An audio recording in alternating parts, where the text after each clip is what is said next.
Hello, beautiful. Welcome to the show.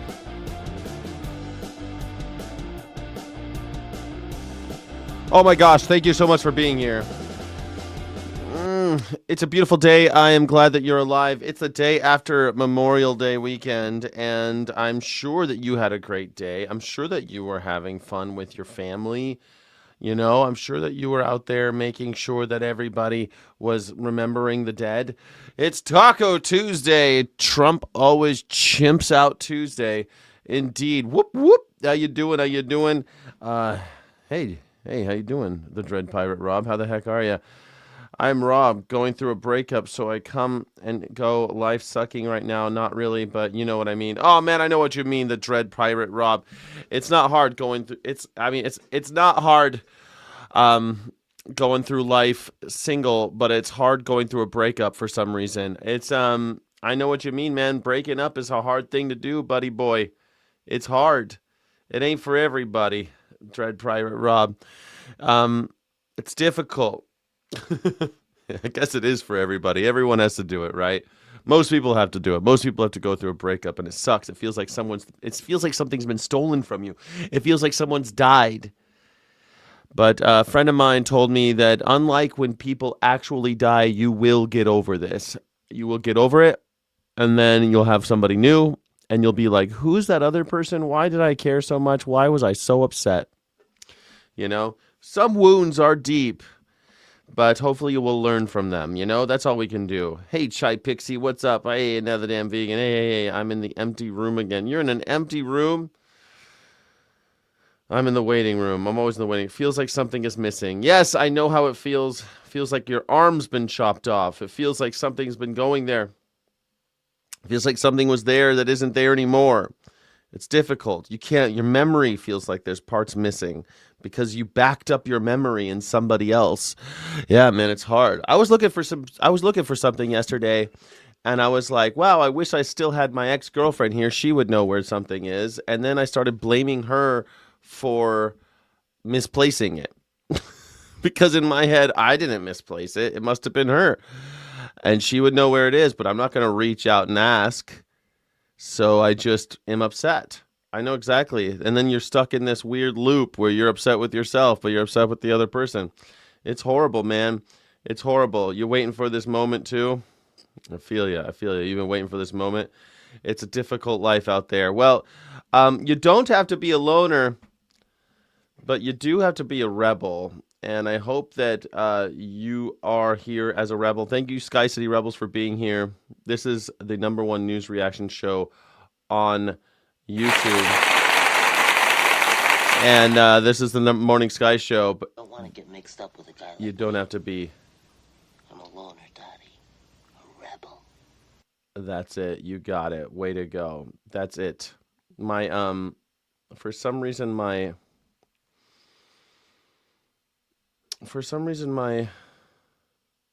music is all messed up. I was supposed to be so cool where the music like goes straight into it, but it didn't work out. Here we go. Everything's messed up today. I don't know why. All right, here we go. There it is. All right, thank you all for being here. This is the Morning Sky Show. Thank you.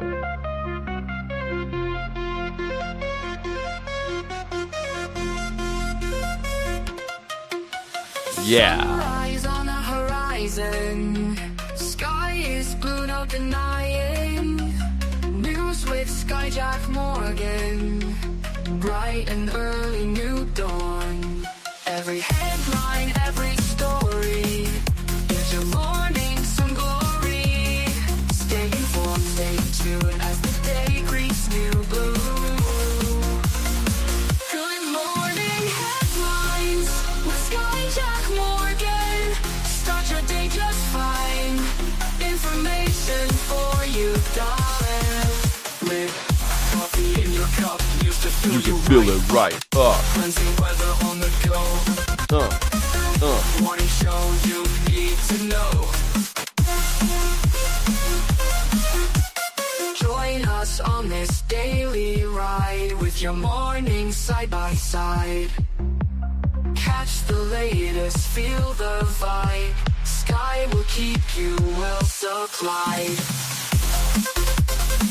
Good Good morning headlines. Skyjack Morgan. Start your day just fine. All right. Thank you so much. It looks like we've got another person who's gay for Elon Musk. It must be weird to be so gay for a billionaire that you are constantly seeing him everywhere. But yes, he is. Elon Musk has spent millions of dollars to look like me, and I am flattered to be the real man template for Elon Musk. Man, I'm flattered. I'm flattered. It ain't easy being me all the time, but man, it does feel good to be the example of manhood that people like Elon Musk want to emulate. He's gotten all of those implants to look like me. Yeah, they're obsessed with him. It's weird. They're totally obsessed with Donald Trump and Elon Musk. It's weird, but hey, they see him everywhere. They're seeing them everywhere. It's crazy. They're obsessed. Everywhere they look, they see Elon Musk and Donald Trump. It's weird. It's weird. But speaking of Donald Trump, did you hear about the guy who ran the Trump house? This guy was so obsessed with Donald Trump that he made a house called the Trump House. And, well, people got pretty upset with him, and some guy got so upset with him that they beat him to death in Escondido, California. I left my wallet in Escondido, and I never saw it again. And it sucked. It had my Jimmy hats in there. An Army veteran known for his large Trump displays and American flags outside his home has died. He was brutally attacked last week, with the suspect allegedly beating him and then stomping on his head before a witness stepped in. Our Sarah Barker. Somebody stepped in. See, people care about each other. Somebody stepped in. They saw someone stomping someone's head in, and they're like, hey, don't do that. Spoke with the victim's wife and has more. Right now, I don't know what I don't can say anything, only I feel a lot of pain in my heart. That's it. Maria Sharon dealing with the heartbreaking loss of her husband, Kerry Sharon, a 69-year-old Army veteran. Kerry was a Trump supporter, but he was a patriot first. Thank you for your prayers. Kerry regrettably passed away. Rest in peace. It is, I mean, it's always sad when someone dies. I feel like you're kind of, I don't know. Like, you're begging for confrontation. If I'm 69 years old, I'm going to stop begging for all this confrontation. I mean, like, I don't know.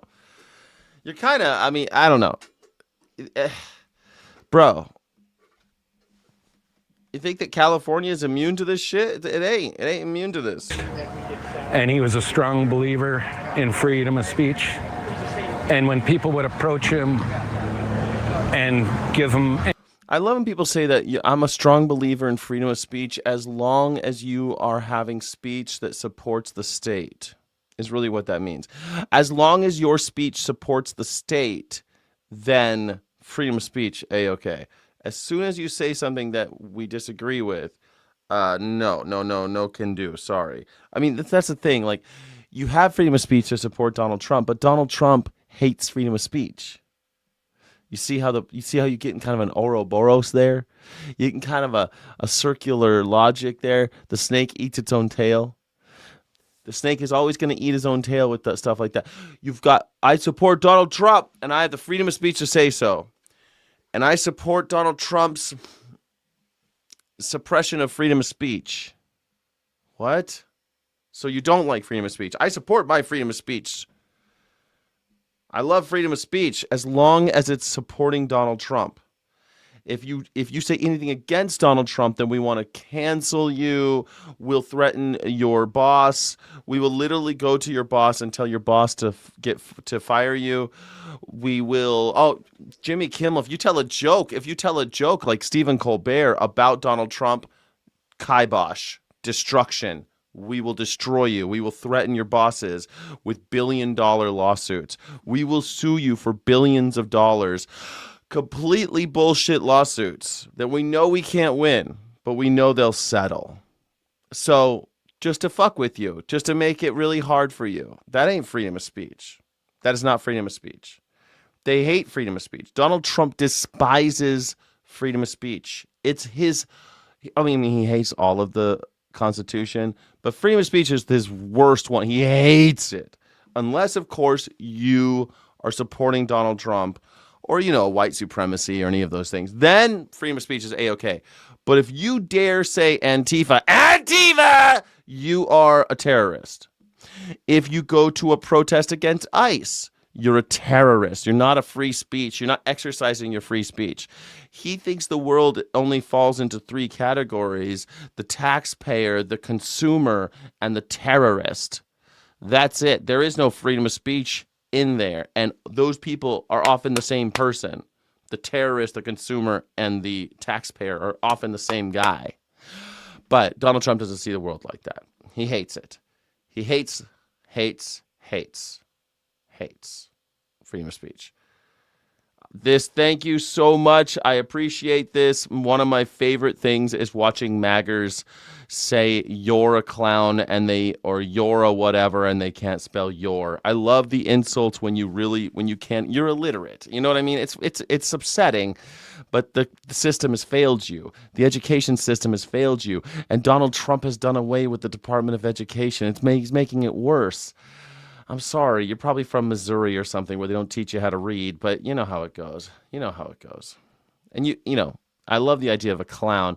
I mean, Donald Trump has hair like a clown, wispy hair that he pulls out, and then he covers his face in makeup, and then he wears big clown clothes with shoulder pads falling off of it, big shoes, big stupid baggy pants, a tie that's 10 times too long. Like, the dude literally is a clown. Like, actually, literally a clown. All kayfabe, just like pratfalls and just stumbling through, falling asleep in meetings, faking assassination attempts. It's really quite the entertainment. So, thank you for that. I appreciate that. Keeping up that wonderful tradition of maggers not being able to spell while insulting people's intelligence. Any guff over his opinions, he didn't let it get under his skin. He would just say they're entitled to their free speech just like I am. Kerry died from his injuries Sunday night after being attacked last week outside of his Escondido. I know they're showing only young pictures of him. How come they're only showing pictures of him in his 30s and 40s? The guy was 69. Home. Known for its large American. Yeah, I mean, if you lived next to this guy, if this guy was your neighbor, like, he'd piss you off eventually, right? This would piss you off eventually, no? This would piss you off. Like, every day you got to wake up and look at this asshole's house. You're like, oh my God, this is my neighborhood. No one wants to, I can never sell my house. If you live next to this guy, you will never be able to sell your house. Your house is now worth nothing because this dude has completely driven down home prices. Thanks, buddy. Can you ixnay on the Ags flays? Look, I mean, we don't need that many flags, bro. It's freedom of speech, though. Yeah, exactly. This is freedom of speech. This is what freedom of speech looks like. But if you say something against Donald Trump, arrested, immediately to jail. Go to jail. You're a terrorist. Shoot you in the face. You say something about Donald Trump, shot in the face. This is freedom of speech, though. This is what they mean when they say freedom of speech. This is the kind of freedom of speech they're all about, as long as you're propagandizing for the state. American flag displays and supporting. Yeah, you wouldn't want to live there. Of course you wouldn't want to. Who would want to live near this guy? Who would want to live near this guy? You would never. Look at this Trump. Dude, when back in the old Trump era, back in like 2019, before the COVID times, like early 2019 or like 2018, I went to this Christmas parade thing, and these boats, they were like it was a boat parade, and so many of them had Trump flags, and the people who were there, it's all for Christmas, man. Why are you putting Trump flags on your boats for Christmas? I mean, can't we just have one day without politics? It's like in the middle of his first term. And it got to be the point where it became so contentious and people were so pissed about it that they started saying, well, you can't put different flags up at in the harbor.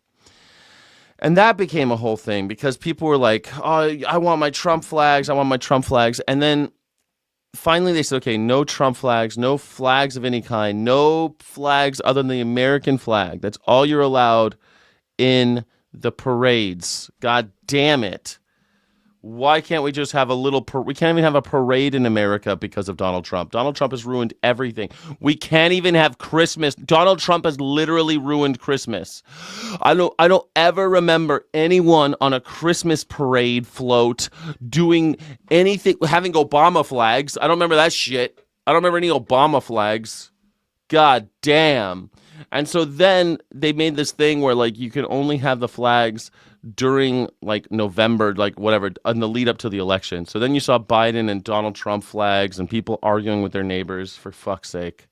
Donald Trump ruined Christmas. President Donald Trump. If you don't agree, it doesn't give you the right to vandalize or do violence, and that goes. Only the state's allowed to do violence. You are not allowed to do violence. Any violence on your part, directly to jail. They are allowed to shoot you in the face, though. Trump is allowed to shoot you in the face. He's done it. We've had more interactions with federal agents, more shootouts with federal agents in 2025 than in the history of America.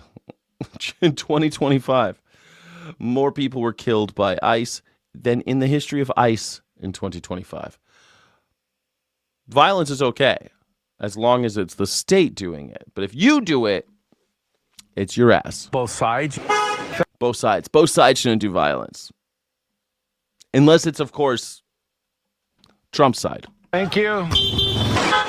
There's too much violence, so it's a sad day. God bless Carrie.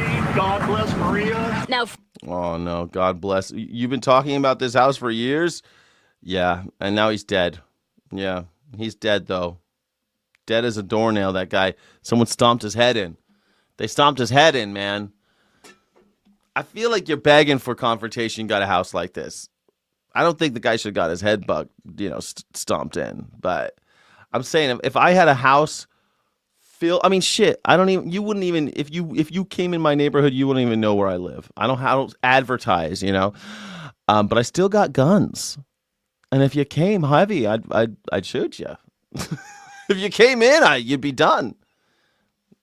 friends and neighbors are standing outside of his home, just as he would be doing this Memorial Day weekend. Used to see him every morning when I'd go pick up grandkids, and I would stop by on the way back and talk to him sometimes. We've had people drive by, lots of support, and then there's a few that drive by like they act like they're going to run into you, and they're flipping you off, or they're wailing on the horn all angry, and that needs to stop. I thought wailing on the horn was a good thing in these situations. I think wailing on the horn is a good thing, lady. Stop.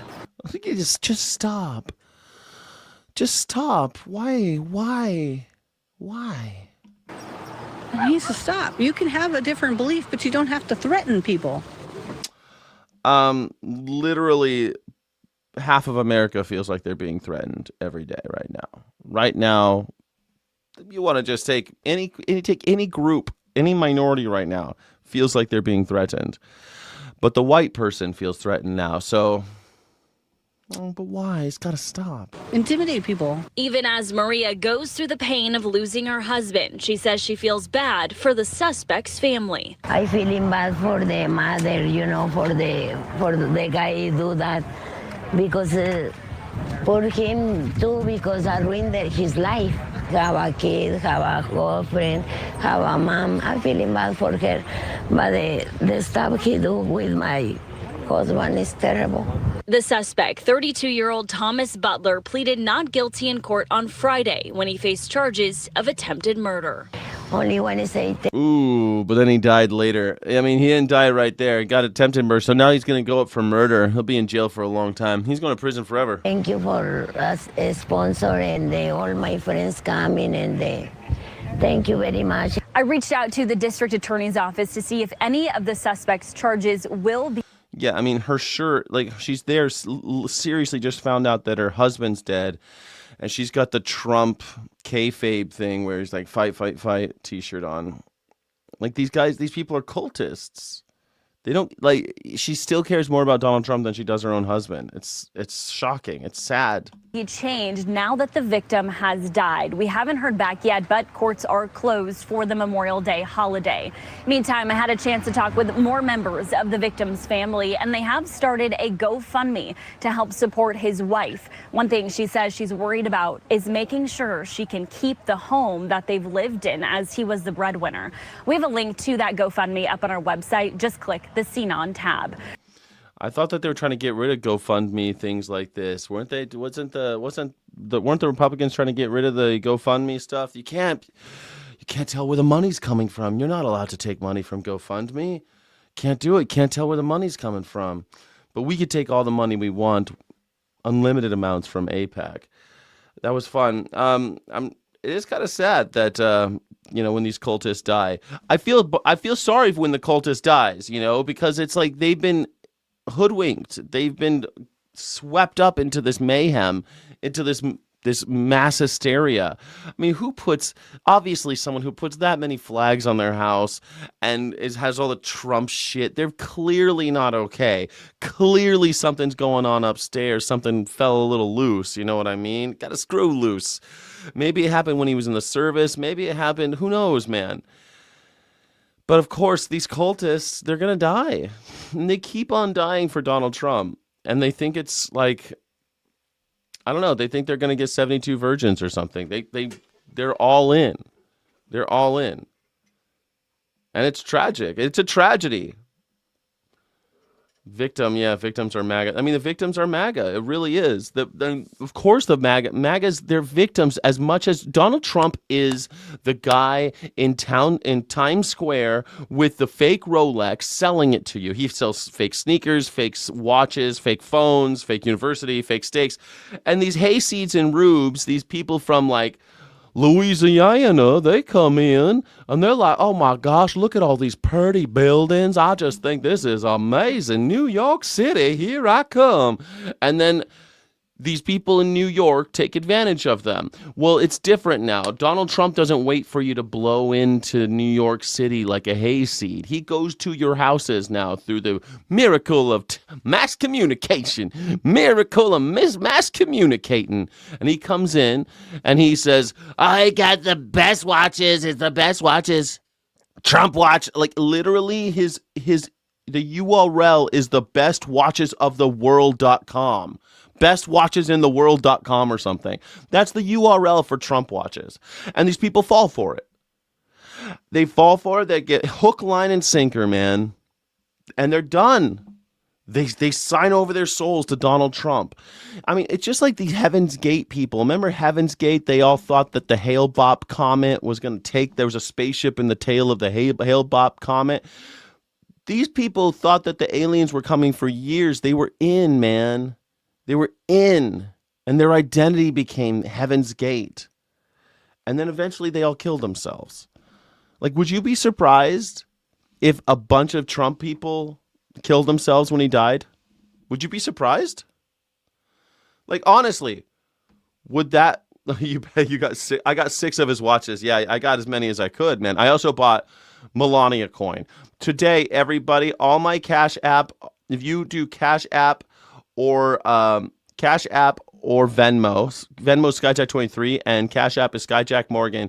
If you do either of those, all of it will go to Melania coin. Melania coin, it is the greatest tool for the future prosperity of America, the greatest financial tool for the future prosperity of America. Donald Trump said so himself, and it's endorsed by the First Lady.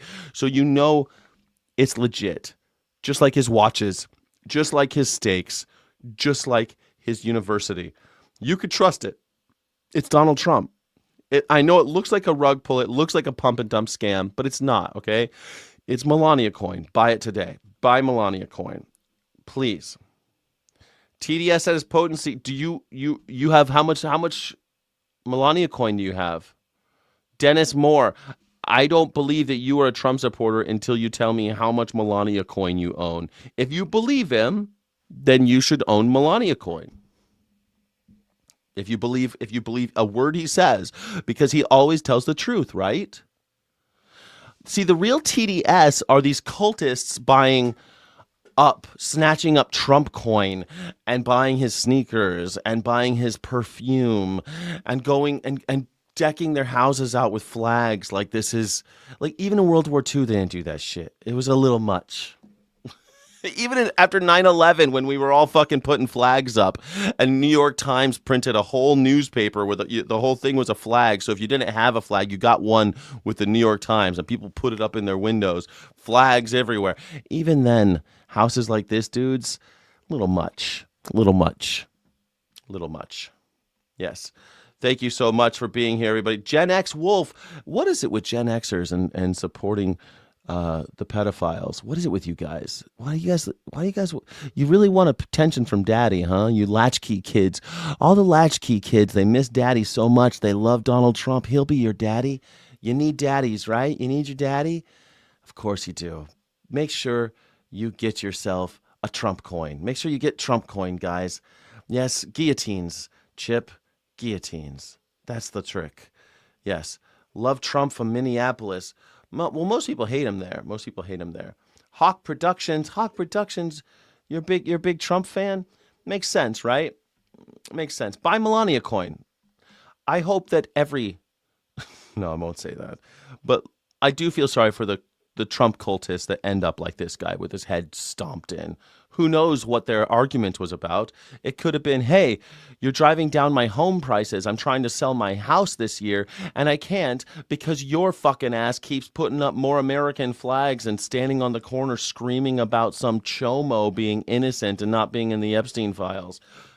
I'm sick of it. Please go inside your house. Please take down all these goddamn flags and be a normal neighbor. I mean, look at this guy's house. Look at this guy's house. Who wants to live next to this guy? Jesus. The left that promotes MAPs. What's an MAP? Like how to get to work? You need a map to get to work? Yeah. Reporting from Escondido, I'm Zara Barker. Zara. I would have gone with Zara myself, but Zara Barker, great name. Fox and comrades. Look, man, yesterday the Fox and Friends folks, they were talking like communists, man. They were like, I can't believe these billionaires think of this so little of their workers. It was weird. They're like, worker solidarity, working men and women of the world unite. You have nothing to lose but your chains. It was crazy, man. Fox and comrades. Let's see if today we get more of this communist manifesto vibe from Fox News, man. The gunman who was killed in Saturday's shooting near the White. Oh, no. It's about the guy who tried to kill. Well, who knows? Was he trying to kill Donald Trump, or is this another kayfabe thing? White House has been identified as 21-year-old Nazir Best from Maryland. Nazir, oh no. Nazir Best, though. Maybe he's half white? Best. Best allegedly encountered. Dang it! Oh, no! Well, he was a person having mental health problems, and because in America we hate having health care. America, we hate health care. I don't know why. You know what health care is in America? I done killed a snake, Ma. I done killed the snake, Mama. Well, that's good, Junior. That's good. That way Daddy won't step on that snake and get his foot done bit.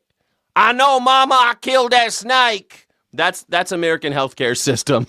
The American healthcare system is taking care of your neighbors by killing the snake. I saw a rattlesnake and I done killed it. Thanks, Junior. You really did your community a favor. Thank you, Crazy Jackdaw, for supporting the channel.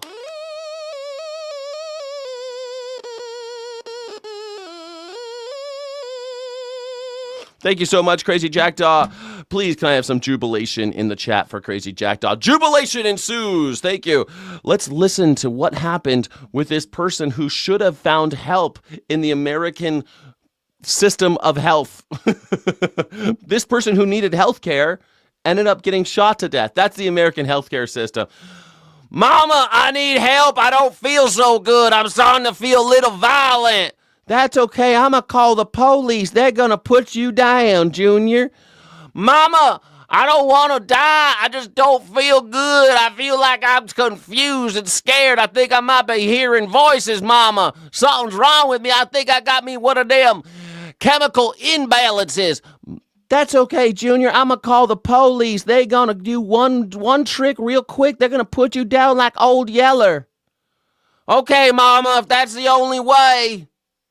That's the American healthcare system. And that's what happened to this guy. Secret Service at least twice last year and had a history of mental health issues. He also told authorities. Oh, that Chip guy says, my mom says she feels like puking when she sees Trump. He's so disconnected from the regular man's troubles. Fucking billionaire. Guillotines. Wood chippers and guillotines.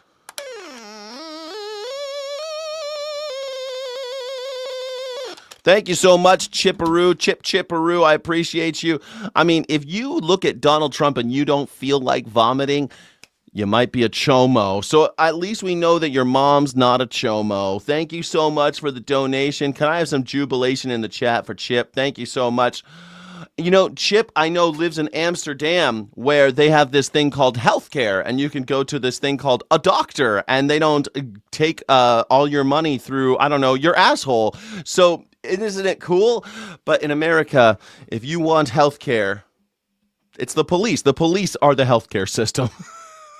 They're like, I remember when they were talking about, man, we might get some of them Obama death squads if we vote for that Jewish Muslim black guy. He's somehow Jewish and Muslim. Remember that shit? He's Jewish and he's Muslim. And he's a Nazi and a communist. I hate that Barack Obama. And we gonna get ourselves some death squads if we vote for him. And what happened? Ding dang do. We already had death squads. They're called the police. Authorities that he was Jesus Christ and he wanted to get arrested. Political strategist Katie Zachariah. That's Mama, I feel like I might be Jesus Christ and I think I should be arrested so I might be able to get some fucking mental health care. Okay, well, just go to the White House and tell them. Okay, Mama. Hey, boys, arrest me. Arrest me. I'm ready to be arrested. We're not arresting you, son. Joins me now. Katie, good morning to you. You know, the president's initial reaction to this was to point out that this shooting took place a month after the White House Correspondents Association dinner shooting. And he reiterated his point that all the shooting in that one, that guy didn't even get a shot off, though. He just got shot. The shooting was law enforcement shooting that guy. presidents deserve very safe spaces like the ballroom. Would a ballroom have supported? What this ballroom, man? What is it with you guys in ballroom, all you maggers? Man, Fox and Friends, what we need is a ballroom. How do you say that with a straight face? How do you say that with a straight face? You know what we need? A couple $1 billion. For what? A ballroom. Why? It makes Donald Trump feel safe. What's he afraid of? Well, he talks a lot of shit. And he's fucking around and he's finding out. You know what they say? Fuck around and find out. Looks like Donald Trump is fucking around and finding out. This is how we handle problems in America. Same with that guy with all the American flags on his house. Looked like he fucked around and found out. Oopsie daisy. And the funding and construction of that project is now very much in question. So does the president have a point here? Absolutely, the president has a point. Look, within 1 month, we have of course he has a point. Donald Trump. two times gunmen trying to attempt to take President Trump's life. And this is historic, right? The guy wanted to be arrested. He didn't want him to. What do you mean he wanted to take Trump? Nothing in this thing said he thought he was Jesus Christ and he wanted to be arrested. He was trying to kill the president. He's bringing crime down across the country. We're at 126-year lows, particularly in D.C. It's the safest it's ever been. Yet President Trump, then why do you need the president's life? It's the safest it's ever been, Americans. Why does he need a ballroom then if it's the safest it... Guys, Donald Trump stopped crime. He solved it. Solved crime. There's no more crime in everybody. You feel safe in America? Let me know in the chat. Do you feel safe in America or do you need a ballroom? I want a ballroom too. I want a little bunker I can stay safe in case there's a nuclear apocalypse, which seems more and more likely with each passing hour. I want a ballroom. How come we can't all have ballrooms? The few billion, probably with a couple $100 billion that we're spending in Iran, we could have easily just had ballrooms for everybody. Ballrooms for all of America with med beds and everything. Could have had med beds, baby. are absolutely historic. And so this ballroom has to be built, not just for President Trump, but for every single future president, as this type of leftist extreme. You're afraid of libs? Oh my God, liberals? You're afraid of liberals? I mean, I hate liberals, but I've never been afraid of liberals. Liberals are like, hey guys, let's hear out the Nazis again. Capitalism's working great for all of us. Let's hear out the Nazis one more time. What? No, we don't like that. But you're entitled to your opinion. That's the liberal. You guys are afraid of liberals. Why are you so afraid of liberals? God, can I get some MAGA tears in the chat? All the MAGA tears I get today. Is Tuesday Trump always chimps out Tuesday. It's Taco Tuesday, everybody. Trump is chimping out. Got a lot of people, a lot of MAGAs chimping out in the chat. Extremism is not being dealt with. We need to make sure the President Trump is safe and every president is safe after him, Carly. Well, this particular gunman, Bess. Feeding the poor is the job of the philanthropist. Yeah, that's what Jesus said, right? That's what Jesus said. Somebody else's problem. That's what Jesus said in the Bible. Feeding the poor, somebody else's problem. I love that. I love that for you. It's real Jesus-y. Was known to Secret Service and he had a criminal record. Do you view this as an incident that should have been prevented? Well, look, with the White House security complex, thank goodness the Secret Service neutralized him before he even had an opportunity to get any closer. And yeah, it sounds like he's pretty fucking safe. He has an army everywhere he goes, and he's complaining about not feeling safe. And then I got people in my chat afraid of liberals. The crystal people? You're afraid of the people with the crystals and the incense? You're afraid of those guys? That's what you're afraid of. Okay. I think what we have to address is the fact that we have a problem in this country with leftist hate. We've had so many times. I was at Mar-a-Lago when they had to. Yeah. Leftist hate. That's the problem, guys. This dude thought he was Jesus. We have a healthcare problem in America. That's it. Listen, we don't have a problem with leftist hate or, even the Trump weirdos. Those people, a lot of them probably just want someplace to go so they feel like they can be treated like a human being. And they're being pushed into the arms of someone like Donald Trump who says, I am your retribution. I am your salvation. I mean, this is the shit that this guy says. What these people need is help, but he'll never get it because we live in America where we don't have health care. We spend $3 trillion on health care, and most of that goes to administrative and advertising. We get nothing. You and I get fucked. Brian Thompson was killed for a reason. It was because of this shit. This guy just wanted help, and he got killed.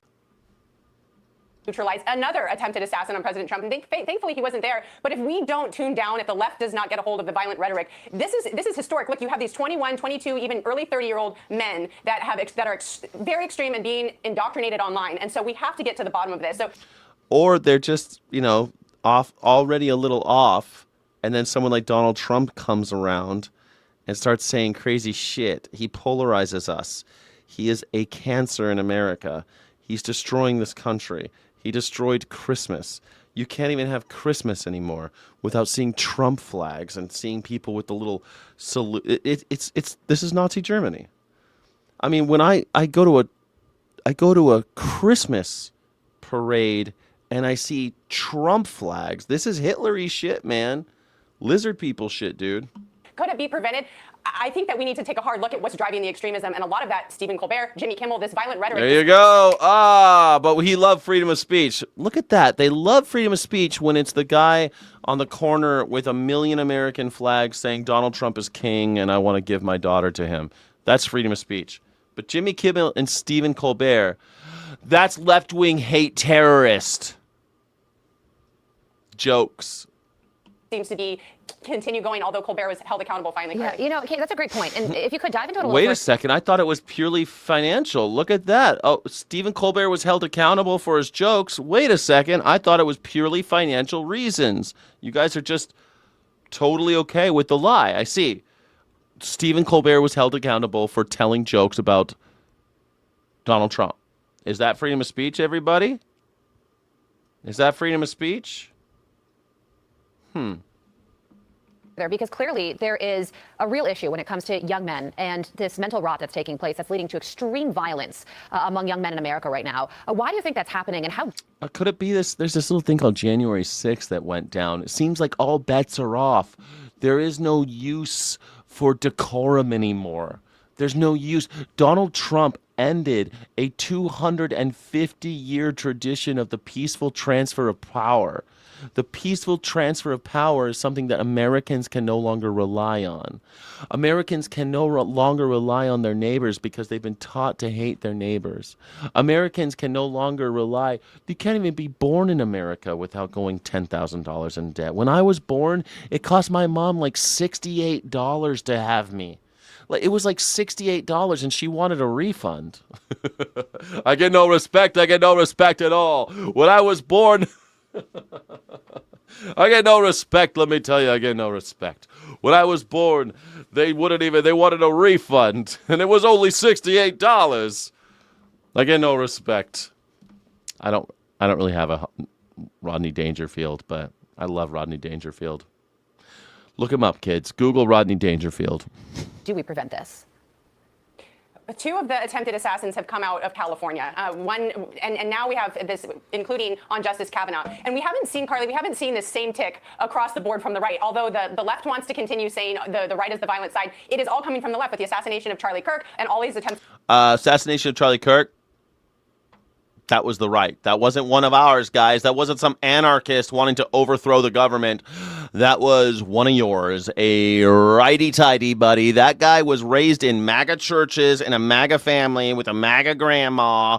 He was locked up in a MAGA house during COVID. He went to a MAGA university. He learned how to fire guns in his MAGA gun club.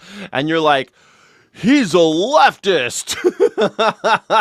Liberal. Sorry, Tyler Robinson, and I think he might be innocent, but Tyler Robinson was not a liberal, not a leftist, not an anarchist, not Antifa. Sorry, Charlie. Get it? Sorry, Charlie.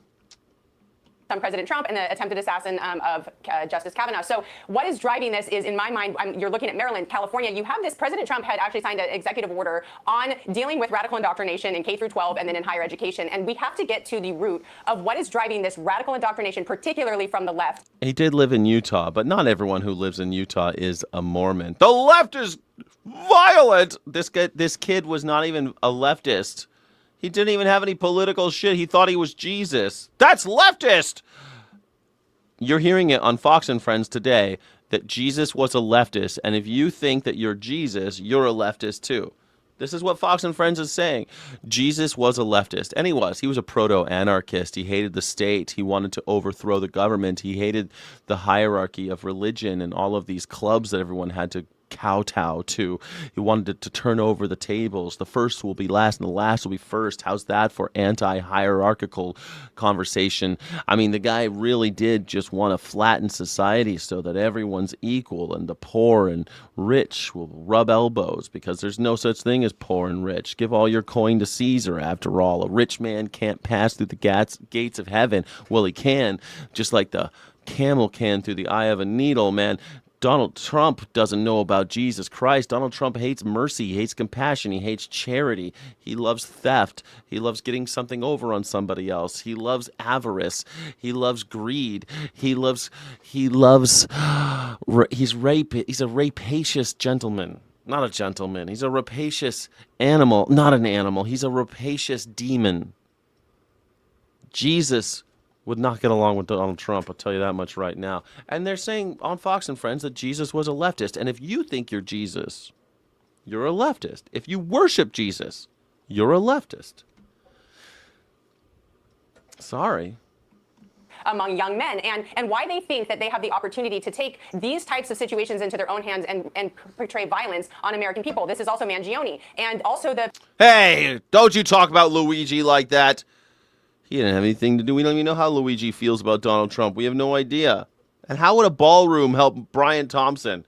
Well, all the billionaires can hang out in our ballroom. They can have like little work groups. They can jerk each other off in there. They can have great time. How would a ballroom help Brian Thompson? How dare you bring Luigi Mangione into this? My beautiful little Luigi. Pacific Palisades arson. Pacific Palisades arson. That little kid, that small man, that little guy who watched a music video of a French rapist. A French rapper was lighting paper, and he was watching it, and he thought it'd be cool to also light things on fire, and then he started the Palisades fire. That is what happened. Is that a leftist? What the fuck? Lit this fire with the same leftist extremism that led to $250 billion of damage and lives lost, Carly. So it's widespread and systemic, and we need to deal with the root causes. I think it's widespread and systemic. The root cause in all of these things is lack of health care. Mental health care. Health care is health care. Whether it be mental or physical, whatever, mental health care is health care. And we don't have it in America, which is why we're having these problems. Maybe even Luigi, who knows what mental issue. But you know what? He killed a healthcare guy. So, allegedly killed a healthcare guy. So, if we had healthcare in America, he wouldn't have done that. Problem solved. This guy who thought he was Jesus, he should have a place to go and tell somebody, hey, man, I'm feeling like I'm Jesus. I'm freaking out. All right, come with us. We'll figure it out. Here's Dr. Jones. Dr. Jones, he's going to help you out. All right, thanks, mister. You don't call him mister. You call him Dr. Jones. That was a Indiana Jones reference, everybody. Thank you. Thank you. Short round? Nobody remembers short round? Damn it. President Trump heading to Walter Reed National Military Medical Center this morning for what the White House calls a medical and dental checkup. It's his third. We have health care. We have healthcare, you dumbass idiot. You just have to pay for it or be poor and get it? What? Poor? You can't even spell poor. You can be poor and get it. Yeah, when you're poor, you don't actually get healthcare. You get stabilized. We have an act of Congress that allows you to go into a hospital if you have, like, you're bleeding. They'll patch you up and they'll send you on your way. That's not healthcare, buddy. That's not healthcare. You don't get, you have to be rich. Well, you have healthcare, you idiot, you dumbass idiot. You just have to pay for it. People are going bankrupt for healthcare. People can't get fucking fixed up, dude. They're dying. People are dying because healthcare, even when they do have health insurance, the health insurance companies don't want to pay it. They deny, depose, and defend. That's why it was written on those bullets. There's a whole book about it. You're very, very stupid if you think America has health care. We spend $3 trillion a year on health care, but really it's just taking money away from us and giving it to the oligarchs, and they just do what they will with it. Even Obamacare is like, hey, here's a bunch of money. Could you please lower your prices? Pretty please? Oh, yeah, sure. We'll get around to lowering prices one of these days. Just keep the money coming this direction. Okay. That's how American healthcare system works. Brilliant. It's going to work out great. Keep giving money to billionaires. It's always going to work out. For some reason, in Iran, they have the constitutional right to go see a doctor. In Israel as well, they can go to a doctor. In Iraq as well, they can go. They have healthcare. For a while in Iraq, we were paying for their healthcare. I loved it, man. Isn't that cool? In Afghanistan, too, for 20 years, they all had healthcare. Guess who paid for it? You and me. We could pay for their healthcare. We could pay for Israel's healthcare, but not your neighbors. Nope. Not your neighbors. We just can't figure it out. Can't be done. They say it would only cost about $50 billion for a year. $50 billion a year for every American to have single-payer healthcare. Every single American. But instead, we want to kill Iranians. Why? Why would we do that? Why would we choose that? Can't figure it out. Why? Why would we choose that? Who stands to gain by putting billions of dollars in the deserts of Iran by killing school children? And who stands to gain by Americans not having health insurance? And joining me. Damn it. God damn it. You fucked me up. Here we go. President Trump heading to Walter Reed National Military Medical Center this morning for what the White House calls a medical and dental checkup.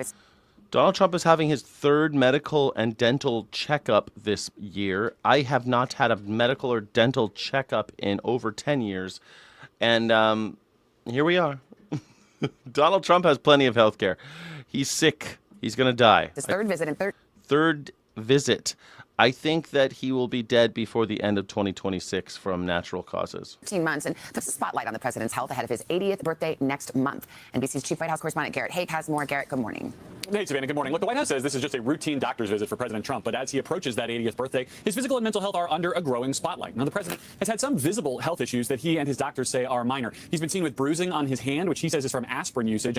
Aspirin? Look at this. He's got Gorbachev's mark. It looks like a birthmark. Dude, and look at his dead ass white hand. His hand, look at this shit. This guy's hand looks like death, and his face looks like a Thanksgiving turkey. Why does this is a lizard person. This guy is a lizard person walking around in a skin suit. This is your guy. This is your guy. This is your guy. This is your guru. This is your cult leader. Rad. This is your guy. Fucking rad. I love it. I love it for you. Too many hard handshakes, and there's swelling on his lower legs, which his doctors say comes from. Maybe if you didn't shake hands like an asshole, you wouldn't have a bruise on your hand. You ever heard how people, even Joe Rogan talks about how he shakes his hand? He's always like trying to he always shakes your hand as hard as he can. Just like prick. Only an asshole would do something like that. From a common vein condition. He has also appeared to doze off in some recent White House events, which he and the White House say are not actually what we see. Don't believe your eyes. He's not falling asleep. It's just the blood pooling at his feet and not coming to his head, and he's losing consciousness. It's not that he's falling asleep. He's just losing consciousness. The president receives regular medical care here at the White House, but some specialized testing, like the CT scan conducted on his heart and on his abdomen last October, can only be done when he's off-site. Now, this all comes as recent polling from the Washington Post and ABC shows that 40% of Americans believe the president has the... Ooh, Bush and Clinton started the medical insurance problem. Actually, it was started by Reagan, but it was definitely carried out by Bush, Clinton, Biden. Sure, of course. Rick James, thank you for bringing up. It didn't start with Donald Trump. No, it didn't start with Donald Trump. It's a 50-year project to dismantle healthcare in America and keep it in the hands of oligarchs. Even Nixon was super big into this idea of Kaiser Permanente. Maybe you've heard of Kaiser. He loved the Kaiser plan, where you pay a monthly subscription to a company and they help you stay healthy. And if there's anything wrong, then they'll pay for it, but only if you do what they say while you're maintaining your health. Kaiser's very popular in California. I don't know if they have Kaiser anywhere else. It might be just a California thing. But Richard Nixon was Californian, but he loved Kaiser, loved that idea.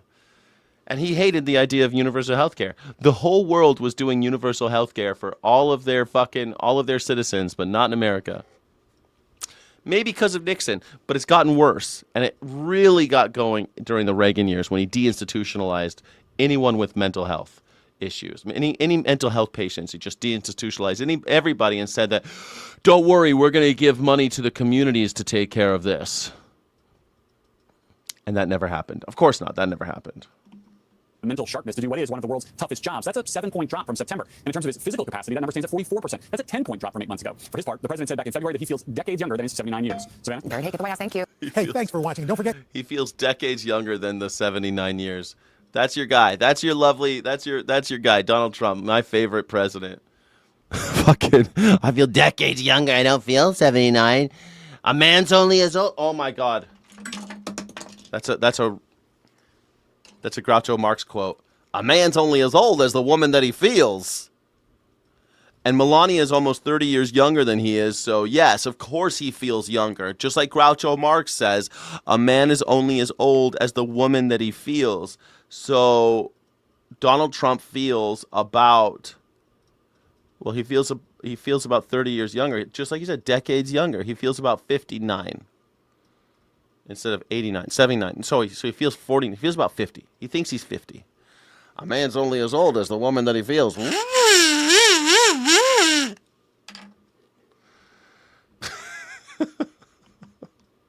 And joining me now is Republican Congressman Thomas Massie of Kentucky. Hey, look at that Republican. That was a guy, freedom of speech. He said he wanted the Epstein files released, and he got fired. They primaried him. They did the most expensive primary in the history of America. Most expensive primary in the history of the United States. But don't worry, there's nothing to see in the Epstein files. Don't look at the Epstein files, because when Massie wanted them released, the one thing he went up against Trump for, he got fired. They railroaded him. But he's innocent, guys. Donald Trump, he's not in the files, just like that caller I had yesterday. He's not in the files, mate. He's not in there, but I swear, Prince Andrew's in there. All right, crikey. Oh, me, oh, my, mate. Mate, let me tell you something. Donald Trump is completely innocent, all right? He's completely innocent. I love him because he shut the border, didn't he? No, he did not shut the border. Yes, he did, mate. I've been seeing it on the TV. People are on the telly. He's really sticking it to them immigrants, isn't it? He's really sticking it to them. We ain't got the resources to support all these people. The richest country in the world doesn't have the resources to support all these people. We have 900 billionaires. We got 900 billionaires. I know where we can get some resources. Hey guys, where can we get all these we got all these immigrants. What are we gonna do? I don't know, mate. We're running out of money for them immigrants. All right, time to harvest one of these billionaires. What you mean harvest, mate? We're gonna chop off their heads and redistribute their wealth. We just got too many immigrants. Got to start paying these immigrants something. Kentucky, Congressman Massey, welcome back to Meet the Press. Thanks, Kristen. Thank you so much for being here. I do want to get to your race in just a moment, but I have to start with that developing news on Iran. President Trump posting on Saturday that an agreement with Iran has, quote, largely been negotiated. It's unclear what exactly has been agreed to, whether any deal would directly address the issue of the nuclear program, which, of course, is at the center of the war with Iran. So far, no final deal has been announced. But, Congressman, would you support a short-term deal with Iran? Well, I was the author of the first War Powers resolution to get us out of Iran. My constituents are hurting. Gas is almost $5 a gallon. Diesel's almost $6 a gallon. Listen to this guy from Kentucky talking about his constituents, talking about the people. Don't you know Donald Trump says that's peanuts. $5 a gallon, peanuts. Donald Trump says it's peanuts. That's peanuts. Can't be bothered with this gas price bullshit. And the farmers here in Kentucky can't afford the fertilizer to put on their field. So, heck yes, I would support it. We don't know what the terms of it are, but if Lindsey Graham and Ted Cruz are crashing out last night, I'd say it's probably a pretty good deal. All right. Well, let's turn to the big news. The reason why you're here, you did lose your bid for re-election this past Tuesday after serving 7 terms in Congress. Why do you think you lost this race, Congressman? You blocked him? Well, you blocked him, poor guy. You blocked poor Waffles.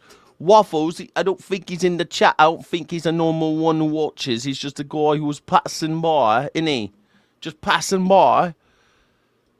All right, why do you think that Thomas Massey lost? Thomas Massey, in his own words. I hope he says, because I tried to release the Epstein files.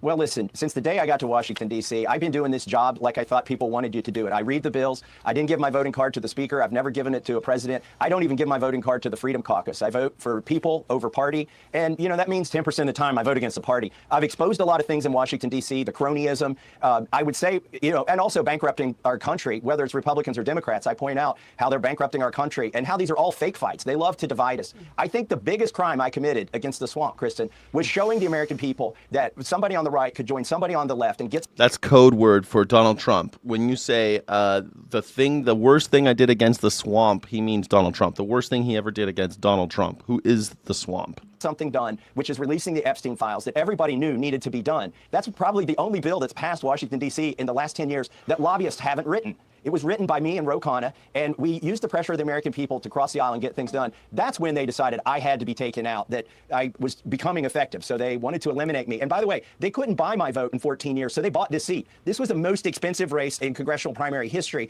And at the end of this race, we were spending more per day, my side and the opposing side. We were spending more per day than most entire congressional races are spent for the entire cycle. Yeah, it's true. Look at those eyes. We were spending so much fucking money. We can't believe it. Nurse Rod says 10%. Ain't you a rebel, Massey? Yeah, that's a thing. Thomas Massey ain't no rebel. That's what he's trying to say. I didn't rock a boat, man. I voted with my party 90% of the time. I'm still a party man, but I choose people over party. I voted against him 10% of the time. And Thomas Massey's like, well, but I did vote for that Epstein thing.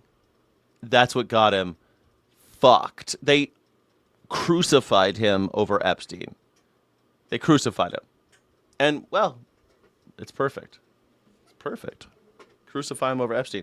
Oh, yeah, don't forget to like the video. Hit that like button. Hit that subscribe button. This is the #1 news reaction show on YouTube. This is the #1 news reaction show in YouTube history. My name is Skyjack Morgan, independent news and culture commentator, free speech and critical thinking advocate. Thank you so much for being here. I really do appreciate it. It's the Morning Sky Show. Every morning, Monday through Friday, we hit the internet. Pretty rad. It's actually less than 10%.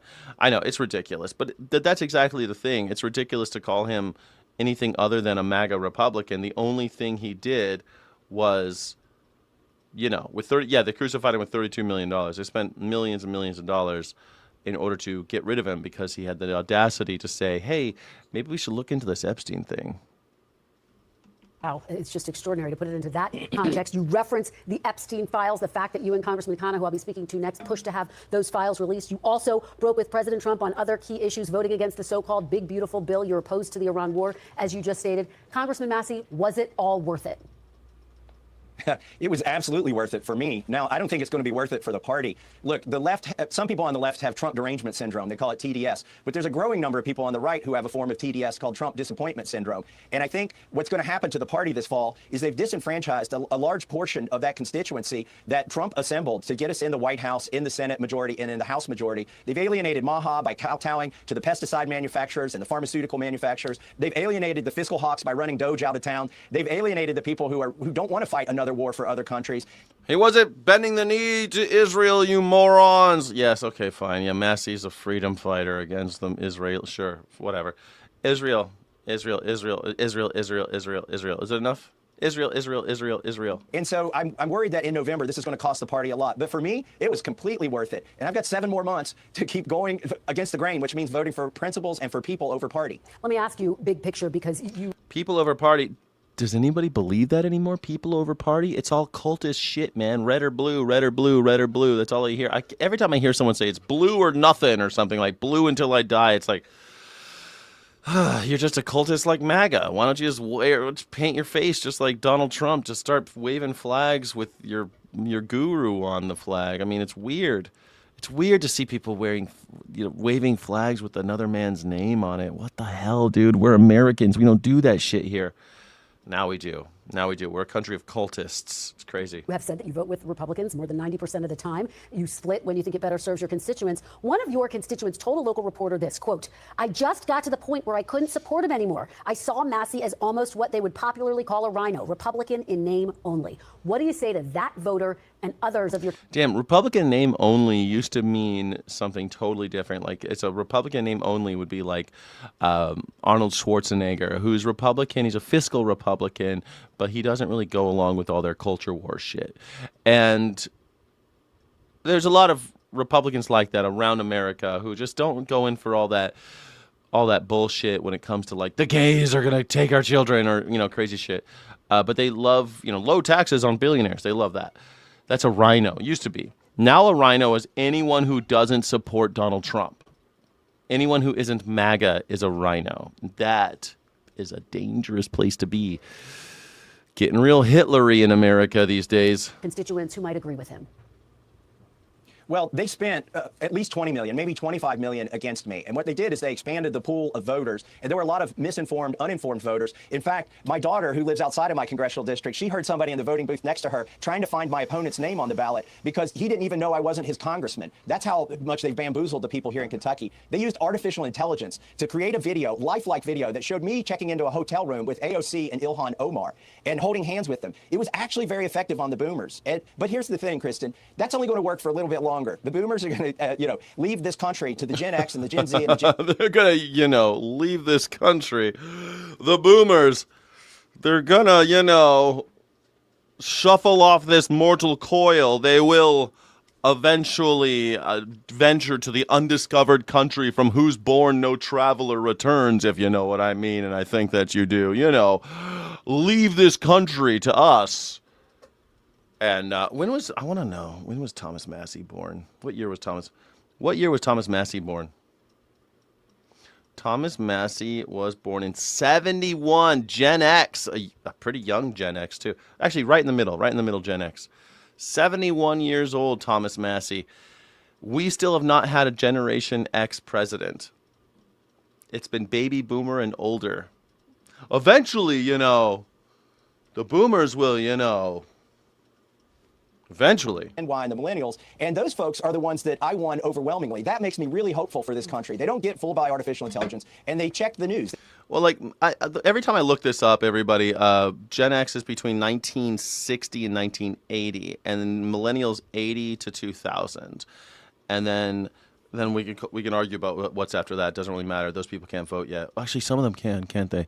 But it doesn't matter. Gen X is 60 to 80, and he's born 71, so it's like right there in the middle. And so he's a Gen X. Good for you. He looks good, doesn't he? I mean, if you think about it, this guy, born 1971, I mean, he's 55 or 56. 55, I guess. He's 55. He's looking pretty good, 55. Most Gen Xers I see on the internet are like, they ain't looking so good. They don't look like they're taking care of themselves. They get news sources like from podcasts and other sources. So they won this race by fooling my voters and expanding the base of people who vote to the uninformed voters. But look, I got 45% of the vote in spite of this tremendous headwind. That means 45% of the party still believe in the ideals that I believe in and have espoused in Washington, D.C. Let me ask you about something that you said in your speech on Tuesday night. You said, quote, if the legislative branch always votes with the president, we do have a king. Do you believe there is still room in the Republican Party for Republicans who vote independently? Ooh, do you think, in the chat, do you think there's still room in the Republican Party? I know we got a lot of MAGers watching. Do you think there's still room in the party? Oh, man, I haven't done a poll for a while, but I want to do a poll. Is there still room in the R party, the Republican Party, to vote independently? Is there still room in the R party? I guess I'll capitalize R just so everyone knows what I'm talking about. To vote independently? Yes or no? Okay, so here's how we go. Before he answers, I want to ask how you guys feel about it. How do you feel? So here it is in the chat. You vote 1 for yes, 2 for no. Is there still room in the Republican Party to vote independently? What do you think? I'd love to know what you think, because I think that's a really good question. She always asks great questions on Meet the Press. No. First, we got no. Everyone's saying no, huh? No? What about you guys on Kick and Twitch? We got a couple people watching on Kick and Twitch. Well, you guys can vote too. On Kick and Twitch, you can vote. Yes? Okay. There's still some people who think that the Republicans, can you vote independently in there? Yes. Yes, he was born in 71. He's not. I said he was born in 71. He's 55, guys. What are you doing? He's 55. Take it easy. Take it easy. You vote 3. Ooh, tied. It's tied. You can't write yes. You have to write 1 or 2, guys. 1 or 2.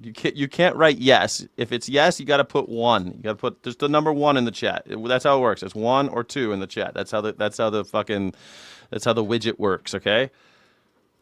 DOS, it's DOS, yes. DOS, it's DOS, dirty DOS. It's down and dirty operating system. All right, let's see what he says while you're voting. See what you think. You know what? Even the Freedom Caucus has caved at this point. They used to, basically the Freedom Caucus was formed so that 30 or 40 Republicans would have safety in numbers. They have no safety in numbers now. The principal ones are running for statewide office. They're getting out of Congress. I think there is room, though. You just got to go up there and vote your conscience. And you know what? There is room, though. Dude, you just got fired in the most public, most expensive way. And the people didn't fire you. They kind of did, but you just got outspent. The most expensive congressional primary in the history of the United States of America. A whole generation of state representatives and city councilmen who are running for office. They send me direct message. Is the Republican Party the same as the Trump Party? Well, these days it kind of seems that way. It didn't used to be that way, where it was just like he's the head of the Republican Party, but MAGA is something special. Like MAGA is the Nazi Party of America. But Republicans happen to just have this cancer called MAGA, right? They have a cancer. They need to They need to get rid of that cancer. Republican Party needs chemo, or else we might see a world with no Republicans, because once everyone wakes up and sees that, oh, we got Nazis, we got to get rid of them, it's never pretty. It's never pretty when they get rid of all the Nazis, and I don't think the party's going to survive. You know what I mean?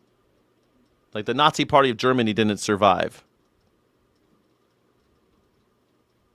They send me emails. They've been inspired. I do believe there's room in the party. Maybe not in Washington right now, but the next wave that's coming up, they're going to vote for people over parties.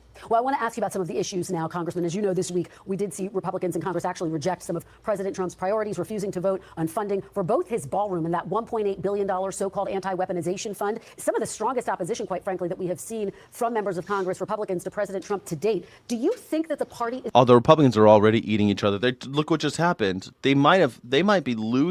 They probably won't lose this seat, but they might be losing in Texas because of this Cornyn-Paxton thing. Because Donald Trump just endorsed this closet case Ken Paxton over Cornyn, who's like a very popular Texan senator. And so it could be that we get Tellerico, the first Democrat in Texas. And honestly, like, I don't like Democrats, but I like that James Teller. Is it James? I forget his first name. Tellerico. Every time he talks, I'm like, man, I'm liking this guy more and more. He's still a Democrat, but I mean, things are changing. They're eating each other. The Republicans are eating each other. Tulsi Gabbard just got fired. You know, speaking of cancer, Tulsi Gabbard just got fired. I mean, if her husband really does have bone cancer, that sucks. I know a person who died of bone cancer, and it's horrible. Bone cancer is fucking terrifying. Look up what people's skeletons look like with bone cancer. Oh my God, dude. It's fucking, oh man, I had this friend. He was more of like a friend's boyfriend. He was a friend's boyfriend, and he had back pain. And he had bone cancer. He just had a little pain in his back. He's like, oh man, my back hurts. Bone cancer. Cancer of the bone. And they start getting these nodules and spikes. It's fucking terrifying, man. Bone cancer. Holy shit! I hope Tulsi Gabbard's husband's okay, but I'm still gonna laugh about Tulsi Gabbard getting fired because I called it from a mile away. Is beginning to break with President Trump? Well, listen, they're worried about their own political mortality. It's true you can take out Republicans in primaries, but Republicans are going to be very vulnerable this fall. The ballroom, I mean, that is such an egregious waste of money. We were told it would be funded with private money initially. I like to joke that Miriam... Which is ridiculous anyway. Why are you taking money from billionaires to build a party palace? Get to fucking work. My gas prices are at $6.50. What the fuck are you doing? Stop building party palaces, asshole. Miriam Adelson spent so much money in my race, they have to ask for taxpayer money for the ballroom now. And I think it's a slap in the face of Americans. The president was bragging on the Roman architecture, when in fact we're operating like a Roman empire. We're overextended overseas with our foreign aid, with our foreign bases. We're spending money that we don't have. And the gasoline and rent and groceries are so high that people can't afford it. I do think it's dangerous to indulge in these things like a gold-plated ballroom in Washington, D.C. while Americans are suffering. Let me ask you a little bit more deeply about the anti-weaponization fund. The president... Dude, he literally can't dance. This is why he does this dance like this. YMCA. Like, the reason why he dances like this is because he can't do this. YMCA. Like, he can't do that. So he does this. It's like when you have a little baby and you're trying to teach a little baby how to dance and they're like, that's what we have in America. YMCA, YMCA. And he used to make fun of John McCain, who couldn't use his arms because he was tortured in a POW camp.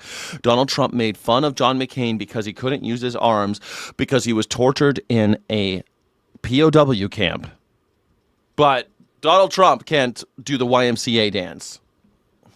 Is asking for $1.8 billion to support people who he says have been unfairly treated under the previous administration. This would include January 6th rioters. Damn, you guys, it looks like you guys are saying that Republicans, there's no room. And there's Republicans voting in this, like, this, there's maggers here who voted. I saw some of you maggers vote. And you're telling me there's no room in the Republican Party to vote independently.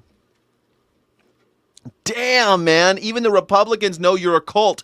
You're a cult. If there's no room to vote independently in your party, you're a cult.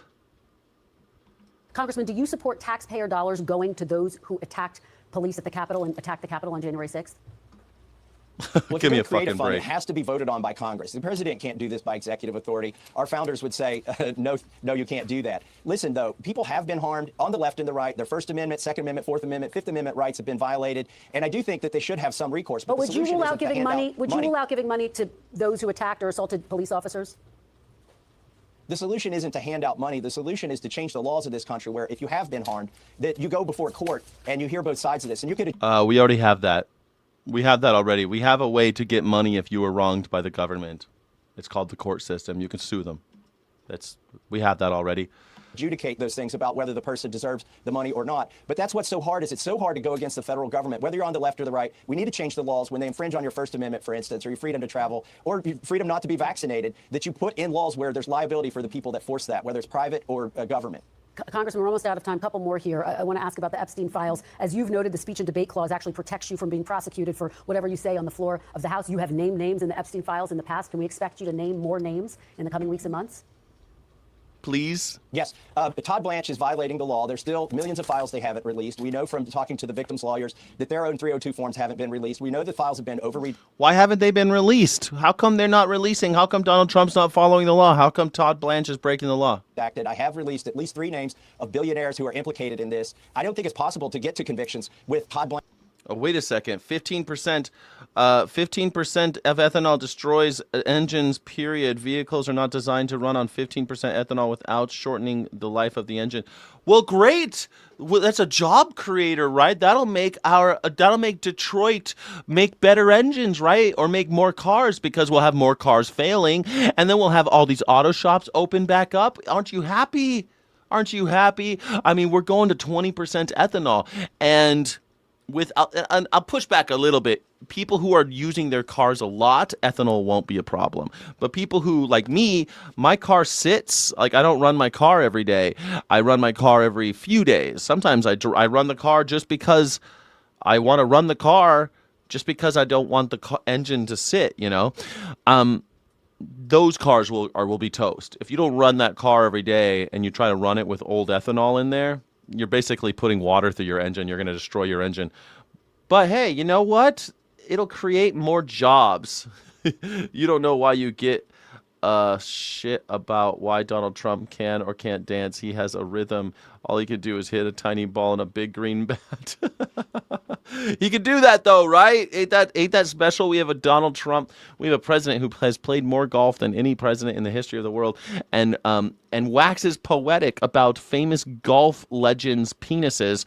Arnold Palmer had the most beautiful schlong. He had the most beautiful schlong. He was all man. He was half tea, half lemonade. All man. And I love women. Trust me, I swear to God, I love women. I love women. But Arnold Palmer, oh my God. We used to look at him in the shower and he was just so nice. Like, who the hell talks about that about an old dead golfer? Like, isn't that enough right there? Donald Trump talking about an old dead golfer's cock in front of a huge group and going, I shouldn't have said it, but I had to say it. I had to tell you. He had a beautiful, beautiful dick. It was so nice, and I love women. Like, why would you say that? I love women, but Arnold Palmer has a big old dick. Had a big old dick. God rest his soul. I wish I could see it one more time. One last time, I wish I could have seen it, but I love women, by the way. Like, what in the fuck? What? At the top and with the FBI director, Kash Patel, at the top, because they've effectively both perjured themselves by saying that there's nobody else in the files. Even Melania doesn't believe that. The First Lady knows that Jeffrey Epstein didn't act alone. And here's the great thing, Kristen. Whether I'm in Congress or not, the Epstein Files Transparency Act is a law, and it goes on for years. So if we can't get this Attorney General and this FBI Trump director failed? to do the right thing. I mean, Trump definitely failed. Are the Epstein files complete release? No, that was a promise. Have grocery prices gone down, like he said, half in 12 months? No. Has the gas prices gone down? No. Did we avoid any foreign wars? No. So all of his promises were not carried out. So yeah, failure, complete failure. I do love watching that cock flop in the shower. That was so nice. Watching the water run down off that hog. Arnold Palmer's so nice, so nice. I love women, though, I swear. He loves kissing Kash Patel, but he loves women. Yeah, he always says that, man. Big, strong man, tears in his eyes, like he just got fucked in the ass so hard he couldn't stand it. Tears running down his cheeks. And he said, sir. This is how many times has he started a story like that? Creep. The next ones who take those seats are obligated by law to release the files that these individuals are not releasing now. Congressman, I want to ask about your political future. Some of your supporters were chanting president as you delivered your speech on Tuesday night. President? Are you considering a run for president in 2028? I will not rule out anything, and right now I'm not going to rule in anything. Look, I've spent the last 5 days on my farm with my grandkids and my cattle and my peach trees, and it's a pretty nice life. I don't know if I want to screw that up again. I've been in Congress 14 years fighting. Every hour that passes, I get decompressed a little bit more. It's like... That's the thing, man. Congress, you can't stay at... One thing I like about Congress, well...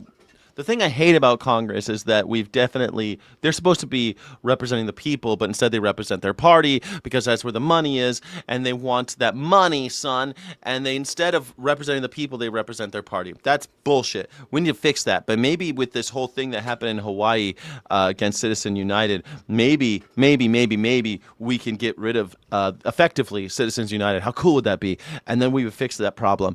But the thing I like about Congress is that they ostensibly do represent the people, and every 2 years, he said he was in office for 14 years, he had to do 7 campaigns. That is fucking crazy. 7 campaigns. Imagine every 2 years you have to fight for your job tooth and nail. You have to fight so hard just to keep your job every 2 years. I like that about Congress. I wish we would do that for all of them. Senate gets 6 years. Bullshit. Make it 2 years. Do the same thing with the judges. Lifetime? No, 2 years. Do the same thing with the president. 2 years. You get 2 years, asshole. And sure, you could stay for 8. Go ahead, but 2 years. That's it. Every 2 years, we want a new vote because we hate you. Like, I love that. I love that about Congress. Well, the House of Representatives, at least. Coming up from the bottom of the ocean. And I'll take some time and decide what's next. But I think I will stay engaged in some way or shape. Maybe it's from the out. Look, I get so offended by this. This is the worst one. Timu Elon Musk. Elon Musk is Timu Skyjack. Elon Musk is skymaxing every day. The dude tries to look like me every day. He spent millions of dollars to look like me. Look at before and after. Just Google Elon Musk before and after surgery to see what he used to look like. And now he's gotten hair plugs, teeth. He's got the fake teeth. He's got a new jaw. He's got a new penis implant, all to try to look like me. And he's got the height thing too. I'm 6'5". He's still only 6'3". He's the Timu version of me. He is the wannabe. Elon Musk is constantly trying to look like me. And by the way, the fact that you even notice that is weird. You guys are obsessed with Elon Musk. What is up with you guys? Always fucking thinking about Elon Musk. What's wrong with you? Constantly, everywhere you look, there's Elon Musk. Man, get his fake penis out of your mouth, please. Please get his surgically augmented penis out of your mouth for a second.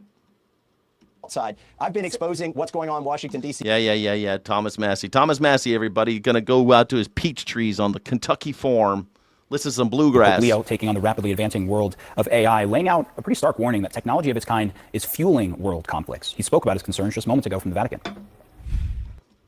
Old 80-year-old people talk about old golfers, not their dicks. Donald Trump literally was talking about Arnold Palmer's dick. Yeah, I get it. People go like, that Jack Nicklaus, he was really good. Jack Nicklaus, he was a great golfer. I love Jack Nicklaus. That's great.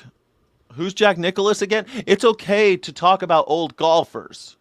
But when you talk about their junk and watching them in the shower, you're a creep. Okay, I grew up a man in this country. I've seen men in the shower. You know how many times I've talked about it? 0 times. 0 times. I've never come on out in the open and be like, one time I was in the shower and I saw the biggest schlong. Like, who the fuck talks like that? I don't even know guys that talk like that. I've never met a guy who talks about other men in the shower, no less dead men, but I've never met a guy who talks about other men's penises in the shower. You know what I saw? Like, nobody. This guy's in a public forum with a microphone. He's like, hey, everybody, just so everybody knows, Arnold Palmer had a giant penis, and he's from this town, I hear. He's from here, yeah. Like, that's what he did. He went to Arnold Palmer's hometown, and the story that popped into his head when they put a microphone in his face on a podium at a rally was how big Arnold Palmer's dick is. Sorry. Jack, that's because Jack Nicklaus had a small penis. I mean, I love women, but man, he had a little micro penis. But I love women. I wasn't really looking.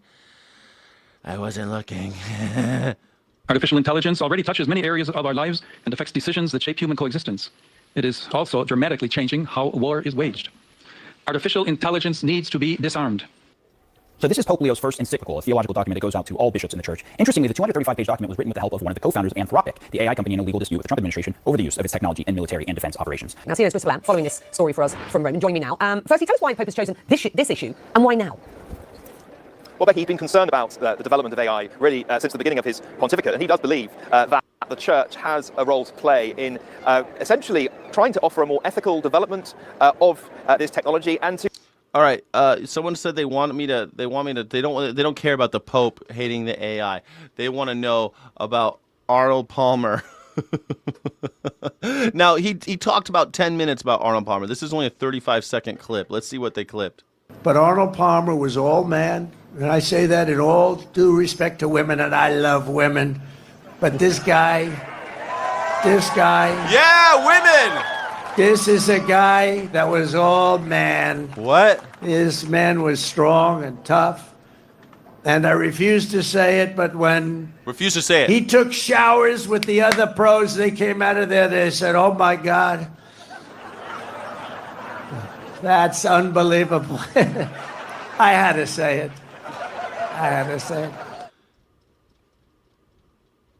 You really didn't have to say it.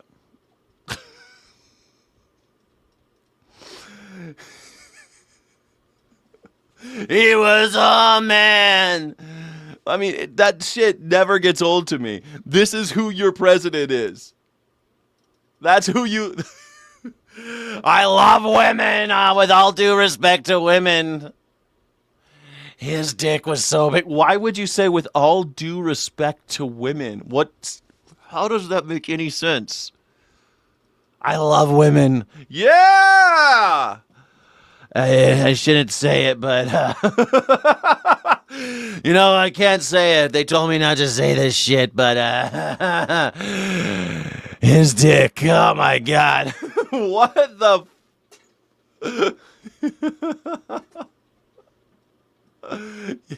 Yes.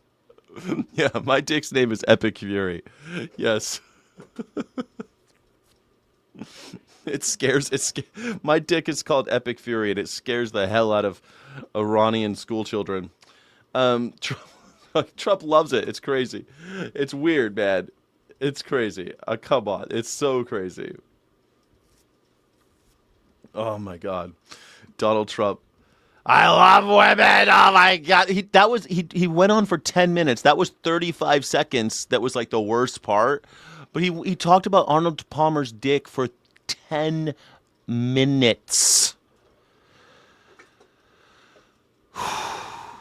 Anyway, the Pope says AI is going to kill us all.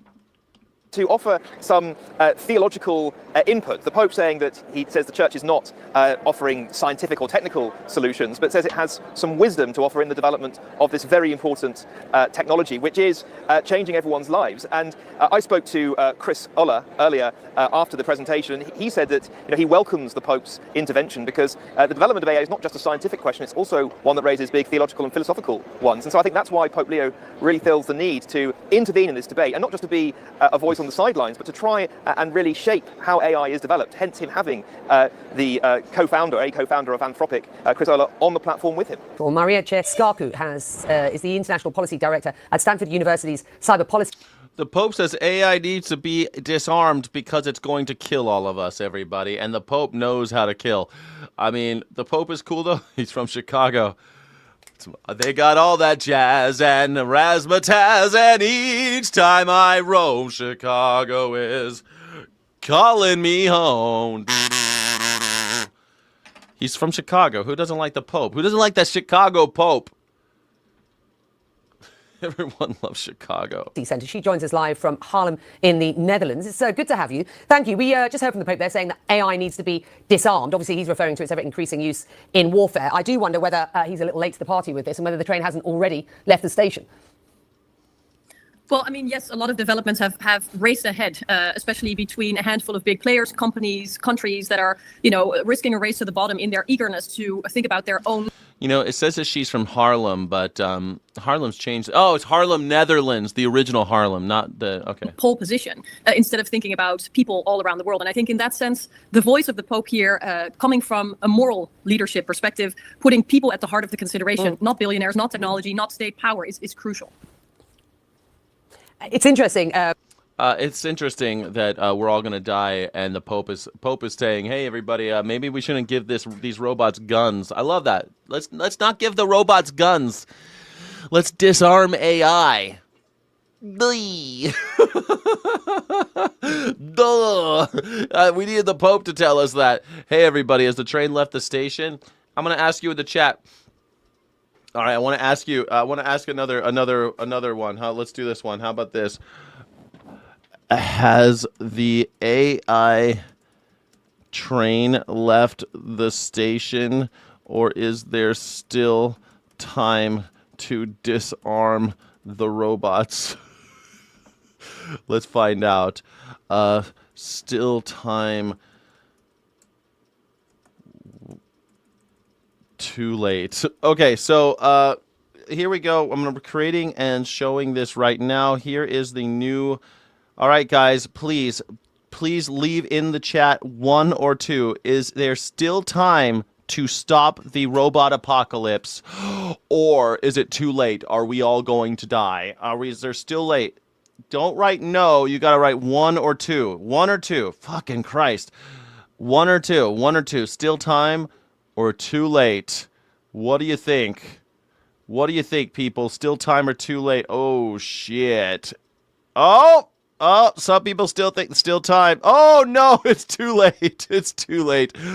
We're all going to die. We're all going to die, huh? God damn it. God damn it. Oh, shit. Okay, you guys are getting there. 6, 7. Oh, no. Man, oh, man. Dose is not going to work. 6, 7 doesn't work. 1 but not in America. 1 but not in America doesn't work. All right, great. Well, looks like it's tied. Great, we're tied. Awesome. Well, guys, we're tied. I'm going to check back. Oh, it's too late. Too late might have it. It looks like too late wins by 4%. Well, about 8%. Wow. We're all going to die. All right, well, the Pope says disarm. He thinks there's still time. Pray for us. Terminator was a prophetic documentary. Yeah, well, damn, we're back to 50-50. So it's a coin toss. All right, that sounds about right. It's a coin toss whether or not we're going to die. We have a 50-50 shot. The robot's killing all of us. That's kind of like what the Pope says about heaven and hell, right? 50-50. We don't know. 50-50. As soon as you're born, 50-50. It's a coin toss. Here we go. Heads, you're going to heaven. Great. Good job. You're going to heaven. Good job. Let me see. I got my Morgan dollar here.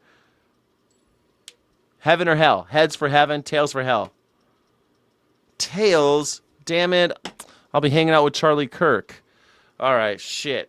All right, well, anyway, here we go. And that you say, that he doesn't want the kind of big tech sort of... Oh, I'm sick of the Pope. A Pensacola woman accused of urinating on Airbnb property is back in jail tonight as more rental property owners are coming forward saying they are victims. Nicolette Keogh is accused of taking videos of herself urinating on furniture, appliances, and bedding and posting it to adult content websites to make money.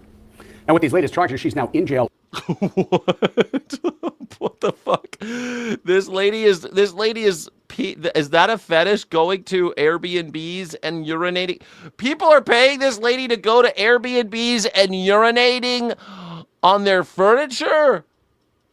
This is why we can't have nice things. Yeah, I got a Morgan dollar. Pretty cool, nurse. This is why we can't have nice things. What are you guys doing on the internet? God damn it. I fucked it up. Why can't you guys tell me my banner was wrong? Hey, this is why we can't have nice things. This lady is peeing on furniture. What is wrong in this world, everybody? How did we get here? You pay her weekly. You're a member. You're part of her OnlyFans.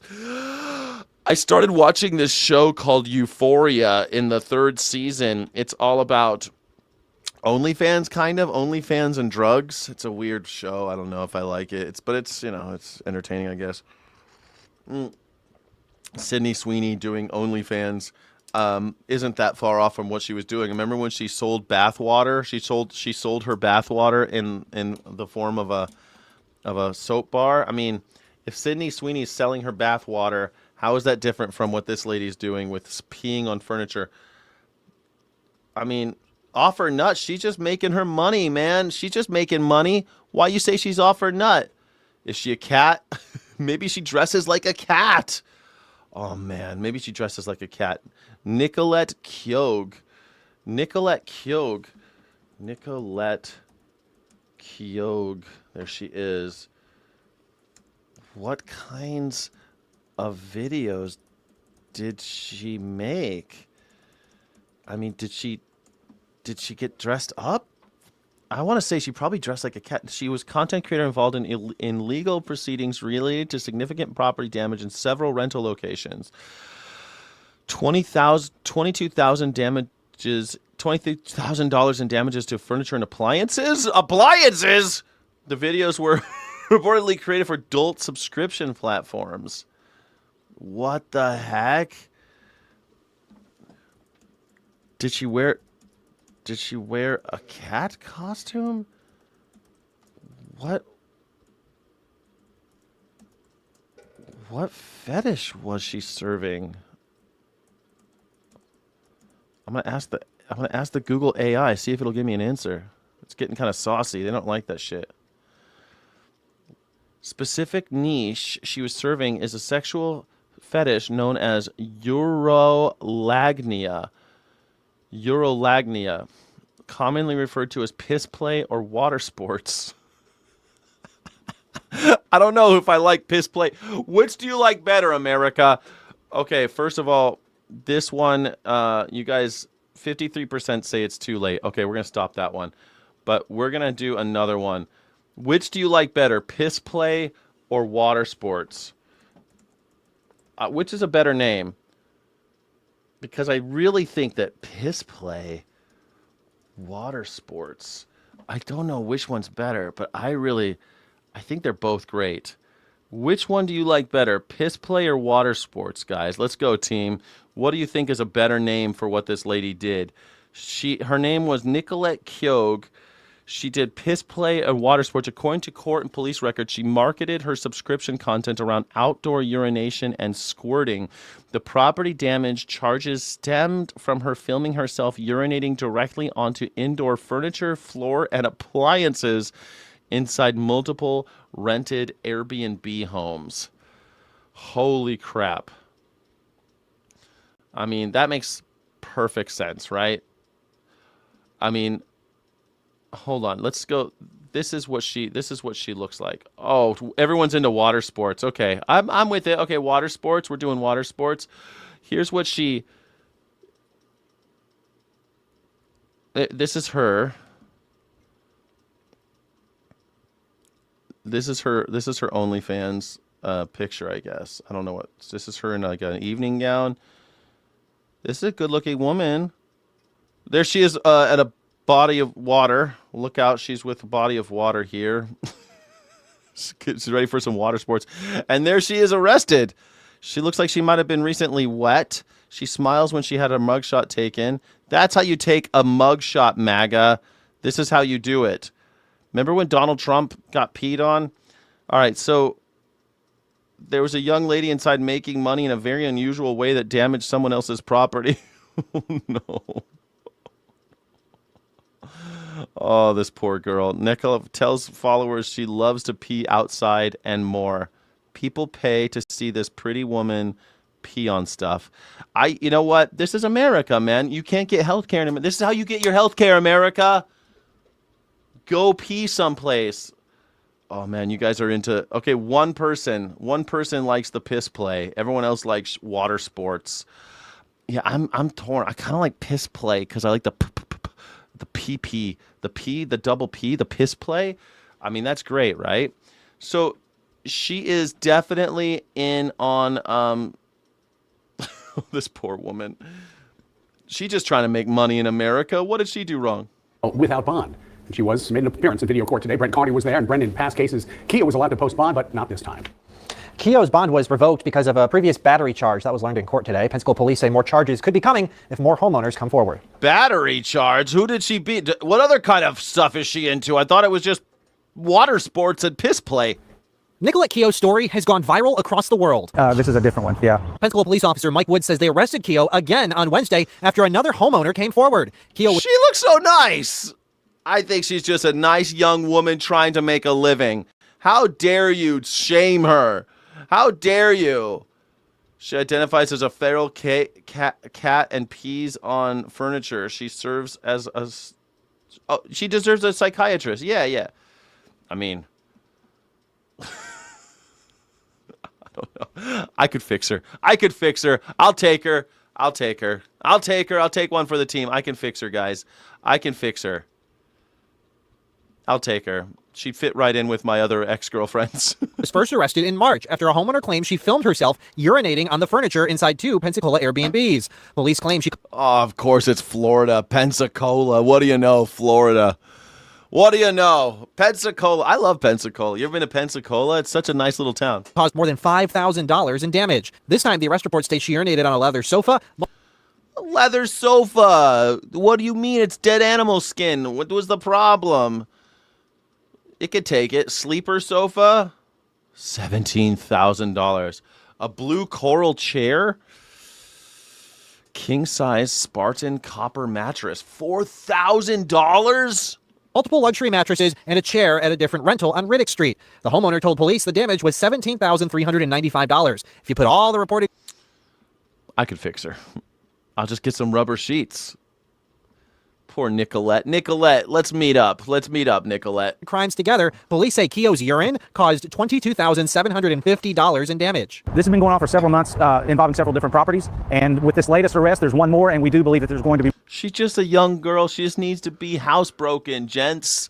She's... No one ever taught her that she's got to pee in the toilet, man. Puppy pads. There you go. Puppy pads. Those prices, wow, I could pee on stuff. Yeah, man, she's getting paid. She peed on the coffee maker. Damn it! Okay, that's where I draw the line, Nicolette. It's over. This relationship isn't going to last. You peed on the coffee maker? Don't you know how serious I take my coffee? Fruity. She adds a little something to my coffee every morning. I don't know what it is. It's a little pump of something. I don't know what she puts in my coffee every morning, but it's delicious. Thank you, Nicolette. You're really taking care of your man. Don't forget to like and subscribe for more Piss Play news right here on the Skyjack Morgan channel. It's the Morning Sky Show. It's the #1 news reaction show on YouTube. Thank you so much for watching. It's the #1 news reaction show on YouTube. The #1 news reaction show in YouTube history. Thank you. Piss play. More than that. Keogh appeared in piss play in water sports in the Escambia County video court to face charges of criminal mischief and felony. I don't know. She's She seems like a nice lady. Property damage. She's being held in jail without bond. Pensacola police say social media companies should not allow users to profit off of actions like this. What? Social media platforms, even adult sites, have rules, and if they have... They don't have rules about pee-pee parties, man. Pee-pee parties, piss play parties, water sports. The rule that something like this was not permitted, that would help a lot, because then people are not able to make money doing this type of thing, and hopefully that would put a stop to this. But right now, some of these sites are permitting this sort of thing. Why don't we just have health care in America? She probably would love to go get some health care. She'd love to go get some mental health care. She'd love to, I bet. She's probably like, man, I'm making money pissing on stuff, and I'm just not as fulfilled as I used to be. I thought I might be somebody. Mama told me I could be an astronaut, and I'm pissing on furniture and on fucking OnlyFans. Oh my God. I thought I could be somebody, Mama. I could have been a contender. If you were just looking out for me a little bit, I could have been a contender. Now I'm pissing on furniture. Pissing on the coffee maker. I don't know how I look myself in the mirror, Mama. I don't know how I do it. And these people are making money, and that's the problem. The judge ordered Keogh to not use... The problem is the money. Well, you're right and you're wrong, officer. The problem is... Nobody can make any money. There's no fucking money. Elon Musk has all the money. We printed all this money with our money, and then we all gave it to people like Elon Musk and the other 899 billionaires, and no one's got any money. Now our daughters, our wives, our cousins, our aunts, they're all pissing on stuff for money. Because that's all we can do now. Somehow there's money in pissing on stuff. I mean, I've pissed outside before. I wish I could have gotten paid for that. Shit, maybe I should start an OnlyFans account. How would a man, I wonder if what can I do? I heard there's some women, they just sit on cakes. They just sit on cakes and they're making money. Sign me up. I'll sit on a fucking cake. How do I do it?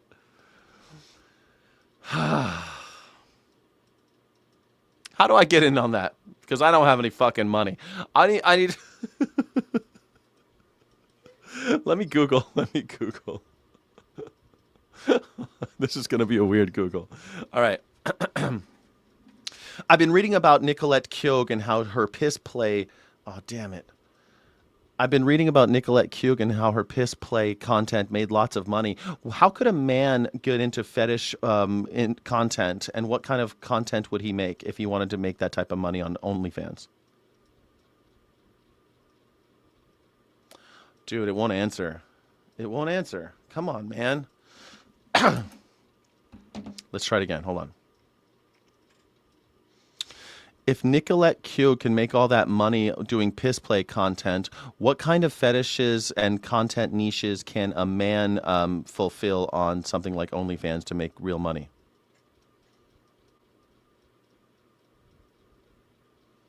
It won't answer.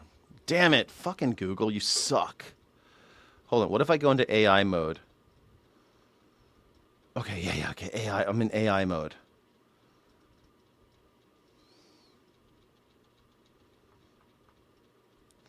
If Nicolette Keogh can make all that money selling piss play content in niche audiences in OnlyFans, how can a man fulfill niche content on OnlyFans and make equal types of money? Something like that. What do we got? To make comparable high-tier income on OnlyFans as a male creator, you must treat the platform like a scalable business rather than a passive hobby.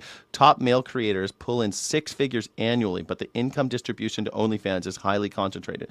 The top 1% of creators capture a massive share of the revenue, while the average creator only makes about $150 to $180 a month. That ain't Nicolette Keogh money. Okay. Understand your core playing demographics. OnlyFans economics is that men buy the vast majority of adult content on the platform, even for top-tier male creators. The audience willing to pay for a premium for individual messages, tips, and everything else comprised of gay, bisexual, or bi-curious men, overwhelmingly. Shit. Okay, straight guy paradox. There's a highly lucrative established sub-niche on OnlyFans where ostensibly straight male creators market their content directly to an LGBTQ+ audience. To make equivalent top-tier money, you must be comfortable knowing who your primary paying customers are and actively catering your marketing and direct messaging interactions to them. Okay, that makes sense, right? The himbo, fitness and bodybuilding niche. Ooh, that's how you do it. You just get ripped.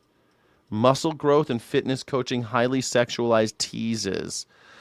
The archetype, daddy bear or jock? Oh, I don't know. Am I a daddy, a bear, or a jock? I don't even know which one I am.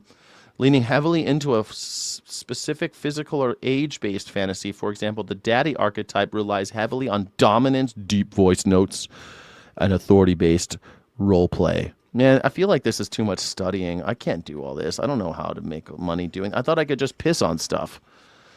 Damn it. Boyfriend experience, archetype fetish, kink and taboo BDSM. Damn. That's it. I can't do it. It's not for me. Dang it. I'm out again. See, this is just goes to show white men just can't get a break. White straight men just can't get a break. Dang it. All I wanted to do was start a OnlyFans, and there's just not a niche for someone like me. Darn. Fat folks just rock back and forth. Eesh. R. Kelly's so upset right now. Man, I thought I could just pee outside and make money. She was able to do it. Why can't I? Sell dirty socks? Who's going to buy my dirty socks? No one's going to buy those dirty socks. Dang it. You could have done this 10 years ago. You could have done it 10 years ago. You could have. Market for fingernail clippings? Oh, shit. I don't think I'm going to do it. I don't think I can bother. I don't think I can manage all that. Social media and not contact the victims in this case. Because, like, how would I even know? Like, even if I'm like, okay, I can pretend to be someone's daddy. But then I'd have to watch a bunch of daddy content to see how it's done and, like, study the role and learn how to do it. I don't know. Listen, son. I guess that would make sense that since gay guys, because there's a bunch of straight guys that have the mommy complex, right? They want women on OnlyFans to call them mommy and shit, call them little boy or whatever the fuck. I guess that makes sense that there would be the same thing for gay guys, and they want straight guys to tell them, yeah, make sure you stroke it right or something. I don't know what the fuck they do. Anyway, it's too bad. I thought I was going to make a bunch. Tidy your room and get me a beer while you're at it. Don't jerk it too much. I think that's what they do. I don't know what they're doing. But hey.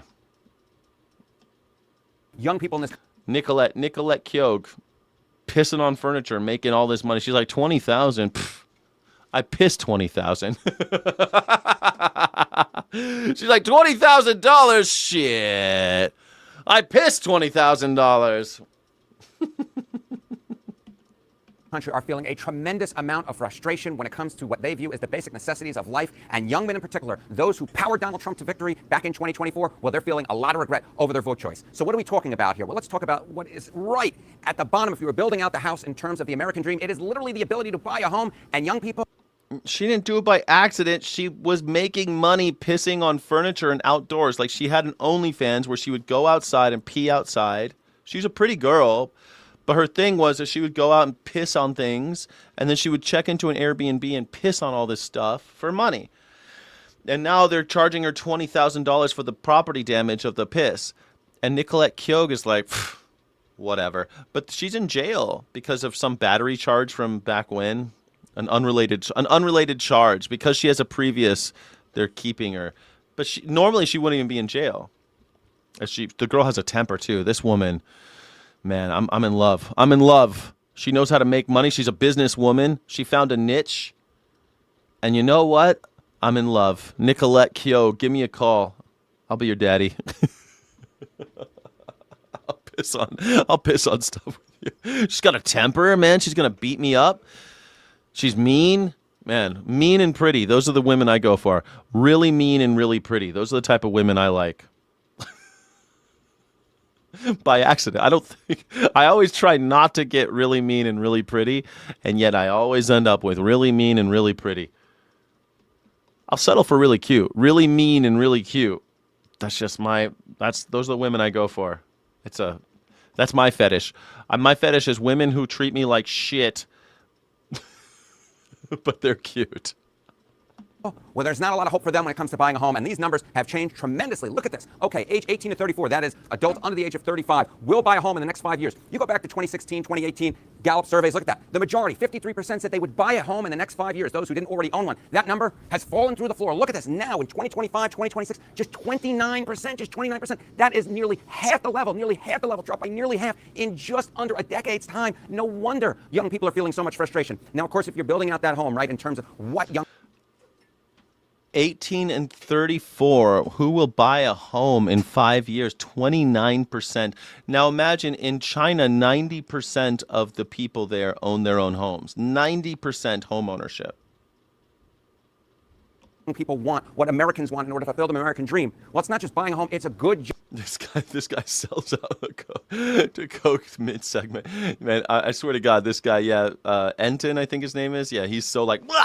And this is at 1.5% though. You go, leave the home, you have a good job.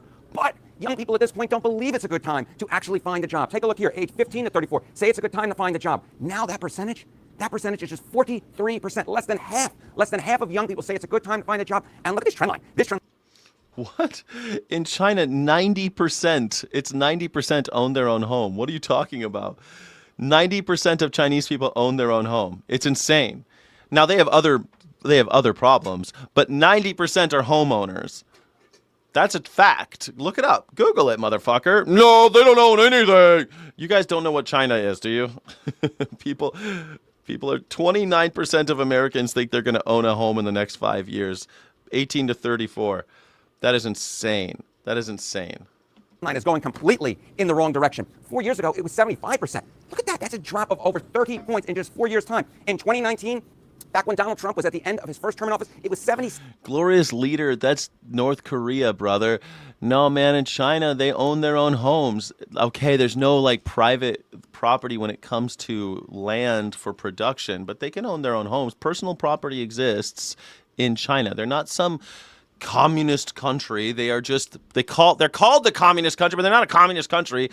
I've been to China. They're more capitalist. I mean, Macau is one of the biggest, bigger than Vegas. It looks just like Vegas. In fact, it has the same. There's an MGM Grand there and a Wynn Hotel. It's the same. There's even a Venetian there. It's the same.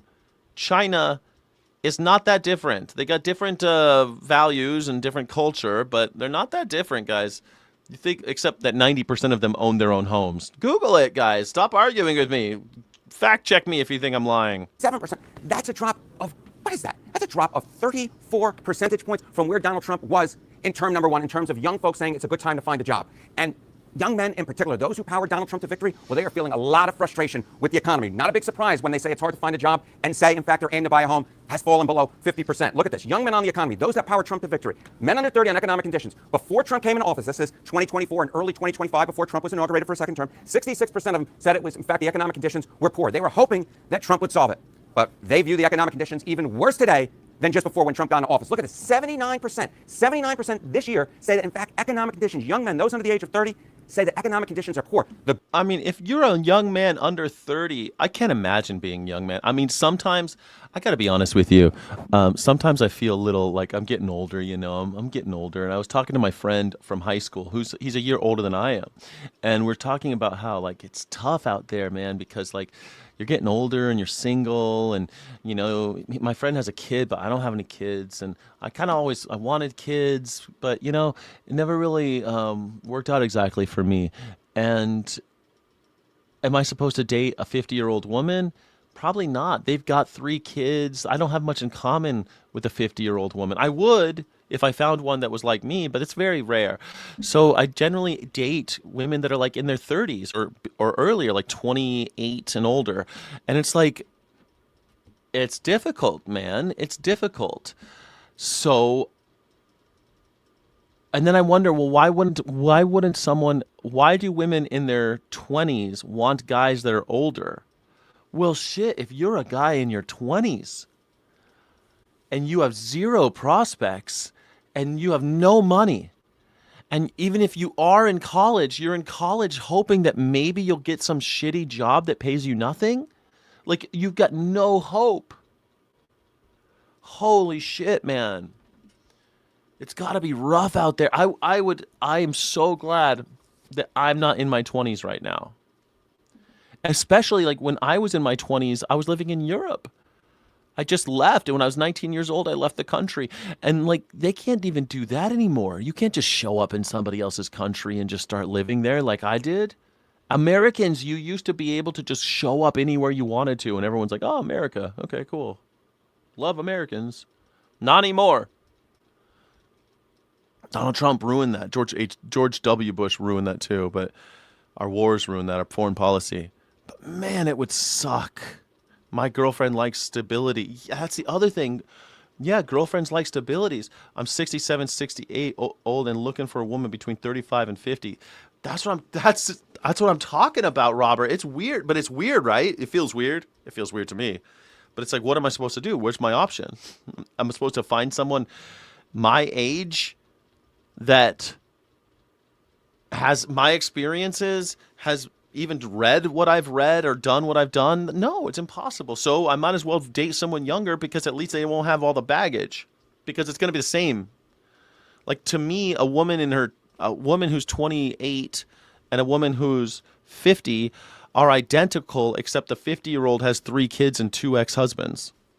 Like, but to me, they're the same. I have the same in common with them. Fucking weird, man. It's weird. It's weird. I have 6 kids and I date whoever, but they can't be under the age of my oldest kid, who is 27. Yeah, because it'd be weird, right?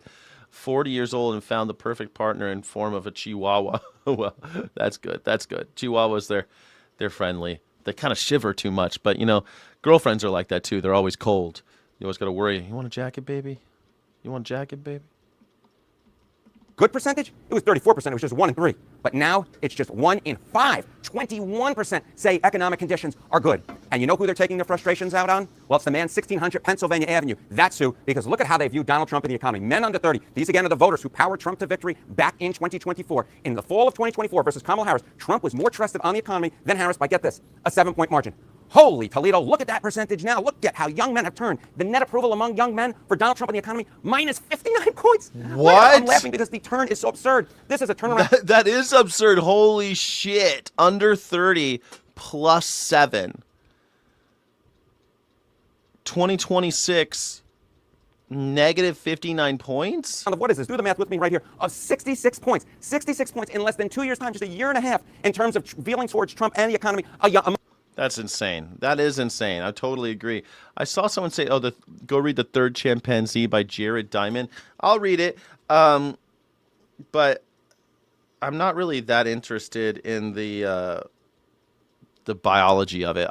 Because I would date an older woman if I had something in common with her, and she didn't have, like, she would have to be like a soulmate type person if I'm gonna be with someone with 2 ex-husbands and 3 kids. You know what I'm saying? She'd have to be like she'd have to be incredible to me. It'd have to be like, the standard is far too high, I guess is what I'm saying. Anyway, there's still maggers in the chats. I know. Well, they're all over 50. Like the only maggers left are like baby boomers and and older Gen Xers. That's the only people left. Gen Xers and baby boomers love Donald Trump, but everyone younger hates him. So I have 3 ex-husbands, LOL. Yeah, there you go. I mean, like, I don't want to deal with your 3 ex-husbands. You know what I'm saying? I just don't want to fucking deal with it. I do not want to deal with, like, if your husbands are dead, that'd be fine. I don't mind the kids. The kids are fine. I don't have a problem with the kids, really. I mean, they're kind of annoying, and I always, I wonder where the kids are. Fucking, are they gotta go to practice or whatever they got going on, you know? Kids are okay, though. But it's the husbands, man. The ex-husbands. I've been there. I do not want to have any conversations with your ex-husband. I want nothing to do with any of your exes. I don't want to know about them. I don't want to know them. I don't want to have conversations with them. And if you want to say I'm immature because of that, it's just, that's fine. But it just annoys me. It's just like, it ruins my whole day dealing with your ex. And I don't want to fucking have to deal with it. It's not worth it. It's just not worth it. No amount of companionship or pussy is going to be worth me hanging out with your ex-husband. Let's all go to the ball game together. No. Like, I'm so glad there's other people who can do it. That's so cool. Some people, they get these blended families, and the exes are friends, and they all go to the ball game together on Memorial Day weekend, and they clap for the LA Dodgers or whatever. Not me. Not me. Not me. I can't handle it. Maybe I'm crazy. 5-year relationships make more sense than for lifelong pair bonding if you live to 45 evolutionarily. Yeah, I mean, my longest relationship's 7 years, so, and most of my relationships are around 5 or 6 years. Most of my long-term relationships. Among young men. And when you put it together, right, the economy being the #1 issue, how do they feel about Donald Trump overall? Well, it's a different world, and I loved. Dude, yeah. Dude, I once got with a woman. We were doing fine. She had 2 kids and an ex. And this guy would like text me crazy shit, like, you're going to taste my cum, and like weird shit, bro. This guy was clearly fucking losing his mind. And I was like, yeah, that's not worth it for me. I don't need, why, how did he get my number? Well, he looked at my phone. And then I started blaming her. I'm like, you let this idiot get my fucking phone number? And now I'm getting texts from this asshole? Nah. Not worth it. Not worth it. Not worth it. 11.5 and counting. Way to go, Sayar Giannis. That was with my first wife for 25 years. That's rad. Good for you. Sometimes kids can keep it going, you know. You had kids with her probably, or him? Yeah. Love that sitcom back in the 1980s and into the early 1990s. Great theme song. Men under 30 on Trump. Look at this. In the 2024 election, Donald Trump won that vote by 1 point. He was the first Republican nominee to win young men this entire century. But now it's a different tune. His net approval rating among young men, look at this, minus 55 points. Minus 55 points. That's a switcheroo of what this? That's 56 points. 56 points in just a year and a half. And you know, I'm a little thirsty here. Ooh. Today's soft drink of the day is Coca-Cola cherry float. Let's take a drink. Ah, that's nice. I do enjoy a good Coca-Cola cherry float. Now, what? Of course, it's not just the economy. When did that happen? What the hell just happened there? Is that just product placement in the news? Not just the economy that is changing Donald Trump, or the views of young people on Donald Trump. Of course, it's foreign policy. Because remember, Trump said, oh, I'll keep us out of foreign wars. And what's been going on the last few months? Well, the war in Iran. And young men don't like it one iota. Because just take a look. Trump and foreign policy. Okay, men under 30 on Trump and foreign policy. Back in the fall of 2024, look at this. Hey, everybody, I think it's great. You stay in long-term relationships. I think it's wonderful. If I could have stayed, I would have stayed with my ex. I would have stayed. And I have a woman that I talk to pretty frequently who's an ex, and I've known her for coming up on 25 years or something. I think I've known her, and I wish that we were together, but guess what? She broke up because she wanted to be with her family and she was from another country, and all this shit happened. And she still loves me and I still love her, but it's never going to work out now. She's got a kid with an ex that she hates, and she lives in another country. And as much as I would love to go sweep her off her feet, that's impossible now.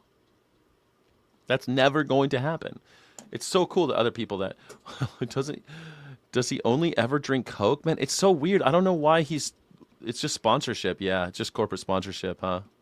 Young men trusted Donald. It makes sense. CNN's in Atlanta, so it makes sense that Coca-Cola, if you don't know, Coca-Cola like owns Atlanta. Every time, if you go to Atlanta, Georgia, there's Coca-Cola everywhere. At least last time I was there, everything is Coke. In fact, if you go to like a restaurant, they go like, what kind of Coke do you want? They don't ask you, they don't even call it like soda pop or whatever the fuck. It's just soft drink. No, it's like, what kind of Coke? What kind of Coke you like? Sprite? Trump over Kamala Harris by 9 points. Today, look at his net approval among them.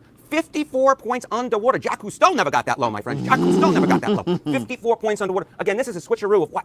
63 points in just a year and a half's worth of time. My goodness gracious. And of course, everything that flows from the presidency. Trump is not on the ballot this fall, but it all flows downhill to those members. Yeah, that's true. You're right, Positrack. You're totally right. But it's, you know, it's always, but we've got a good relationship over the years, and it's just one of those like the one who got away type of situations. You know, I was young and it was hard to try to get someone into the country, and I was living in Europe. I wanted to go to university in America and then come back to Europe, and then her family, actually her sister was like, but you're missing all the important years of your niece. And she's like, I miss my niece. And then she went back to Well, she lived in Germany. She's Italian, but she lived in Germany. It's a whole thing. Of Congress, those Republican members of Congress, if they think they're going to escape the wrath of young men and the regret that they have for voting for Donald The wrath of young men. Trump, well, they got another thing coming, mister. They got another thing coming. Because just take a look at young men and the midterms. Okay, men under 30 on the midterm elections. You know, you go back to November of 2024.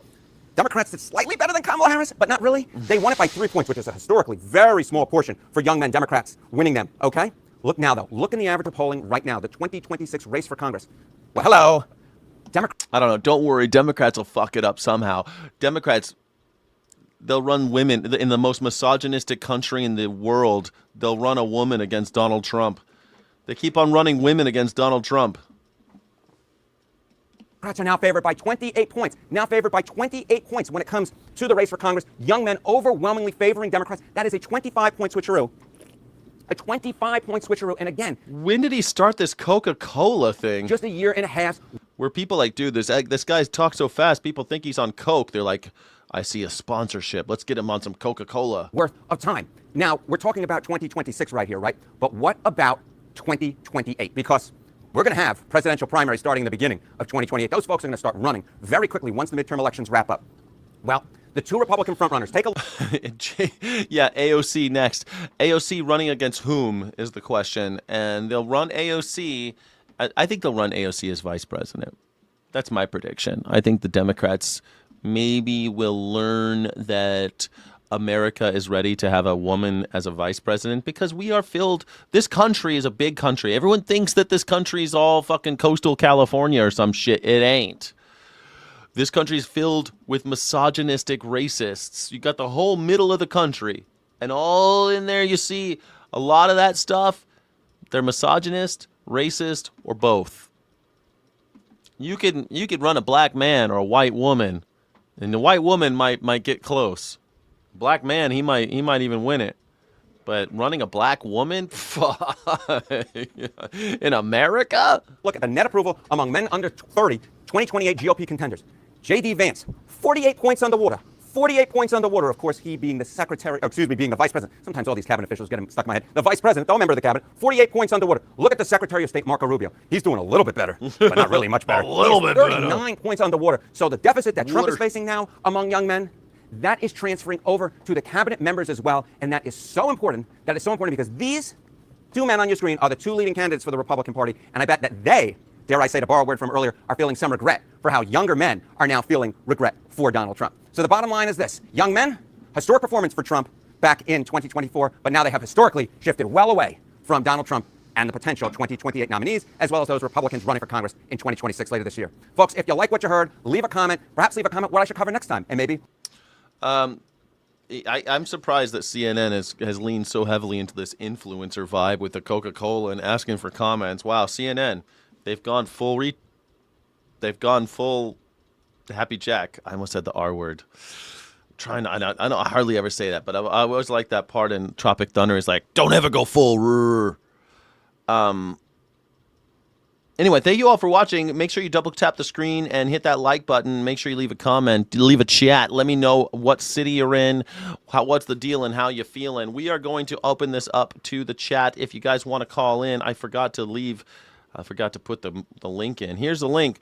If you want to call in, you can call in and tell me how you feel about Donald Trump or anything else, anything that's on your mind about the news. Do you think that the Pope should we arm the robots? Do you think piss play or water sports? Which do you prefer, piss play or water sports? Do you think that Nicolette Kyogue might date me? Do you think I have a shot? She seems nice. A landlord in Michigan was supposed to be in his tenant's home making repairs, but the renter was shocked and sickened when security video showed what the landlord was really doing inside his home. Fox's Lauren Klein reports. Water sports. When he walked back and forth through here naked and... What did you do in the kitchen? I saw him come out with some kind of rag or something. I don't know. I might have been trying to make a sandwich, but I don't know. It's creepy. Their landlord was supposed to be removing dead birds from the attic. Instead, he was giving a lesson on the birds and the bees on camera. What in the hell? The landlord's getting rid of the birds in my attic, and he goes walking around my house naked? What in the hell is going on with that? Sky, do you want to be a human toilet? No, I don't know what that means. I don't think so. My instinct is no on that one. Is no. I live in America. I'm already a human toilet. I live in America. Oust all incumbents. Hey, Leaf, you know what? It used to be if someone was an incumbent, I have voted that way. When I'm voting, sometimes just vote anyone who's not incumbent. I've done that before. Just down the road. Down the whole list. I've done that. Democrat? Democrat? What's a Democrat? I don't like those Democrats. You're pro-Democrat? This guy's burning down the house is pro-Democrat. Way to go. I don't understand how you can be pro-Democrat. That's okay. Does he have an OnlyFans? I don't know. Does this guy have an OnlyFans? Probably. So right now we're kind of standing at the scene of the crime. What did you guys do? Did you clean before you? Most definitely. My wife, she's germophobic, so I had to most definitely clean it before she even stepped in anywhere in this house. Period. It is so weird that this landlord's walking around this guy's house naked. It allegedly happened Monday in Westland while Javon Crawford and his wife were in the hospital with his sick grandma. His wife started getting alerts from their security cameras on her phone. She just pointed the phone to me, and then I seen him just doing what he was doing right here in our house. Was it live? It was live. Live footage. Oh my God. Time stamped and everything. Bonnet down, legs up for about an hour. I'm wondering too if this guy's done this before. He seems so comfortable. Too comfortable. Too comfortable. So I know for a fact that somebody that comfortable. What does that mean? Bottoms down, legs up. What the hell are we talking about here? Bottoms down, legs up. Did she just say bottom down, legs up? Does that make sense to anybody? I don't know what she means. What the fuck does that mean? Bottom down. I know face down, ass up. Was it live? It was live. Live footage. Oh my God. Time stamped and everything. Bonnet down, legs up for Bonnet down, legs up. about an hour. I'm wondering too if this guy's done this before. He seems so comfortable. Too comfortable. Too comfortable. So I know for a fact that somebody that comfortable. What else could be done? That landlord has some explaining to do. We tracked him. No, you're gonna go to his house. Oh no, gonna go to his house. Oh no. Imagine me and that guy. You're like, what? Why are the cameras here? So we just watched you bonnet down, legs up, whatever the hell that means. I don't know what that means. Oh no, I hate these fucking landlords. Why are they so horrible? What is this guy doing, man? Why are you such a piece of garbage? To his Canton Township home. Is this you, naked in a tenant's home? What? The Crawfords have handed that X-rated film over to police. How hard is it going to be next month to cut that check to him? You know, it's gonna be hard. I'm gonna probably write some. Something else is hard too, huh? Yeah, I get this guy really likes it when you write him checks. Some languages on the back of the check for him to transfer to him. Special memo. Yeah, special memo. Yeah. I would send him images. I'd say, hey, I want 6 months rent for free, or you're gonna fucking I'm gonna publish all these naked pictures of you in my house, you weirdo. He shouldn't have called the news. He should have just told him, hey, I just got all this video footage of you naked in my house. I'm gonna go to the press. I want a deal on the rent. 2 years free. Yeah. What is so weird? I wouldn't cut no check, man. You got to pay for rent. No interest on his income. Man. Yeah, I want a year free rent for sure. A year seems reasonable to me. A year. I want a year free. I said 6 months, but I think you're right. Maybe I undersold it. A year. I want you to pay your own mortgage on this house for a year, or I'm going to release the video to the press. Jesus. This is going to be members only. Oh no, why? Why is it members only? Why is it too gross? Party doing the breaks, I have no idea. After a 33-year run, The Late Show aired its final broadcast on Thursday night. It drew in 6.7 million viewers and became host Stephen Colbert's most watched weeknight episode on record.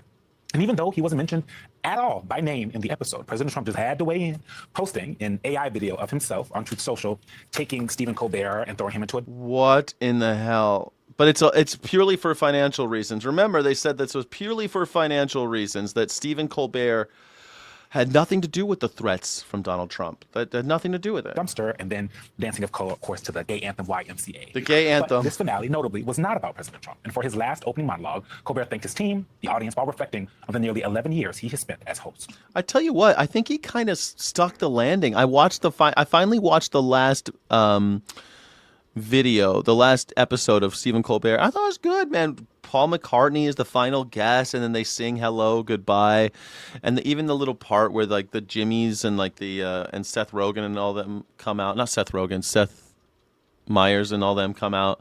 I thought that was really cool. And then he did that thing on Only in Monroe. That Only on Monroe thing, I laughed out loud. It's an hour long. It's on YouTube. He went the next day to do in Monroe, Michigan. He got Jack White to play the music, and he did public access, which he did the first episode of The Tonight Show. He did Only in Monroe in Michigan for whatever reason, and now he guest hosted it 11 years later. And it was so funny. I laughed out loud more times in that, the public access thing, than I did in his show. I thought it was good. I'm not really a Colbert fan, but I thought he stuck the landing. I thought it was really good. Yeah, Colbert was dancing at a party while Trump was shitposting. Yeah, I know. It's so weird. It's so weird, man. Trump shitposting is so funny. Colbert was funny in the aughts. I mean, he had his moments. I liked his monologues and stuff. I thought he was okay, you know, and.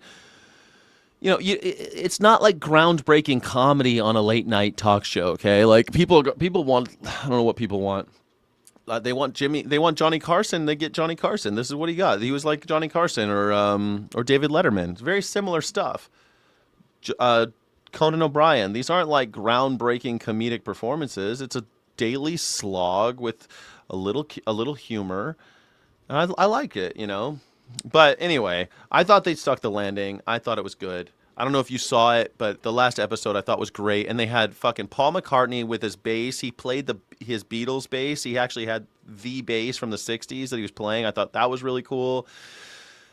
And you say goodbye. I say hello. What a great way to end the show. Great way to end the show. Classy. I thought it was great. This show, I want you to know and you to know, has been a joy for us to do for you. In fact, we call this show the Joy Machine. We call it the Joy Machine because to do this many shows, it has to be a machine. Yeah. But the thing is, if you choose to do it with joy, it doesn't hurt as much when your fingers get caught in the gears. On night one of the Colbert Report, back in the day, I said, anyone can read the news to you. I promise to feel the news at you. And I realized pretty soon in this job that our job over here was different. We were here to feel the news with you.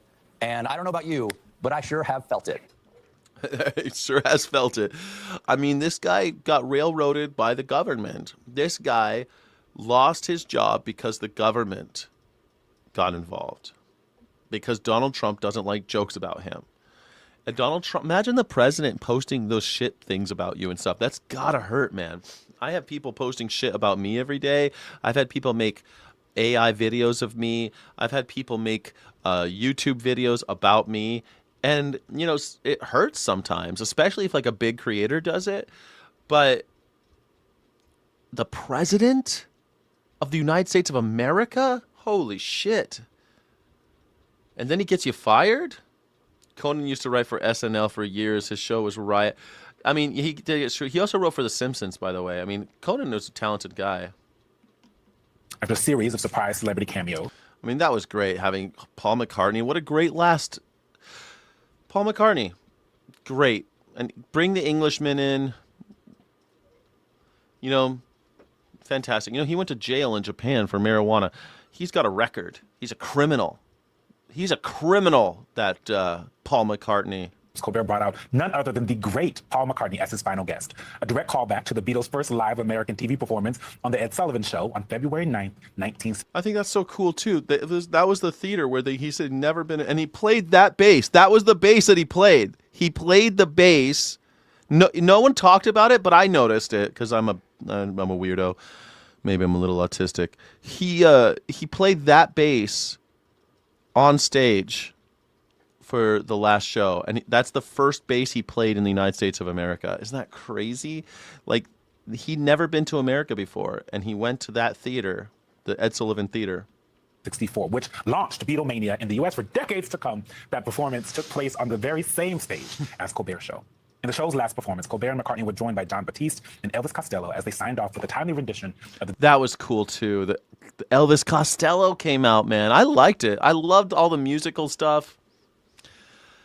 You know, like I said, I'm not crying about Colbert, but I think he got fucked, and he handled it with grace. That's more grace than I would have had. Beatles hit Hello, Goodbye. Look, that's Elvis Costello right there, man. These guys are legends. And that's John Baptiste right there. Super cool.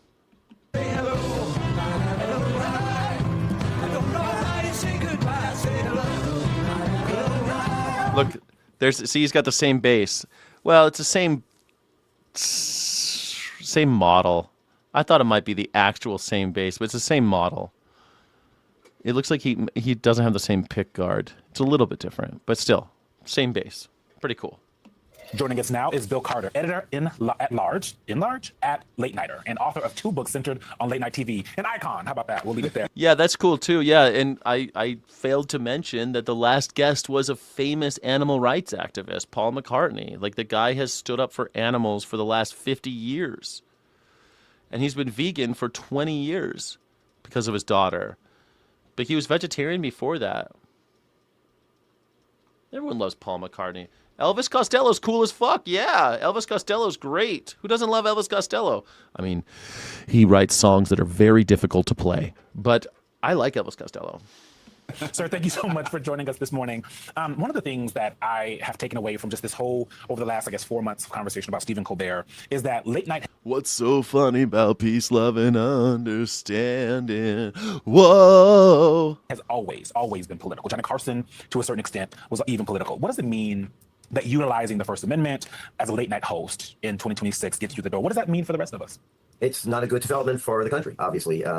Certainly the idea that he throws a man in the dumpster at the end of it indicates... Yeah, I mean, he posts what kind of a little bitch is Donald Trump that he makes AI videos of Stephen Colbert getting thrown into a dumpster by Donald Trump, as if Donald Trump could throw a bag in a dumpster. Donald Trump can't lift his own McDonald's bag.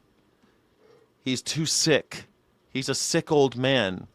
He was personally involved. Really, the government was pushing to get rid of this man because he was a critic. And, that is, so alien to our values that I think most Americans, even people who are kind of neutral about it, maybe not his strong supporters. I mean, I don't think young people are able to learn about old music anymore. I was talking about this yesterday, that when I was a kid, you could go into a thrift store and they had used records and used tapes and even used 8-tracks, and you could pick them up for sometimes 25 cents, $1 for a record, and you had music. And when I was a kid, I loved music, so I would just pick up. I learned so much about reggae and jazz and blues because of that. And now in America, at least, that doesn't exist anymore. Kids don't listen to old music. When I was a kid, I got some Led Zeppelin tapes. Nobody taught me to like Led Zeppelin. I just found the tapes in a thrift store or in a warehouse. There used to be this place called Warehouses. It wasn't a real warehouse. It was like a music store, The Warehouse, and they had a lot of used stuff. And I bought all these tapes, and I had this Walkman that could and I would put it in. And I would walk around to school and shit, listening to the drum solos of John Henry Bonham. I don't think kids are able to do that anymore. Now they can look it up. If they type in Led Zeppelin, they can do that, but they need to know. They never get to that point. It's sad, man. It's sad. No, this is not something we do. We don't do that. We don't shut people up because they criticize us. And I think everybody who has a sense of that realizes this was a bad situation that we are. CDs were cool too, but when I was a kid, CDs were kind of expensive. But once you could get used CDs, it was pretty cool. But still, you couldn't really walk around with them. Remember, the old Discmans? If you shook them, it would. But a tape you can walk around with. A CD, you'd have to hold it like a pizza to try not to make it skip. Until they came out with ones with more RAM. But then they were so expensive. It sucked. CDs were cool and all, but they kind of sucked. Tapes were fucking cool. Going to have to deal with on an ongoing basis. Yeah. Bill, I'm wondering if we can get sort of your professional analysis for maybe some of our viewers who might have not been able to stay up till 11:35 p.m. What did you make of his final episode, his message? What was your biggest takeaway? And what do you think he's doing next? Is it OnlyFans? What are you hearing? That was a joke.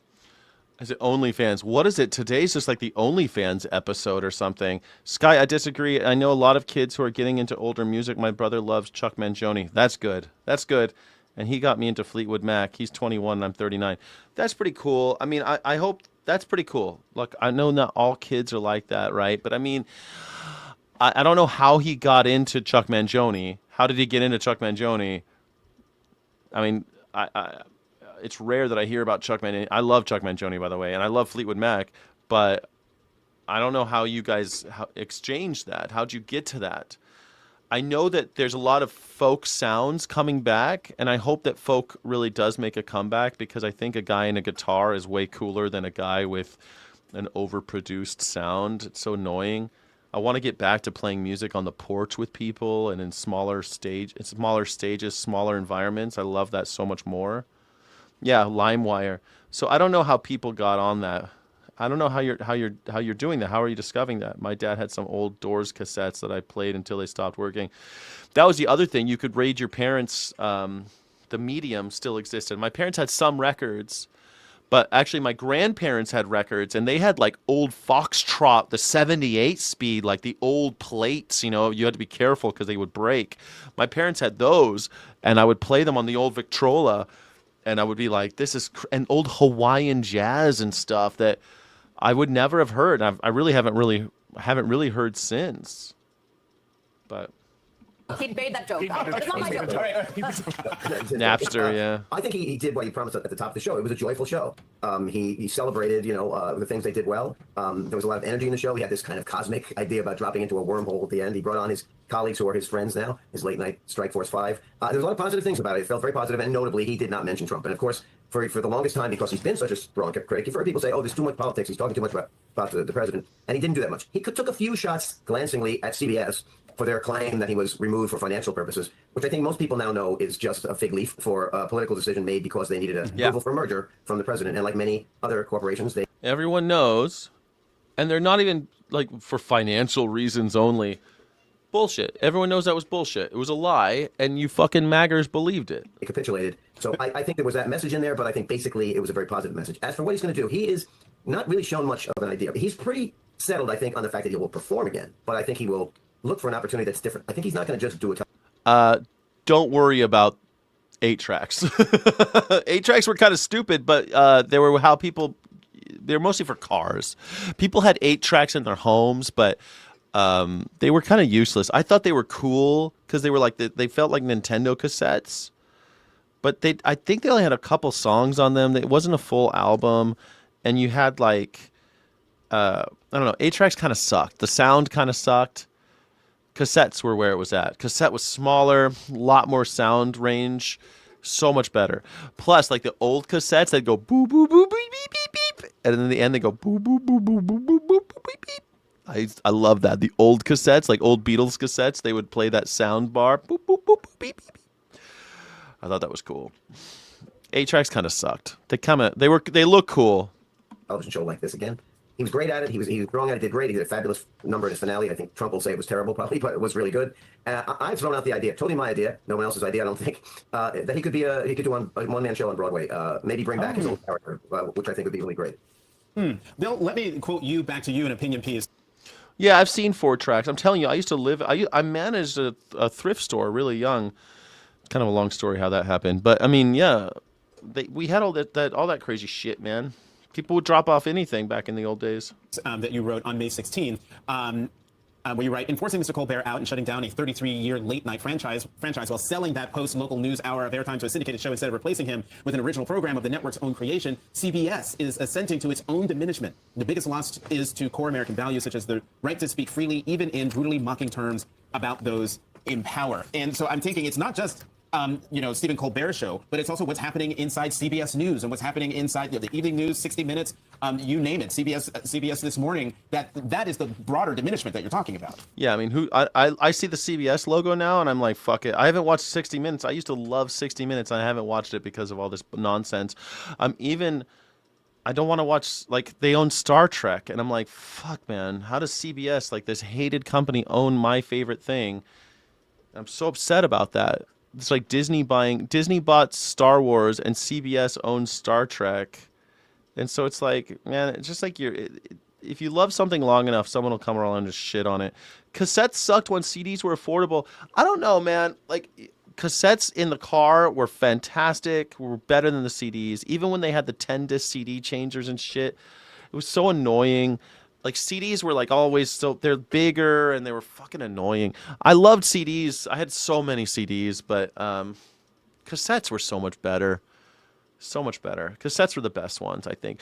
Vinyl's cool and all, but like, ugh, they're big. You got to move them. If you're going to stay in the same house for 20 years, vinyl. But like, cassettes were so much cooler, man. Yeah. Lucy helped get Star Trek on TV. That's true. Lucy Lucy put Star Trek on TV. That was her. Like, she did it. Like, it was big. Desilu Productions. This has been a Desilu production. Ayatollah Khamenei issuing a statement saying U.S. military bases in the Middle East are no longer safe. This comes hours after the U.S. conducted strikes on the Islamic Republic. Yeah, I mean, Stephen Colbert was nothing. Like, Honest Vegan Seed says Colbert was fine with the status quo. Yeah, he was. I mean, that's what the late night people are. They're supposed to just be funny men who talk about the status quo and feel the news with you. Like he said, I'm going to feel the news at you, is what Stephen Colbert said. And that's his job, and that's okay, it's not my cup of tea, I kind of like, sometimes I get so down on the news. I like the late night guys. I like Seth Meyers kind of joking about the news with me, and I see them steal my jokes all the time. And when they do steal my jokes, like, I don't believe that they're actually stealing my jokes, but if their writing team makes the same joke that I made, I feel like, yeah, man, I got it. That's pretty funny. Like, I made that joke on the fly, and their whole writing team came up with the same joke. That's pretty funny. That's pretty cool. And I like that there's people out there making fun of the news. I wish that they were all anarchist revolutionaries, but they're not. And that's a little too much to ask for, I think, from our corporate news and the way media works in America. But yeah, With U.S. Central Command giving an update, spokesman Timothy Hawkins saying, quote, U.S. forces conducted self-defense strikes in southern Iran today to protect our troops from threats posed by Iranian forces. Targets included missile launch sites and Iranian boats attempting to emplace mines. U.S. Central Command continues to defend our forces while using restraint during the ongoing ceasefire. Meantime, the commander-in-chief writing on Truth Social, quote, the enriched... Yeah, how many songs that Robert Fruge... I remember them being in cars. I remember 8-tracks being in cars mostly. I've seen a couple of home units in my life, but like... It was pretty rare for people to have them in their houses, I think. But 8-tracks didn't last long. But how many songs were on an 8-track? It wasn't a full album, right? It was like four songs, 2 songs, something like that. It was short. And they were big. 8-tracks were pretty big. Uranium, nuclear dust, will either be immediately turned over to the United States to be brought home and destroyed, or preferably in conjunction and coordination with the Islamic Republic of Iran, destroyed in place or at another acceptable location with the Atomic Energy Commission or its equivalent being witness to this process. No, it wasn't 8 tracks. They didn't have 8 tracks. They didn't have 8 songs. It was 8 tracks, like 8 tracks of sound, right? Was it the 8? Hold on a second. Describe an 8-track to me. 8-track is a vintage analog magnetic tape format popular in the 60s. It revolutionized portable music by bringing album listening into cars, plastic cartridges, and endless loop of tape. Their most famous quirks: no rewinding, an endless loop. You had to listen to it straight ahead, an endless loop. They had 4 programs. The 1/4-inch wide tape is divided into 8 parallel tracks. That's right. It was about how many tracks were on there. So, like, famously, the first 64-track song, the biggest, it was a world record, was Bohemian Rhapsody. Left and a right channel, 2 tracks in left and right channel. The tape gives you 4 individual programs or sides of music. The K-clunk. When the tape finishes one program and loops to the next, a metallic foil strip on the tape triggers a sensor in the player. The playback head automatically shifts up or down to read the next pair of tracks, making a very distinctive ka-clunk sound. Mid-song interruption. Since all 4 programs have to be exactly the same length, songs often had to be awkwardly split in half so the tape could shift to the next program. A song might fade out, ka-clunk, and fade back in on a different track. How many songs did How many songs did they generally have on an 8-track? We have, Google says 8 to 12 songs. They did have a full album, 8 to 12 songs. Okay.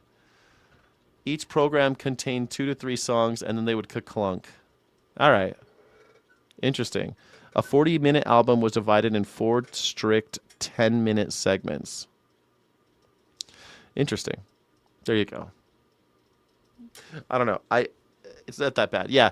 I don't know. I never... 8-tracks had the full album, Jack. I didn't know that. Sorry. I don't know that much about 8-tracks. I remember them, but they weren't... I remember them being like fucked up, and you couldn't rewind, and you couldn't play back, and they were big, and you couldn't play them at home. You had to play them in some guy's car, and like, I don't know. I just never caught on. I remember 8-tracks, but I never I probably listened to a few in my lifetime because there were some old cars that still had 8-tracks. And event. Former NSC Chief of Staff under President Trump, Alex Gray, joins us now. Alex, do these latest strikes put the ceasefire in jeopardy? Hey, Todd, good to be with you guys. I don't think they do necessarily because, look, the Iranians know that the blockade is having an extraordinary effect on them. They're having to readjust their supply chains from the Gulf to Central Asia. It's been a very traumatic couple of months for the Iranian economy and for the regime itself. I think they have every incentive to come up with a deal that allows them to go back to what they're best at, which is trying to keep power for themselves. I think this is a kind of blip in the ceasefire. I don't think it's going to derail the process. Also yesterday, the president added another layer of things by calling on a myriad of countries in the Middle East to join the Abraham Accords. Writing on Truth Social, I stated that after all the work done by the U.S. to try and pull this very complex puzzle together, it should be mandatory that all of these countries, at a minimum, simultaneously sign on to the Abraham Accords. It may be possible that one or two have a reason for not doing so, and that will be accepted. But most should be ready, willing, and able to make this settlement with Iran a far more historic event than it would otherwise be. It should be mandatory for the Abraham Accords? What are the Abraham Accords? I mean, it's National Hamburger Day, everybody. I just got an alert. It's National Hamburger Day, everybody. I mean, the Abraham Accords are a set of historic U.S. mediated agreements that establish normalized diplomatic, economic, and security relationship between Israel and several Arab and Muslim nations. That's what I understood. I thought the Abraham... Why is he saying that every country should have to... It should be mandatory that all of the Gulf countries have to sign into the Abraham Accords? Why? Prior to the Accords, only 2 Arab nations, Egypt and Jordan, had formal ties with Israel. So basically, Donald Trump is saying it should be mandatory for everyone to do business with Israel? That's pretty crazy if you think about it. That's what he tweeted? Like, the tweet is saying, this is Donald Trump. I stated that after all the work done by the United States to try and pull this very complex puzzle together, it should be mandatory that all of these countries, at a minimum, simultaneously sign onto the Abraham Accords. It may be possible that one or two have a reason for not doing so, and that will be accepted. But most should be ready, willing, and able to make this settlement with Iran a far more historic event than it would otherwise be. So what are we saying? That Iran has to have formal ties to Israel? This is insane. What in the hell? The accords were signed in September 2020 and are named after the patriarch Abraham. Okay, duh. Symbolizing the shared roots of Judaism, Islam, and Christianity. These fucking religions, man. Initial signatories were UAE and Bahrain were the first to sign, becoming the first Arab nation to recognize Israel in over 25 years. Sudan and Morocco joined shortly thereafter. Kazakhstan joined in 2025, expanding accords to Central Asia. So there's Bahrain, UAE, Sudan, Morocco, and Kazakhstan. 5 countries, I guess, plus Egypt and Jordan. So 7 countries.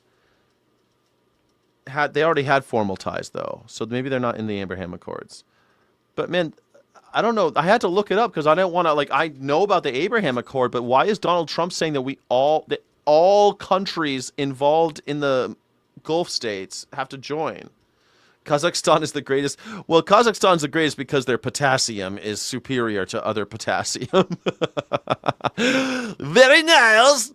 Not leak. It's not after Abraham Lincoln. It's Abraham, as in the Abraham, the one who wanted to slaughter his son for God. That Abraham. He's talking out of the side of his neck again. This is weird, right? Joe, I had a deja vu that knows stuff that I didn't know. Religion is evil. Okay, religion's evil, but why is Donald Trump saying that we all gotta recognize Israel? And if they want to, that's a minimum mandatory. That's weird, bro. The countries listed included Saudi Arabia, Qatar, Egypt, Pakistan, Turkey, Jordan. Explain why the president is calling for this at this time and the likelihood that this will actually happen. So, Carly, I think this is actually a strategic masterstroke. If you go back to the first Trump administration, and really the main diplomatic achievement. It's a master stroke. I don't know. Of not just the Trump administration, but really of the last 50 years, was getting the Abraham Accords. Trump knows strokes. He has strokes all day long. He has strokes. He also loves the stroke when Arnold Palmer stroked his. He loves the strokes. He loves women, but he loves stroking Arnold Palmer. Done. And what was it that stopped us? It was Joe Biden's inability to make any progress during his administration. Well, now the president has this extraordinary leverage to expand those accords. And the leverage is that the Gulf states have suffered economically from Iran's missile strikes, Iran's aggression. They want to see some sort of Iran's aggression accord. They want to see a diplomatic solution. Well, what's a better way to get a diplomatic solution than to have the Gulf Arab states put pressure on Iran to get their economies back on track? And in exchange, the United States requires them to recognize Israel and join the accords. It's actually that seems odd. That seems weird. In return, the United States gets all of the Arab countries to recognize Israel? That seems odd to me. A brilliant strategic stroke by President Trump, and it's going to leave the region much better off than it was before the war started. Let's go beyond that. What would it mean for our kids, our grandkids, and beyond if not only is President Trump able to eliminate the possibility of a nuclear Iran, but also bring peace to the Middle East, where literally there has never been peace? What would that mean, Alex? Well, it would be transformative. And the Middle East has been a byword for conflict and chaos for decades, and we would have a Middle East. We're already seeing it. When you go back to President Trump's 2020 accord between UAE, Morocco, Bahrain, and Israel, the trade ties, the diplomatic ties that grew up very quickly between those countries because of what President Trump put together. Imagine that expanded to countries in North Africa, to countries throughout the Gulf. It would be a sea change in how the entire Middle East operates, and it would be potentially we could go from a region, like I said, that is a byword for war and chaos to a region that is about prosperity, stability, and growth, and that would change the whole geopolitics. If they all bow down to Israel. Does anybody else think this is strange? Like, I mean, that's how we're all going to be. This is how we're going to do it. If you want to help Iran, then sign the Abraham Accords. Like, we're going to bomb the shit out of you unless you recognize Israel. That's one way of doing it. I'm going to beat the shit out of you unless you tell me you love me. Of the globe. And Alex, just going back to where we are today, yesterday the Iranian president called for the restoration of the internet in the country after an 87-day blackout, and reports are that it is slowly being restored. You have to wonder about the timing of this and if this is related to these heightened peace talks or going to be the state of the economy, of course, in shambles. There could be peace in the Middle East or the Gulf states. It could be Arab Gulf states are completely dependent on America for us buying, or not just America, but green energy, for example. We could just start putting glass towards the sun and making electricity instead of digging shit out of the earth and burning it. Stop buying oil. Like all of a sudden you got peace in the Middle East. It's amazing. God damn it. It's that time. It's 9 o'clock in America, so everyone's waking up. Due in part to this internet blackout. What do you think? Well, look, the blackout that the Iranian regime imposed did a tremendous amount to damage their own people, to damage the economy that was already suffering from their own mismanagement. I think they realize, like I said earlier, Carly, that they cannot sustain this type of behavior much longer. They have to come to the table, whether it's because of the blockade, their own self-imposed internet blackout, and a number of things. It's time for them to come to the table and recognize that President Trump has orchestrated a strategic victory against the Iranian regime. It's time to cut their losses and find a way to mitigate the damage that they have done to themselves and to the region. Alex Gray, former NSC Chief of Staff under President Trump, thank you very much.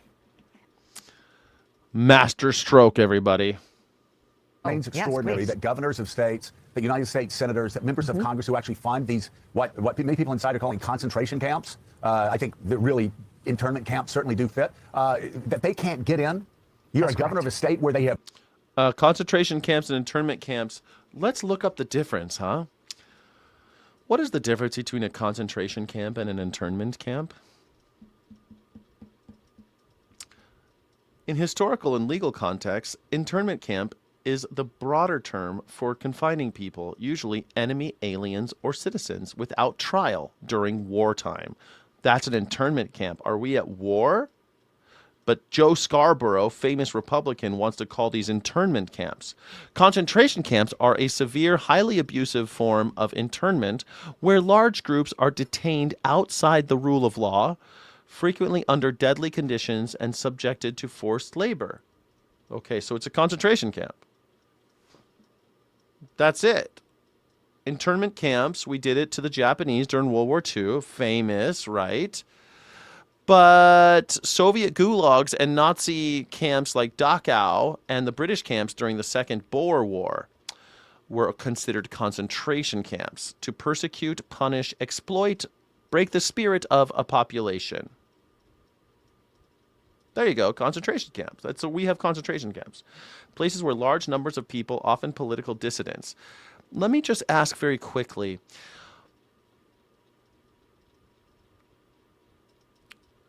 A lot of the concentration camps in Nazi Germany were mostly places where they were deporting people. They were deportation centers where they would sort people to either labor or deportation. Would that fall into the concentration camp in the modern sense? Let's see what Google says. Yes, the facilities used for sorting and deporting people absolutely fall under the definition of concentration camp in both historical and modern sense. To historians, political scientists, and institutions like the United States Holocaust Memorial Museum, what defines a concentration camp is not the method of killing, but the arbitrary detention of civilians based on their identity, political beliefs, or are outside the normal rule of law. Yeah, so concentration camps, not internment camps. Don't call them internment camps. They are fucking concentration camps. Just because it's uncomfortable to call them concentration camps, that's what we're doing in America. We have concentration camps. ICE can't. They call them detention centers now, but we are not detaining them. We're deporting them. We are punishing them and then sorting them for either labor or deportation. That's what we're doing. That's concentration camp. Placed one of these internment camps, and the Trump administration does not allow you to go inside there. You're a United States senator or a United States congressman, congresswoman, and you actually fund. Internment camp is what we do during war. We inter people outside the rule of law because we're afraid that during war that they're on the wrong side. It's different. Yeah. You fund these internment sites, and they're black holes. They're black holes, and you have people. Because they're concentration camps, Joe. People inside there that are being held that shouldn't be held there. We know that. And we know that they'll stay as long as they can stay because the people inside there get paid by the day. In many cases, from the reporting that we've gotten. So the longer they hold people, even if those people are held illegally, well, the more money they make. So again, something has to be done here. There you go. Spoken like a true Nazi. Get the aliens out of my country. Nazi shit. Every member of Congress should go to every internment camp in their districts and should demand that they be allowed to be Yeah, to cover their asses. Yeah, I mean, I think it's a CNN or it's MS Now, trying to cut Joe Scarborough, fucking Republican. Well, internment camp, that's less offensive than concentration camp. Then just call it detainment center. Use their language then. Why are you even bothered with internment camp? Internment camp is not what it is. Detainment center. Detention center, that is the euphemism du jour for concentration camp. But they're concentration camp. Make no mistake about it. They fund nothing. They absolutely fund. And I will tell you that happened. That happened when I was in Congress. Everything came to a stop. We said, we're not passing a single bill until you talk to us about how you're going to balance this budget, how you're going to save Medicare, how you're going to save Social Security. If we can do that about Medicare and Social Security, we can do that about human beings who are being brutalized inside these internment camps. And brutalized so much that many are saying that they're like concentration camps. Now, how can we verify that? Oh, wait, I'll tell you how we can verify it. We can visit. You can actually let members of Congress, United States senators who funded those internment camps to go in and check on a daily basis to see how the people inside of there are being treated. You know, it annoys me so much he keeps on saying internment camp, internment camp, internment camp. And then he describes a concentration camp. We have enemies in wars that allow the Red Cross to go in and check. But yeah, because that's what an internment camp is. Enemies during wars allows the Red Cross and the Geneva Convention types to go in and inspect because that's called an internment camp or a prisoner, a POW camp. Yeah, not the same thing. This is a concentration camp. actually funding, I want to say it again, we're actually funding as taxpayers through the United States Congress, through the Article 1 branch, these internment camps where people are being abused, where people are being held when they should be freed. Yeah. And this administration thinks they have a right, an Article 2 branch thinks they have a right to tell an Article 1 branch or a governor who actually is hosting the internment camp in her state that they don't have a right to do that. That's absolutely ridiculous. We're going to talk about that much, much more. It's got to come to an end. There has to be transparency. What is the Trump administration hiding? It's not going to come to an end as long as assholes like you are calling them internment camps or detention centers. They're not going to come to an end as long as everyone's talking about it as if this is like kind of normal. He wants to get all upset.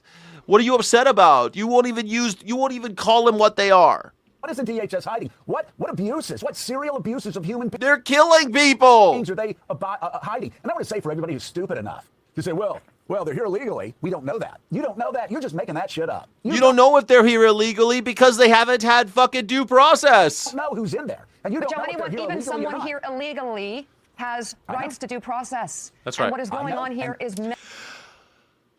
We have rights to due process. That's the way we do it in America so that we don't end up like, those times in Hitler's time, Germany. We don't end up like them. That's why we have the rule of law and all of these things that we claim to hold dear. And freedom of speech and all the others, Second Amendment stuff. But no, we don't have that. We don't really have the Second Amendment. We don't really have the First Amendment. We don't really have due process, Fourth and Fifth Amendment, 14th Amendment. We don't actually have those things. Shit, even the 19th Amendment's looking bad. Many layers of wrong. Many layers. And there are a lot of members of Congress, if they're watching right now, we're saying we have been. Like Adalita Grijalva has been trying to get into Dilley, been trying to get into these different centers, and they are denied access again and again and again. Cory Booker, they try and get in to see what is happening to these human beings. Many children being held, families separated, and the reports in there from the putrid water to the way they're being treated to the lack of privacy in America. This is happening. 100 men jammed into one room, no guards that will actually come in there. They're sharing maybe one or two filthy backed up toilets. It's unbelievable. But Mika, I was getting to the point that you just made, which is a lot of people will say stupidly, oh, they're illegal. They get what they deserve. First of all, you don't know if they're here illegally. Secondly, the rules keep changing. Now we're going after people applying for green cards and saying now they have to be sent home, people that are in the application process. But I know the Constitution doesn't mean much to you if you are in the cult. I know it doesn't, because you've proven time and again the United States Constitution. This guy's a Republican, and he's talking like this. And it's still not enough. Clearly, I mean, I have problems with Joe Scarborough, but at least this is what Republicans used to sound like. Constitutional norms don't matter to you. But none other than Antonin Scalia was asked the question, who does the United States apply to? And Scalia said, well, it applies to American citizens living in the United States. It applies to American citizens living all across the world. And Scalia, the godfather of conservative jurisprudence, said, and it applies to anybody that is in the United States of America. They are protected by constitutional rights. Those constitutional rights are being just torn to shreds every single day inside of these internment camps, and it's time that something be done. What are we going to do about it, huh? What are we going to do about it? What do you think we're going to do about it? Anything? What are we actually going to do about it? But tearing apart the Constitution is what Donald Trump does best. In his first major teaching document, Pope Leo focused on the preservation of human dignity in the face of artificial intelligence. Titled Magnifica Humanitas, the document describes AI as a new industrial revolution and calls for disarming, in the Pope's words, the technology by removing it from military and economic interests, imposing stricter regulations, and encouraging broader public participation in shaping the technology's future. I just think it's too late, man. The Pope, you're too late. Too late, Pope. It would have been nice to hear you say something about AI when everyone was talking about it, man. When we all thought it was so cute to make little pictures and shit with AI. Remember that? We've always thought it was so cute. It's too late. Disarm the AI. It's too late, man. They're bombing schools full of children. It's too late. We got fucking AI drones now and shit, man. We have AI drones where they're going to send them after protesters, and they're just projectiles. They're like cruise missiles. It's over, man. It's over, man. Game over, man. So Iran negotiations on edge this morning. I had to watch Fox News today with this Iran versus United States of America. The title bout today. After the United States conducted self-defense strikes near the Strait of Hormuz Monday. And Iran's supreme leader is calling for an end to U.S. military bases in the Gulf region, saying, quote, the hands of time will not turn back. Chief Foreign Correspondent Trey Ying's joining us now live from Tel Aviv with the very U.S. versus Iran! Yeah, hey guys, what happened to Operation Epic Fury, man? I like Operation Epic Fury more. Operation Epic Fury! The United States conducted airstrikes against southern Iran near the Strait of Hormuz. CENTCOM says these strikes were defensive in nature and went after mine-laying vessels along with a surface-to-air missile position. These were the first U.S. strikes that have targeted Iran since early May. A spokesperson for Iran's armed forces said any new aggression will be met with a far more severe response. The strikes come amid the backdrop of ongoing diplomatic efforts to reach an agreement between Iran and the United States. Overnight, President Trump laid out a condition that he has, saying on Truth Social, the enriched uranium nuclear dust will either be immediately turned over to the United States to be brought home and destroyed, or preferably in conjunction and coordination with the Islamic Republic of Iran, destroyed in place or at another acceptable location with the Atomic Nuclear Energy Commission or its dust! equivalent being witness to this process and event. Thank you for your attention to this matter. The other key issue has to do with the Strait of Hormuz. Secretary of State Marco Rubio reiterated the Trump administration position on this critical waterway during a gaggle today. The straits have to be open. They're going to be open one way or the other. So they need to be open. What's happening there is unlawful, it's illegal, it's unsustainable for the world. That cannot happen. The straits need to be open, unimpeded, without tolls. They were open and unimpeded without tolls before you bombed schools full of children, Marco Rubio. They were open. It was open. 4 months ago, the Strait of Hormuz was open, dumb shit. You're the one who fucking closed it. They gotta be open. It's gotta be open. What? It was open. You fucked it up. Obviously, that needs to happen immediately. As soon as they We're also tracking developments in the conflict between Israel and Iran's largest proxy, Hezbollah. The Israelis have vowed to ramp up strikes on the group amid ongoing drone and... Yeah, I mean, they're going to Lebanon and blowing the shit out of it. It's not a ceasefire. I told you it has never been a ceasefire. MAGA is treason, 100%. MAGA is the most anti-American, anti-Christian, anti-life, anti-human, anti-earth movement I've seen in my lifetime. They're a death cult. Rocket attacks launched from southern Lebanon. Hossein. I want to bless the residents of the North's resilience that inspires all of us. But what this requires of us now is to increase the blows, to increase the intensity. We will smite them with overwhelming force. We will smite them with overwhelming force, says Benjamin Netanyahu. God damn it. A regional source told Fox News more talks are scheduled for later this week between the Israeli and Lebanese governments aimed at increasing diplomatic relations between the two countries and getting rid of Hezbollah. Guys? So, Trey, I know there's talk about the deal, but it's hard to say that the Iranians are serious about the deal. And they always talk. That's just part of their propaganda. But they're laying mines in the strait, which is a violation of the deal that they want to get done with the United States. So how can we even take them seriously? It's a great question, and it's a major challenge for the Trump... How could we take us seriously? We were the ones saying we're negotiating in good faith, and then we fucking bombed all of them. We were negotiating in good faith and then killed all their leaders. We assassinated all their leaders. We then pirated their ships and sank the rest of them. How could anyone ever take the United States seriously? We are not good faith actors. We're the villains. Imagine you're having a negotiation and someone just pulls out a gun and shoots you in the face. That's not trustworthy behavior.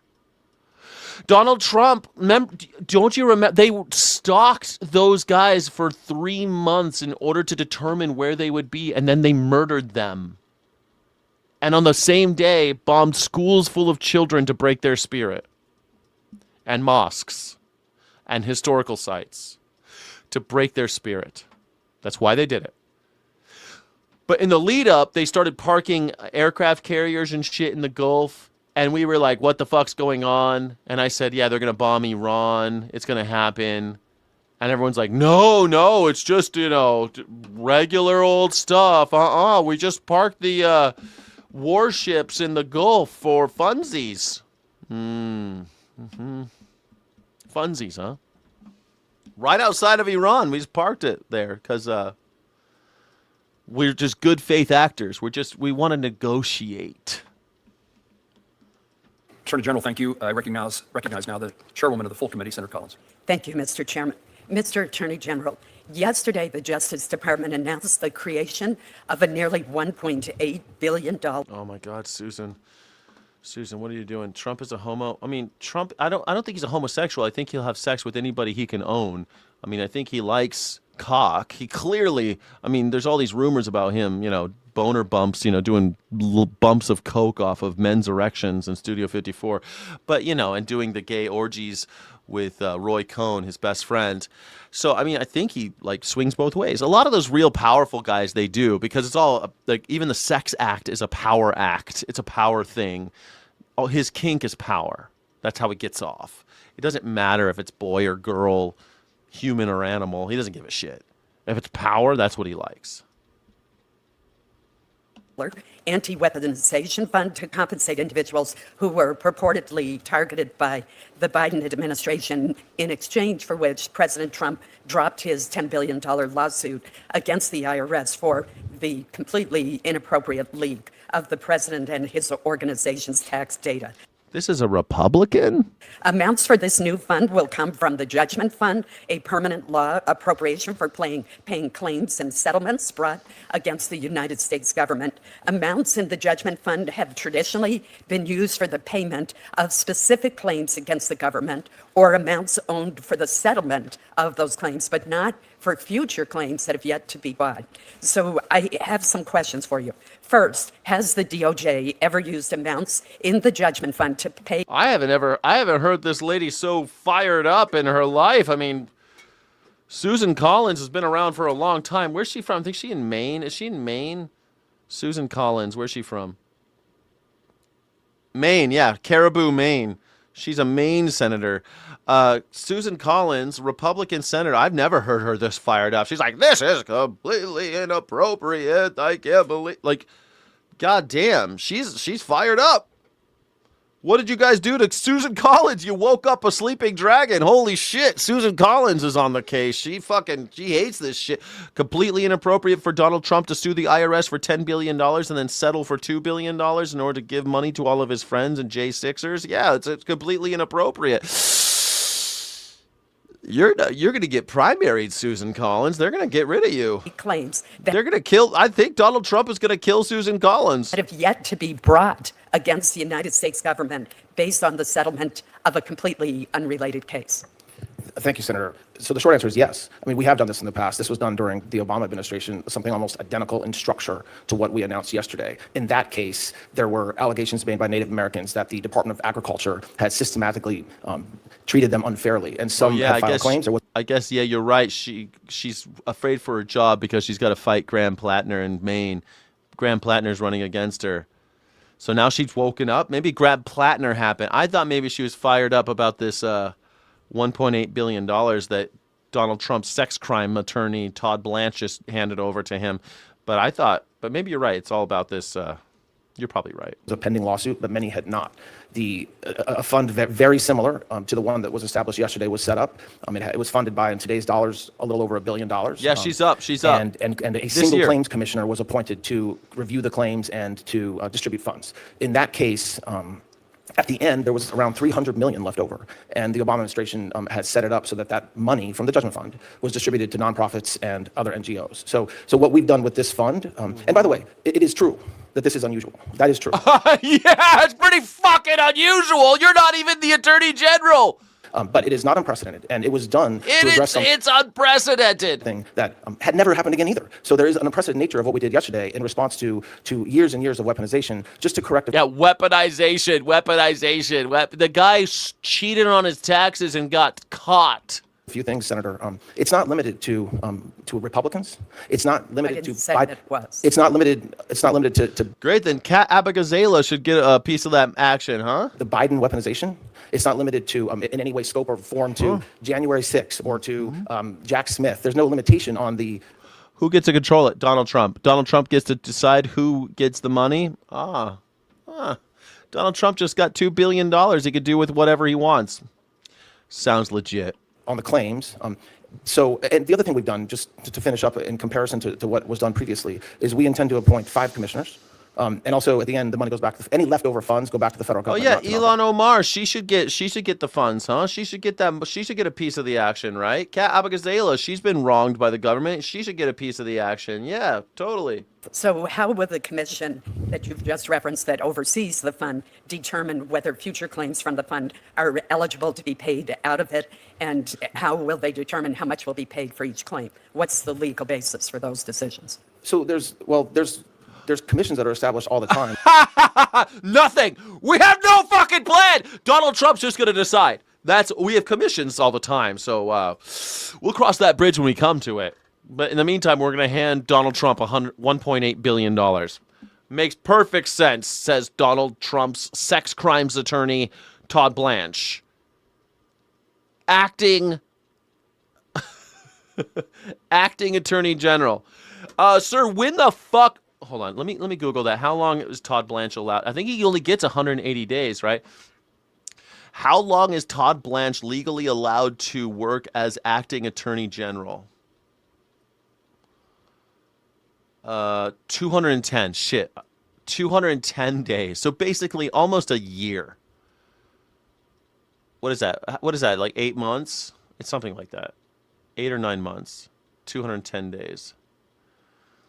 If Blanche is serving under FVRA, the 210 limit pauses as long as a permanent nominee is actively pending confirmation before Senate. Yeah, so basically he won't have to go before Senate. It's anti-constitution, dude. This guy is such a fucking criminal. 210 days. How long? When did he start? I guess Pam Bondi just ended. So, I mean, like, we'll have him he'll be acting Attorney General, I guarantee you, until the last, he'll go past 210 days. I guarantee you he'll go past 210 days and everyone will be like, hey, this is unconstitutional. And they'll go, yeah, fuck you. How much you want to bet? How much you want to bet this piece of shit is acting Attorney General for the next 2 years? Where a commissioner is charged with determining the correct amount, if any, to repay a claimant who's asking for funds. So in this case... Of course it's anti-constitution. If someone is Attorney General, they are supposed to be confirmed by the Senate. That's the process.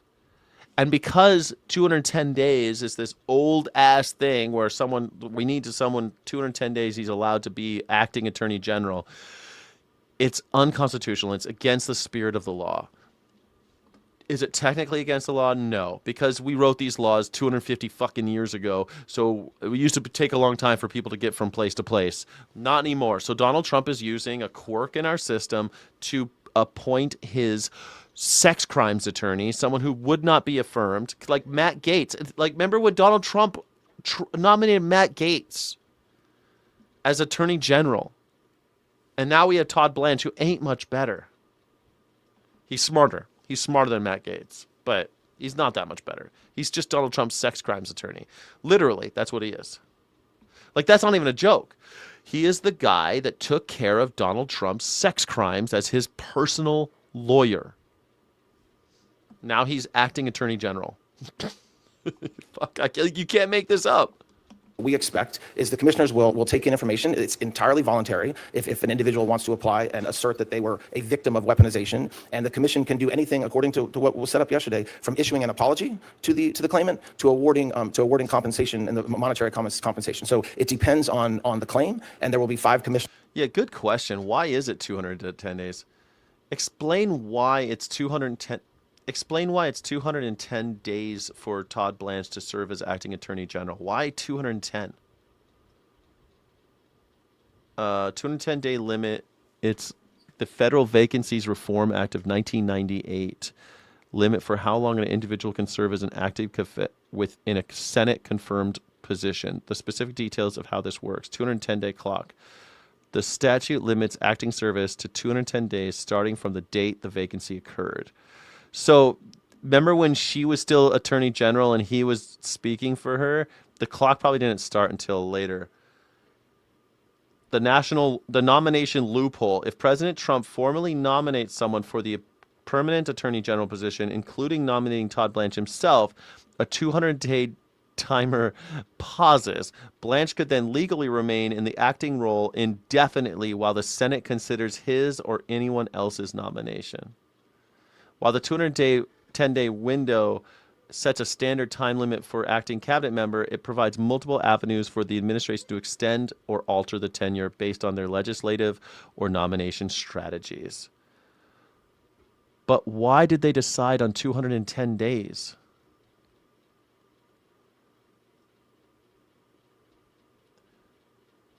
Why would they choose that? 210 days was a deliberate compromise to balance executive flexibility with the Senate's constitutional advice and consent power. When drafting the Federal Vacancies Reform Act, lawmakers decided 210 days based on specific historical and structural reasons. It used to be 120 days. The Clinton administration argued this was far too short because the modern background check, vetting, and nomination process took longer. 7 months is 210 days. They wanted longer time to give the president a more realistic time frame to find a vet qualified permanent nominees.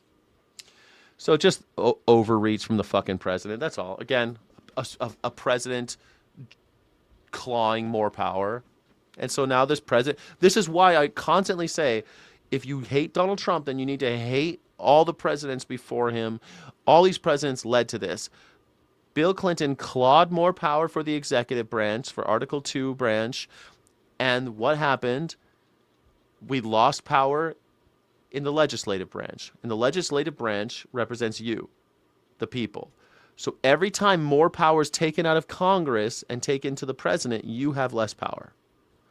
And Bill Clinton did it. Reagan did it. Bill Clinton did it. George H.W. did it. George W. did it. Trump did it. Barack Obama did it. Biden did it. And Trump's doing it again. Trump is benefiting from this bullshit that Clinton did. Welcome to America. Welcome to America. So we'll review each claim. It won't be reviewed by me. It won't be reviewed by others in the administration. It'll be reviewed by the 5 commissioners. Aren't those commissioners appointed by the president? No, they're appointed by 4 of them are appointed by the Attorney General, and one of them is appointed by the Attorney General in consultation with leadership of this body. Will the They're appointed by the Attorney General. We don't have one. So let me get this right. So they're not appointed by the president. They're appointed by the president's legalist loyalist. Cool. Related to the claims be publicly reported? So that's a good question. I mean, look, there's privacy laws that exist, so I don't want to sit here today and say every... Yes, Quacks-a-Lot says Todd Blanche is a joke. Todd Blanche is a joke. I mean, he's the one who met with Ghislaine Maxwell and got her the deal to go to Club Fed and have puppy time. I mean, he's the one, Donald Trump's sex crimes attorney is the one who went to Ghislaine Maxwell to have their secret conversation. You're right, this guy's a joke. He's a criminal. Scintilla of data collected will be released, but of course, there's accountability that the commission has, a quarterly report that has to come to the Attorney General, which will certainly be public. It all goes to the Attorney General, which will most certainly be public. There's a process that you all will get information, and there's a FOIA. What do you think, Susan Collins? Are you buying it? Process. So I very much anticipate that the claims that are awarded, the basis and the amount will for sure be made public along the way. Let me switch to a different issue which Chairman Moran brought up. Along with Chairman Moran and other members of this committee, I was one of the lead sponsors of the Violence Against Women Act reauthorization of 2022. These programs are critical to reducing violence against women, ensuring that justice is served, and strengthening services to victims and survivors of domestic violence, dating violence, sexual assault, and stalking. In Maine, the Rural Victims Program is especially critical. Despite the importance and effectiveness... Susan, you lost it. You lost it, Susan. We thought you were coming around, Susan. ...of these programs, the department's budget request proposes reducing funding by about 25%. Why is the department proposing a reduction in funding to combat domestic violence and to support survivors? Because America hates women. America is a misogynist country. Wake up, Susan Collins.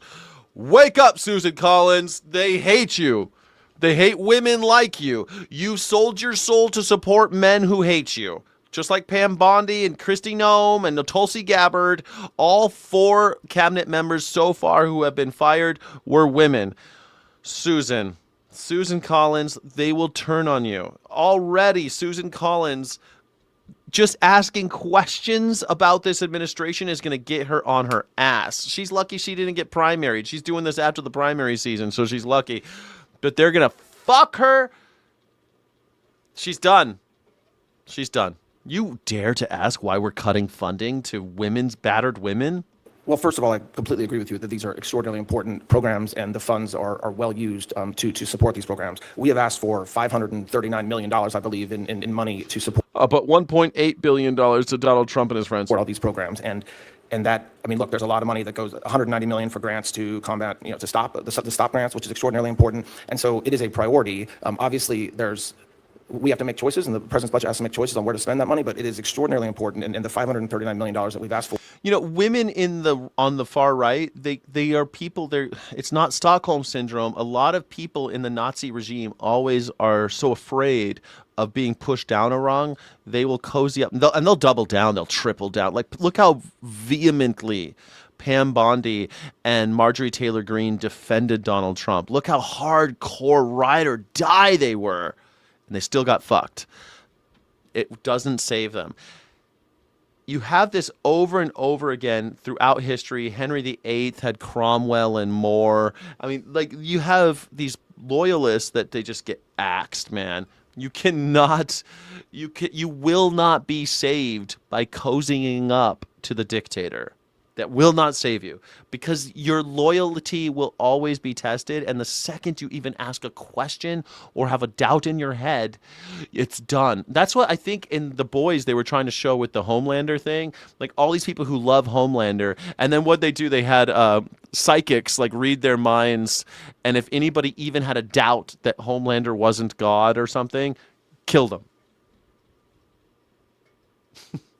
Or will go to support all these programs. I mean, so yes, we're asking less money than the budget had last year, but it's not because we don't view it as extraordinarily important. Well, I would suggest that cutting the budget for these important programs by 25% is a huge cut. And I hope that's something the subcommittee will take a close look at. I hope so too, Susan. But because you're a do-nothing nobody, no one's going to give a shit. You fucked it, Susan. You fucked it, Susan. You bet on the wrong team, Susan. You backed the wrong horse, Susan. It's got to be embarrassing for these maggers, right? It's got to be embarrassing. Everything that they stood for falling apart. How embarrassing. So sad. I saw someone saying that I fuck a lot. I ain't a player, but I fuck a lot. Actually, I'm not doing much of fucking at all right now. I just broke up with my girlfriend. I'm still healing. And I'm moving. I'm not really looking for love right now, Thanks for worrying about it, but no, I know I look like I get a lot of action, and in my heyday, I certainly did. But right now, I'm just kind of doing my YouTube grind and planning a move, selling my house. Today, actually, they're going to take my couch and my bed. They're going to take my bed, and we're going to donate it today because I'm trying to get ahead of the game a little bit. It's kind of crazy. Today, I'm going to have the house won't be empty, but it will be largely empty. It's getting kind of weird in this house. Oh, shit. I messed it up. Dang it. Here we go. Texas! For the Texas primary election runoff, and the results could shape a race the entire country will be watching this fall. KVU's Daniel Perot Aren't you excited? For what's at stake. Texas is exciting. With all eyes on Texas, it's an all-out war between Texas Attorney General Ken. So you have Cornyn right there. He's the guy on the left, the white-haired guy. And the guy on the right is like clearly a closeted homosexual that Donald Trump loves for some reason. I love women, but I love Ken Paxton. He's so nice. He's so good. I love women. Trust me. Trust me, everybody. I love women. Paxton and incumbent U.S. Senator John Cornyn to be the GOP nominee for U.S. Senate. Nicole Paxton ethically challenged is to call Jeffrey Dahmer suffering from an eating. Thank you, Chai Pixie. I appreciate you. Are you gonna sleep on the floor? I have a like a fold-out futon that I used to use, and when I lived in Japan, I really like living like that, so it's okay. I'll have a cushion. It's like a cushion kind of that I'll sleep on. But it is weird to have a room like have no couch and no bed. Those are like kind of big pieces of furniture that you kind of depend on and just kind of expect to see every day. But I'm hoping it'll really open up the space. It'll make me feel a little more like things are moving along. And since it'll make me also just, I'm going to move. I'm moving. My house is for sale. And should I pee on it? Water sports or piss play? In the article, maybe I should. I mean, no, it's going to get recycled. The mattress will get recycled. The couch will get donated, I think. Stuff like that. Yeah, start over. Exactly. It's start over. Exactly. I don't want that bed anymore anyway. So, I lived with my girlfriend for 5 years on that bed. And a bed... mattress is only supposed to be, I think, 5 or 10 years. I forget how long you're supposed to keep a mattress anyway. So, it's time. And it's just going to be weird. And they're going to take a bunch of tables and chairs, too, and 2 recliners. And It's just a lot. It's a lot going on. So it's going to be a little weird coming up here in America, in Sky's world. But, yeah. It's going to get weird. But hey, that's the way the cookie crumbles, man. To be the GOP nominee for U.S. Senate. Nicole Paxton ethically challenged. That's Tom Tillis. I love when he wears the bolo. Do you think I could pull off one of those? It's so cool. He's from one of the Carolinas. I don't know why he always wears the bolo tie like he's from the Southwest. I don't know. Is Tom Tillis... Where was Tom Tillis born? Maybe he was born in Jacksonville, Florida. Weird. Why does Tom Tillis always wear bolo ties? North Carolina Senator Tom Tillis wears bolo ties as a symbol of solidarity with the Lumbee tribe, the largest Native American tribe in the eastern United States. The ties serve as a visual show of his support for their decades-long push to achieve full federal recognition, which successfully passed. Tillis was instrumental in championing the legislation in the Senate. Holy shit. I had no idea that's why Tom Tillis wears bolo ties. Weird, man. I kind of want to wear a bolo tie to show my solidarity with the American Indian. Yeah, I had no idea that was a thing. I had no idea. Magic, you hate Indians? I don't know why you maggers hate Native Americans. I love them. I think they're great. I think they're beautiful. I think they're wonderful. I love Native American people, man. I think they're fantastic. I think they're really cool, man. Every time I meet a Native American, I feel privileged to meet a Native American. I don't know. I feel like it's special. They have an entirely different experience than mine. One that I haven't much access to. I don't have much access to. I've driven through lots of territories and reservations, and man, it's just like a whole different culture. And it's still America, but it's like it's totally different. I love it. Anyway, I had no idea that Tom Tillis, who also got railroaded by Donald Trump for disagreeing with him on the Epstein files. Donald Trump got this guy fired as well. Well, he quit. Tom Tillis. I think he got everything he wanted out of this life. I guess he's out of the game. This to call Jeffrey Dahmer suffering from an eating disorder. President Donald Trump has endorsed Paxton, but Cornyn, the longtime senior senator, is fighting to the finish. I thought he was going to speak, and he says to call Ken Paxton ethically compromised is like saying Jeffrey Dahmer has an eating disorder. For Senator Cornyn did pretty good numbers through the end of last Friday. So that would maybe indicate that he's still in the game. While the strong early vote is a good sign for Cornyn, in March, election day votes broke heavily for Paxton. On Sunday, President Trump took to social media to urge his supporters to back Paxton and slam Cornyn as disloyal. It seems to me that the White House and their political operation is either worried about those numbers that we saw through the last day of early voting. I've never heard of a president talking like this. They're disloyal to me. They're disloyal to me, so they gotta go. They gotta go. Or they're just trying to build in an insurance policy for themselves to really get Paxton over the finish line. With Mr. Trump's endorsement of Paxton and the reality of runoff electorates, which tend to be smaller and more conservative, Scott Braddock, editor of Harvey Kronberg's Quorum Report, says it may take a near miracle for Cornyn to win, but there is a path to victory. For an incumbent who's in a runoff in either party, the political survival rate is about 6%. So if Cornyn was able to pull it off, it would be a huge upset. I don't think Cornyn's going to make it. I think Ken Paxton's going to win, and I think Ken Paxton might lose to Tellerico. Like, it could happen. Like, I hate Democrats, hate Republicans, but if you got to pick a good Democrat, Tellerico, man. I'm getting jazzed about Tellerico. I'm maxi on Tellerico. Let me ask Google. What are the arguments against Tellerico? Why don't people like Tellerico?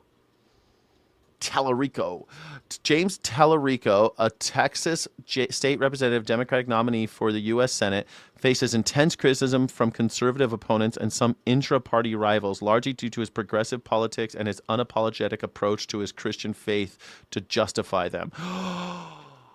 Wow. Critics accuse Tellerico of an anti-Christian Christian shtick, arguing that he twists scripture and manipulates Christian principles to push a woke political agenda. Jesus Christ was woke as fuck. Racial and cultural backlash. He was accused by some progressive figures of contributing to microaggressions with allegations that he tore down a black man while praising a black woman and tapped into underlying racial anxieties around privilege in Congress.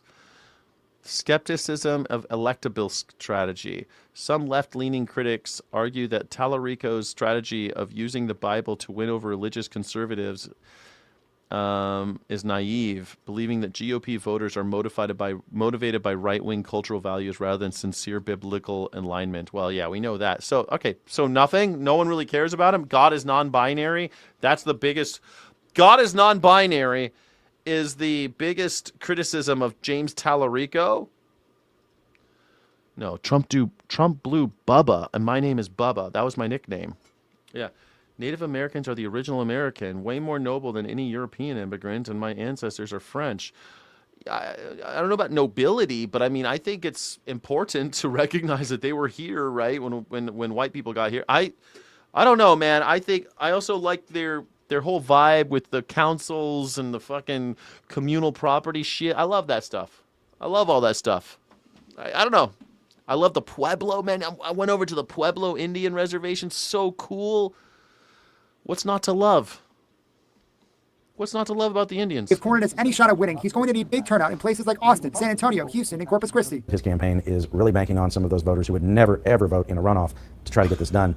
That may be a stretch, and we'll see if they can pull it off. Both sides trying to make sure those who supported them in March do so again in this runoff. That's extra challenging, given Election Day is the day after Memorial Day. People are trying to catch up on work if they're even going back to the office on Tuesday and not thinking so much about it. It's today. It's today, man. We're going to find out today. How's it going in Texas? How's the Cornyn-Paxton runoff election going in Texas right now? News. Let's see if there's any election day guide polling locations. No, how's it going? How's it? Results. Cornyn, Paxton results.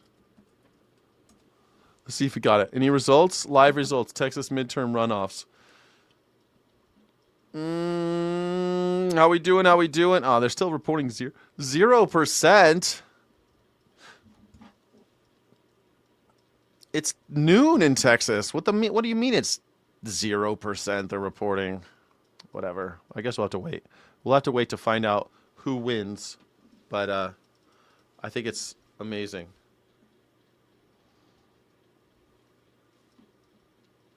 Politics. After months of campaigning, the candidates are known, the opinions are formed. It's now down to who can get their people out to vote. And something to watch tomorrow night, Quita, is where do Congressman Wesley Hunt's voters go if they even vote at all? He came in third place in the primary back in March and did not make this runoff. President Trump's endorsement could go a long way in swaying those who voted for Hunt. Hunt himself also endorsed Paxton after Trump did so. In the Paxton.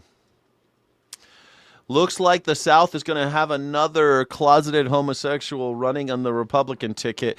But like my theory is that Paxton's going to win and it'll be Tallarico versus Paxton. And I am here for it. I can't wait to see that shit. I'm excited about Texas right now, man.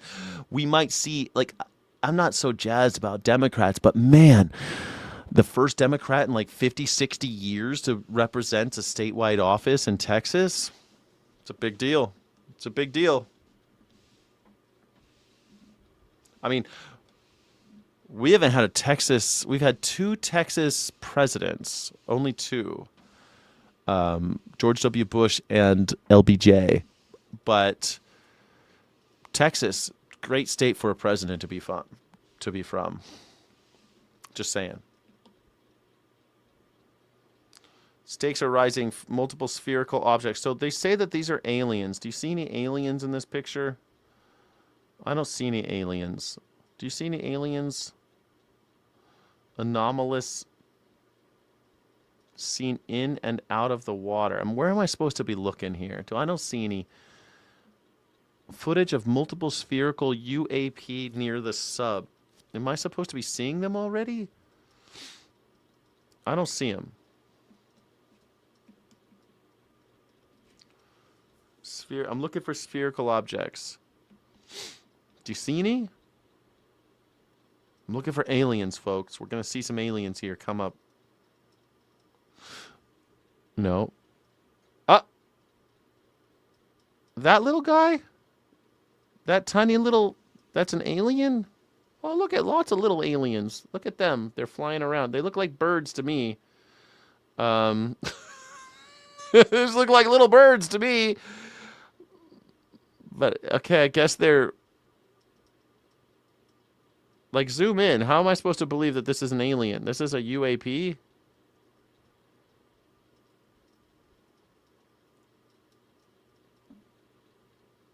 Oh. Okay, there's a submarine. Okay. We're looking at the submarine. I'm looking. And we got some UAPs, right? We got some UAPs. Uh-oh. Oh, there's one. He flew. And he flew back in the water. Where'd he go? Where'd he go? Where's the alien? Where's he? Where's the alien? Oh, there he is. He jumped out of the water again. Dude, that's an animal. Are we serious about this shit right now, Forbes? Look at this little guy. You tell me those are orbs? Why are there so many jumping in and out of the water? Look at them. Look at, there's like 3 or 4 of them. Those are fucking birds.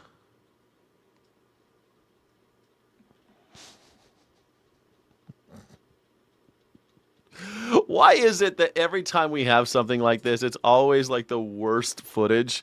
Like they say that a satellite could read a cigarette pack, like the warning label on a cigarette pack, and yet my pack of smokes, you can read the Surgeon General's warning from space, but for some reason we see these little things. They're like, no, there's a reason why NASA abandoned mapping the ocean and switched to space. Is this the reason? Is this the reason we switched to space? NASA. What do you mean NASA? The National Aeronautics and Space Administration? I don't think they ever had the mandate of looking in the ocean. Why would they map the ocean?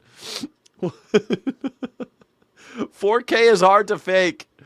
Yeah, I think that's it. What is this? It's a light bug. Come on. You tell me these are alien scout drones, human military most likely. They look like birds. They're jumping in and out of the water, man. Birds do that shit. Like, oh, they're all flying around.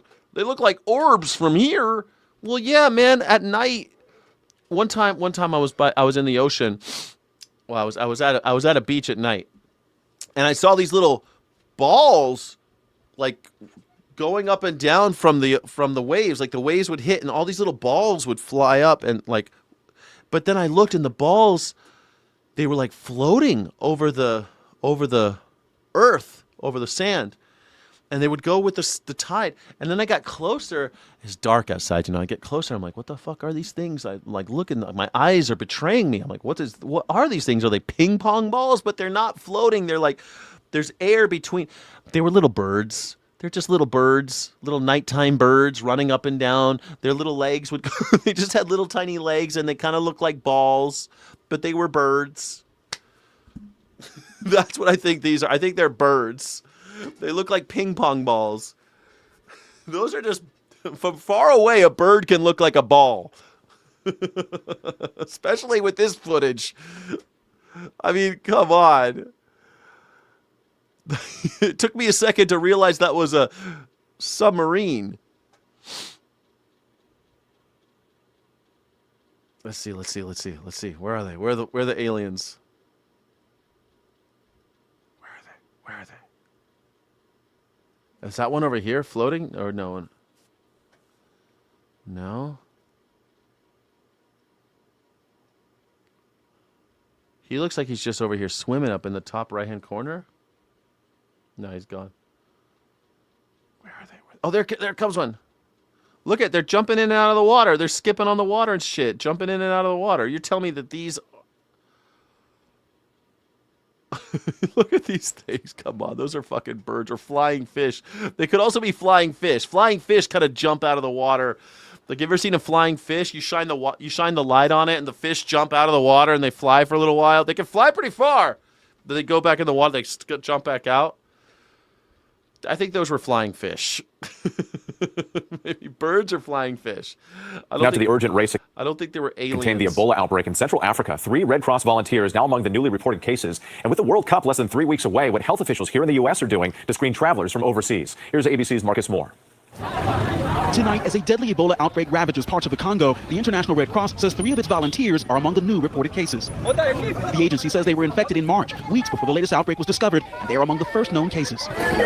Now, there are nearly 750 suspected cases in the Democratic Republic of the Congo, including 176 deaths, and a number of infections reported in neighboring Uganda, including a death. As they try to stop the spread of the virus, health officials are facing numerous challenges in the region. Man, Donald Trump, we're going to get hit with another pandemic under Donald Trump. Every time, Donald Trump is such a disease. Every time he gets into office, by the 3rd year, we're going to be fucking swimming in dead people again. You wait. It's going to be another pandemic in the 3rd year of Donald Trump. Just wait.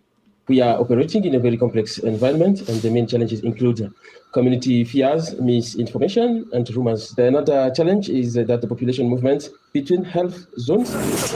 That misinformation part of the growing anger and frustration among the public. Last week, friends of some of the outbreak's victims setting a medical tent ablaze in the eastern part of the country, according to doctors there. A second medical tent set on fire last night, according to health officials. The Associated Press reporting at least 18 people with suspected Ebola ran from those tents where they were receiving treatment. Shit, dude. People...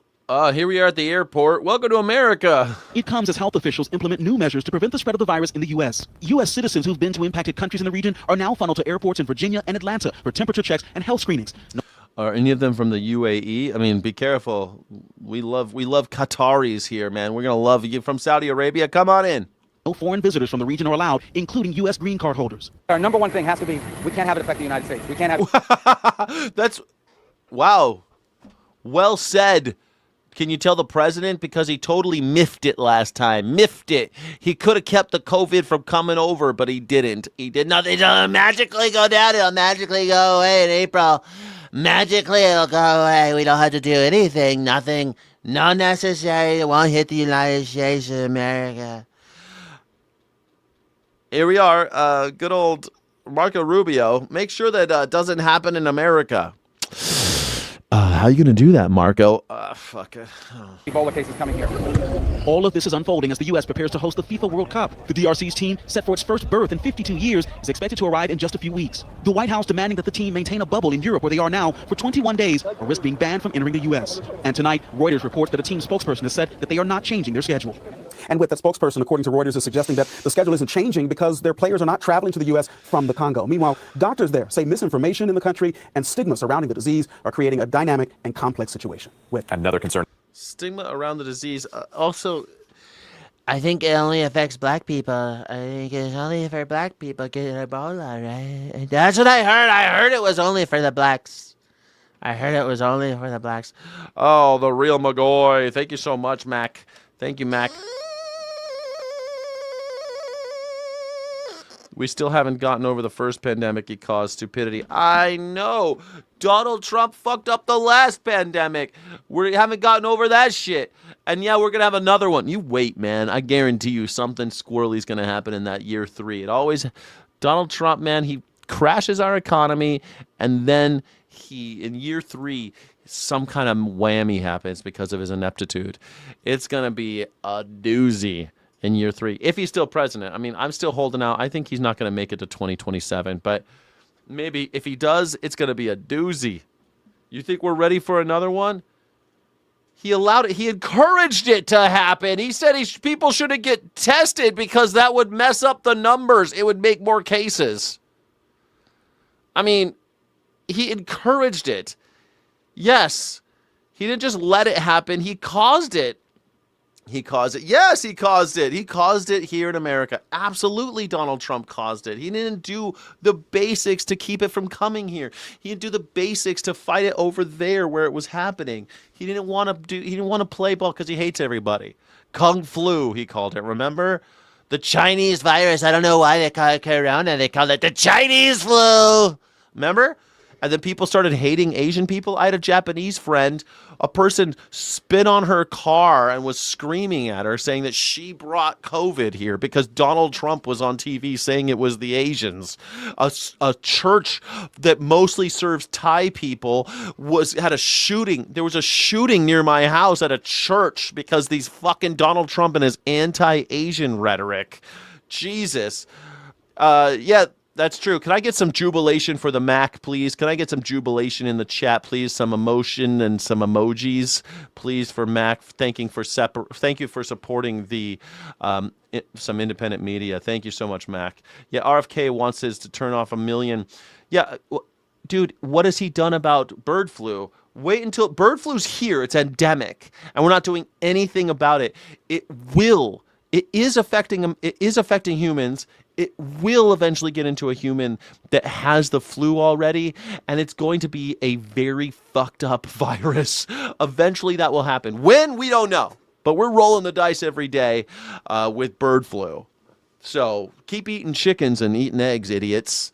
Keep doing it. Keep supporting that industry. Great job. Yes. And dairies. People think of bird flu as just chickens. Cows got bird flu and they don't die very easily from bird flu. A lot of them do die, but they don't die like birds do. But guess what? People work around cows, and people are getting bird flu from cows. Ain't that a bitch? By the way, I live in Maine. Collins is corrupt hater. Hell yeah! Collins.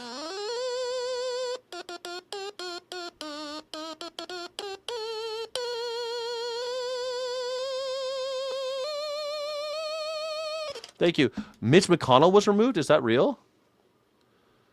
Mitch McConnell removed? The AP is saying that Mitch McConnell will step down. Holy shit. Mitch McConnell finally stepped down. He said he was going to, after a record run in the job. I made sure that there's Susan Collins right behind him. I made sure that the great people. Man, Mitch McConnell. He's the one that made sure that we had a conservative court system that backed Donald Trump all the time. Way to go, Mitch McConnell. He made sure that Barack Obama couldn't exercise his right as president and appoint Merrick Garland as Supreme Court justice. Pretty messed up. Maintained his power in the face of dramatic convulsions in the Republican Party for almost 2 decades. He'll step down. 82. He keeps glitching out. He bought himself a special place in hell, though. Mitch McConnell will turn 82 Wednesday in the well of the Senate. The chamber where he looked in awe from its back benches in 1985 when he arrived, and where he grew increasingly comfortable in the front row seat afforded the party leaders. One of life's most unanticipated talents is to know when it's time to move on to the next chapter, he said. The next chapter? You're 82. There's no next chapter, bro. You're 82. So I stand before you today to say that my last term as a Republican leader of the Senate. We all knew it was his last term, that he wasn't going to rerun. So is he actually stepping down, though? Punctuates powerful ideological transition underway in the Republican Party, from Ronald Reagan's brand to traditional conservatism and strong international alliances to the fiery, often isolationist populism of former President Trump. This is old, man. Is he actually removed or what?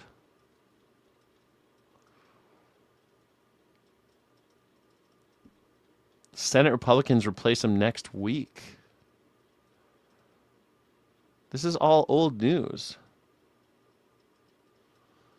You guys give me a red herring. There's nothing in 2026. No, he's done. Like he's over. He's over. We already knew he was out.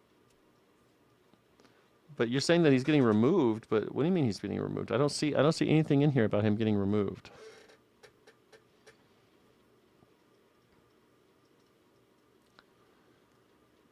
Everything I have is from last year.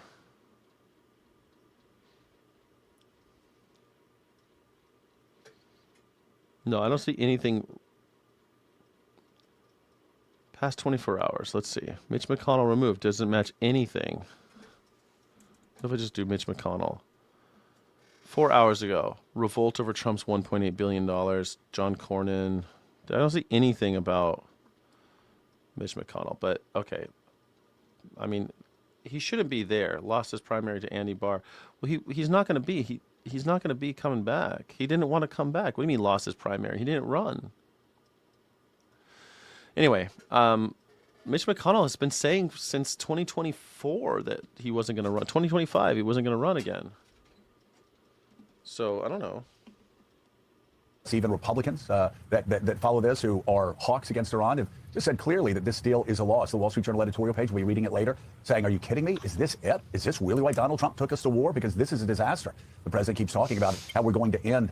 Mitch McConnell said in 2025 that he was done. Nuclear program, Mika. This deal, as people recognize, does not do that. And if you punt the ball, the Iranians will never do a deal. So suddenly Donald Trump, if he did this deal, would find himself in a position far weaker than Barack Obama ever was. That's data. That's not opinion. That's data. And if somebody says fake news to that, well, that person's lying and they reveal themselves as a liar, because we're talking about data. We're talking about numbers. We're talking about the fact that we're in a worse position if we make this deal than we were before the war on nukes. And we're in a worse position on this deal on this rate. And just very quickly, again, I'm not saying that. Lindsey Graham, who was the chief proponent, the chief cheerleader for this war, is saying that. Ted Cruz is saying that. The chairman of the Armed Services Committee, the Senate Armed Services Committee, Roger Wicker, is saying that. The Wall Street Journal editorial page is saying that.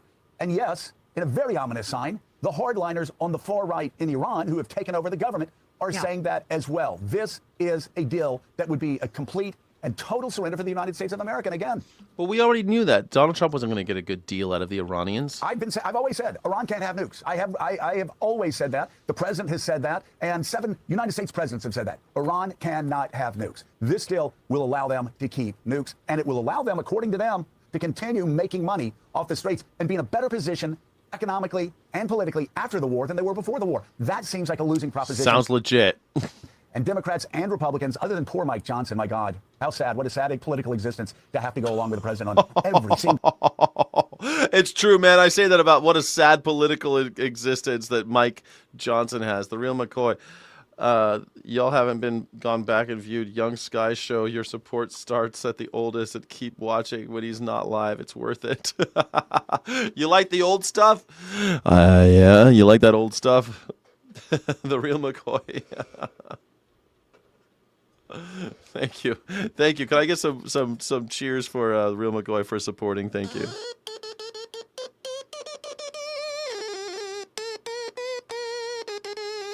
Thank you so much. I appreciate you, man. Bad thing that's done. Mike Johnson, I think, is one of the few Republicans saying this is a good idea. It is not, according to Republicans, Democrats, the Wall Street Journal editorial page, and I got to say also Netanyahu, who continues to level Lebanon. The war against Lebanon and everybody in the region goes on unabated, and he's putting his foot on the gas, which means he's going to kill more civilians. There's already been 3,600 civilians killed in this short blitz to Lebanon, 3,600 people. It's going to continue. He says it's going to get tougher because this man on the left, and we have said it here every day because it's true, whether you can deal with the truth or not, it's the truth. Benjamin Netanyahu will continue fighting wars. Because if he stops fighting wars, he will have to face justice at home. He'll go to jail if he stops fighting wars. And that will not be pretty. And that's he then at some point will have to answer for it. Look, this is a guy right here that was responsible for Hamas being funded. That's right. In a way that allowed them to kill Israelis on October 7th. He went to Qatar.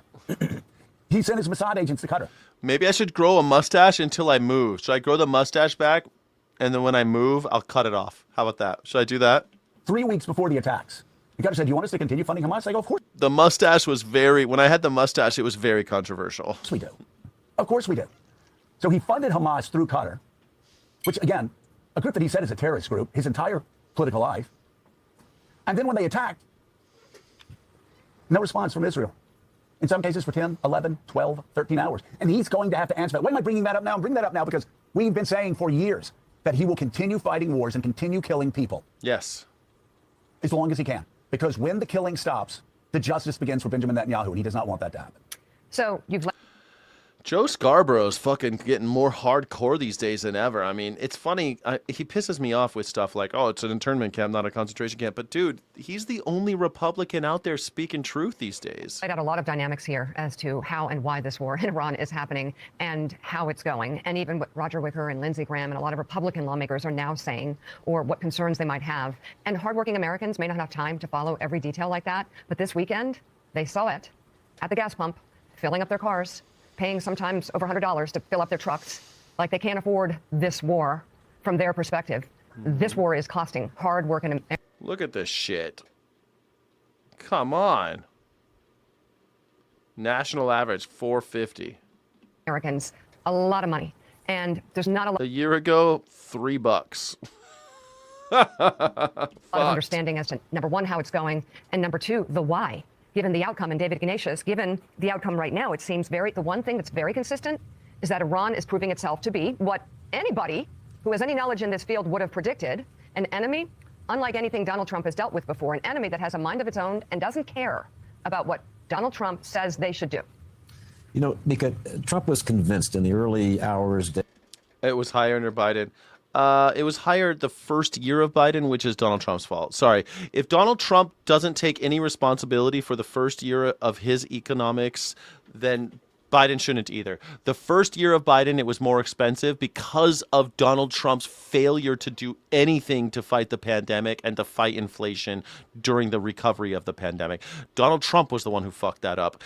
Biden ends up, because of supply chain issues, inheriting high gas prices, and it took him a while to bring it down. It was not high under Biden. It was higher under Trump. Trump fucked it up, and he's fucking it up again. And you morons will say shit like, Biden, though. Sorry, pal. Not Biden, though. The supply chain issue was not caused by Joe Biden. I hate Joe Biden, but Donald Trump was the one who did that. And fucking today, the prices are up again because of Donald Trump messing with Iran. Not because of some nebulous, oh, the corporations are bad, which sucks. Yeah, the corporations are bad, but the reason why they're up is because Donald Trump, in a bad faith move, killed everyone in Iran, started killing people. When he said he was negotiating, he assassinated the leadership of Iran, bombed schools full of children, and closed the Strait of Hormuz.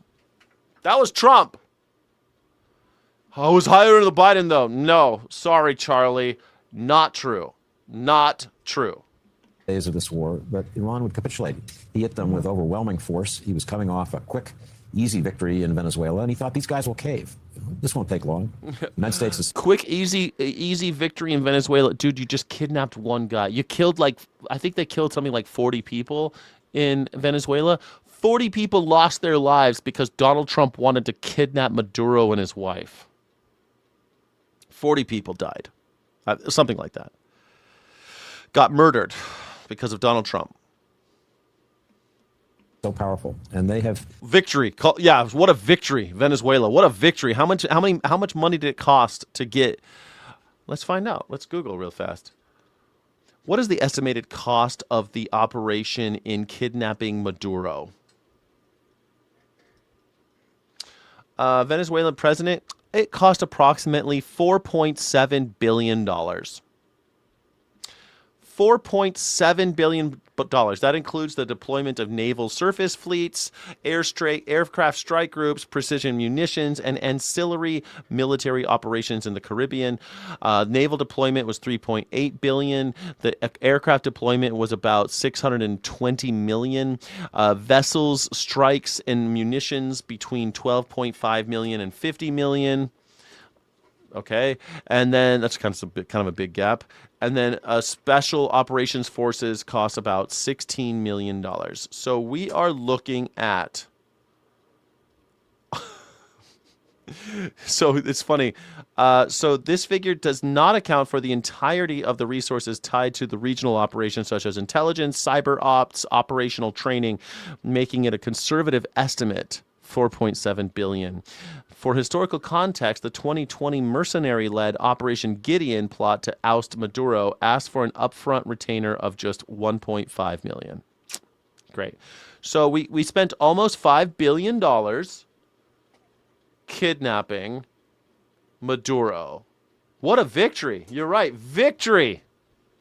Victory. That's what victory looks like in America today. $5 billion to kidnap an old man. They really, I don't give a fuck about. They have resisted. They have taken a beating. Nobody should be confused about how much damage has been done to the Iranian military and to parts of its nuclear weapons program. But they're still standing, and Trump doesn't have a good answer still to deal with that. standing. He's got an idea that, in a kind of romantic way almost, is attractive. He says to Iran, let's help you become a more modern country. Let's help you move out of this era of revolution and confrontation. He even was saying over the weekend, let's have you join the Abraham Accords and be with Israel, which was, it's wonderful to think about that, but it's so unrealistic that it just completely separate from the reality of this conflict right now. It's because he's sundowns. He's got fucking dementia, and someone should take away Grandpa's phone when the sun goes down, because he says weird shit. Like everyone should be mandatory to join the Abraham's Accord. So, as I said earlier, Trump is really at a dead end. He's in a military morass. He's at a strategic dead end. His effort to get out of this for the moment, and let's wait and see what today's events bring, has not brought the memorandum of understanding. He's got the top negotiators in Doha, in Qatar, from Iran, so it's possible that by the end of the day we'll see something different. But this is a measure of just how badly the strategy that the White House and Israel planned has gone. Yeah, it was a bad plan, a horrible plan. But victory was in Maduro. That was victory, easy And victory, Ben, huh? Is that what we're supposed to say? Everyone's saying it's a loss. It's a loss. Everything happening in Iran is just a loss. Sweet. All right. Well, thank you, everybody, for joining. I really appreciate your being here. We're going to switch gears. I'm going to go play guitar for a little while. If you guys want to hang out, I'm going to play a little guitar. I'm going to change the banner now to say taking song requests.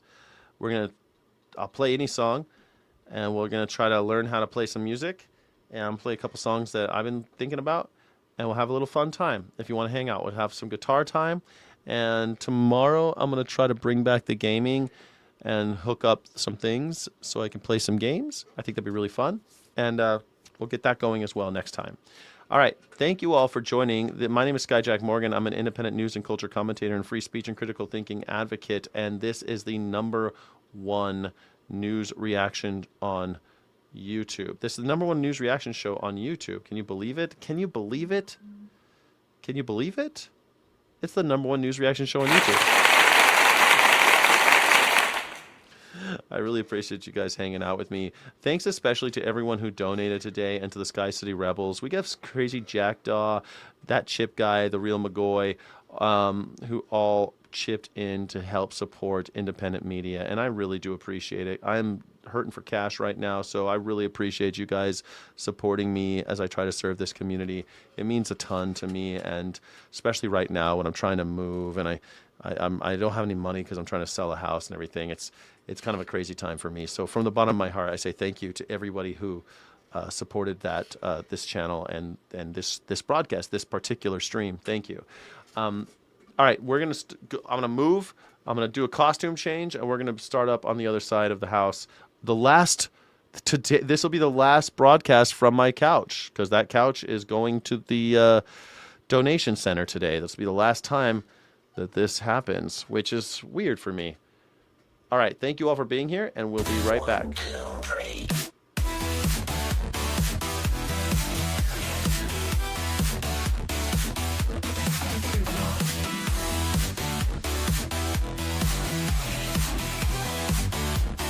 Get on up and get down with Skyjack Morgan.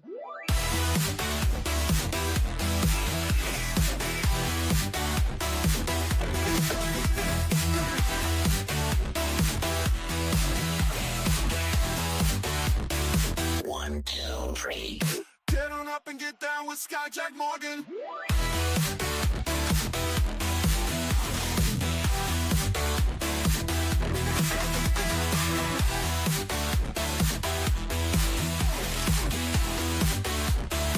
One, two, three.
Hello, everybody. Welcome to the show. It's the #1 news reaction show on YouTube. That's it. We are the #1 news reaction show on YouTube. Okay, hopefully we have no music going on now. Thank you all for joining. I think it's kind of a fun date. I always love doing this and playing with you guys. Let me just tune up very quickly. We have my guitar going on.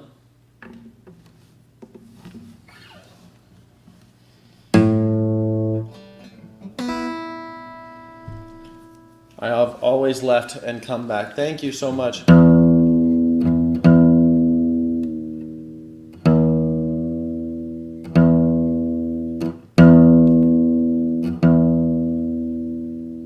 Oh, I'm running out of batteries.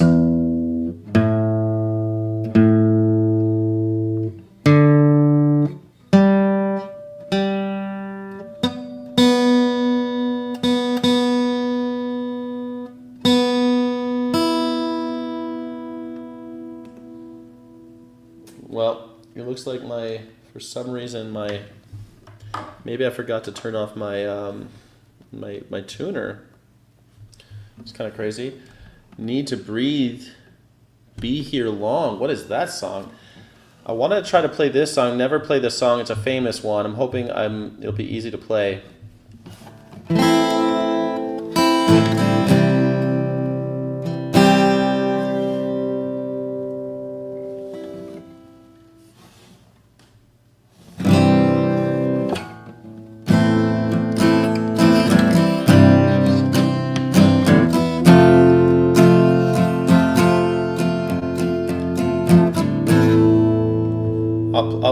I'll find out that song in a second.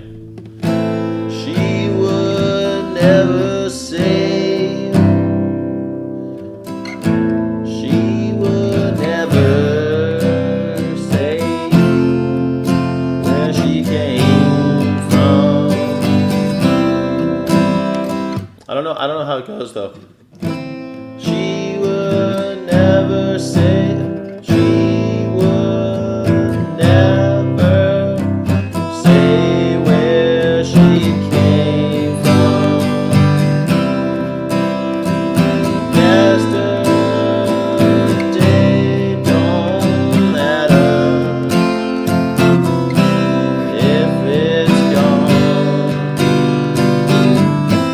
While the sun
Like the way you tear it apart and put it back the way you want. That's kind of like my whole thing. Yeah, need to breathe, be here along. That's well, you know, because I'm only half remembering songs, and I don't sit there and like listen to them all. And I like making my song. I like making the songs my own. You know, I don't like making it. If I wanted to play it exactly like the record, I would just play it like the record. You know, that's all. Legit touch my soul. Oh, that's fun.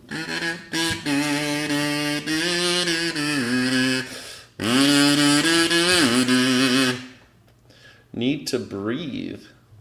Be here long.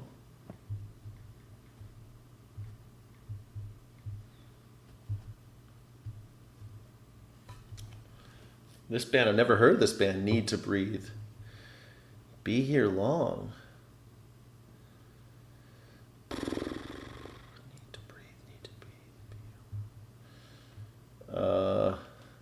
Drive All Night, Looks Like Love. Testify, Mama Loves You, Multiplied, Be Here Long.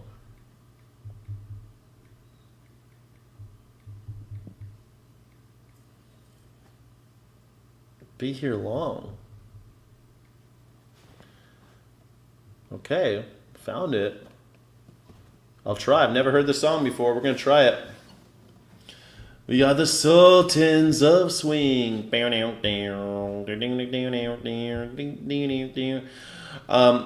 Maybe we should put in the chat. How about this?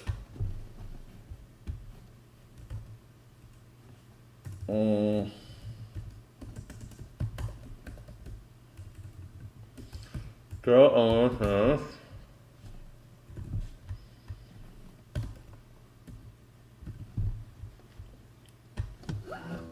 All right.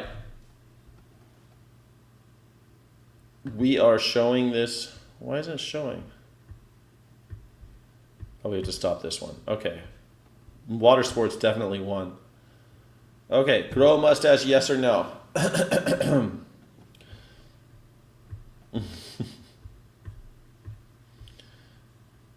Can you wish me a happy birthday? Of course I can wish you a happy birthday.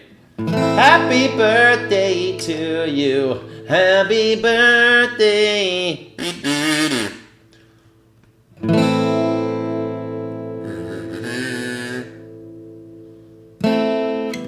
I'm gonna try to play this song. I've never heard this song before. Close my eyes and think of you. We're gonna try it. We're gonna try this song. Never heard this song before. I have no idea. Never heard this band before either.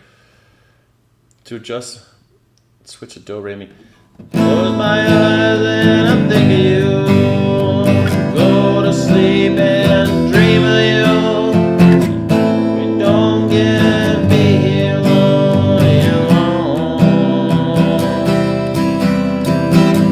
I gave you the best of me. Love you more than anything. But we don't get to be here alone.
when the day comes and the fire is out. I want to know that I gave you all I have. Day comes, the fire is out. I want to know that I gave you my everything. I close my eyes and I think of you. I go to sleep and I dream of you. Well, we don't get to be here long. We don't get to be here. I gave you the best of me and I loved you more than anything. But we don't get to be here too long. We don't get to be here long.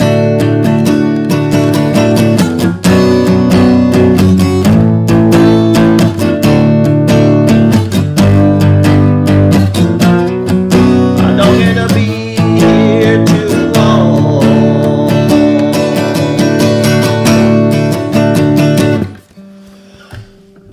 Never heard that song, never played that song. I tried it out, and that's what we got. Thank you so much. Thank you so much. How are we doing on the yes? 100% say yes on the mustache thing? What the heck? What the heck? 100%.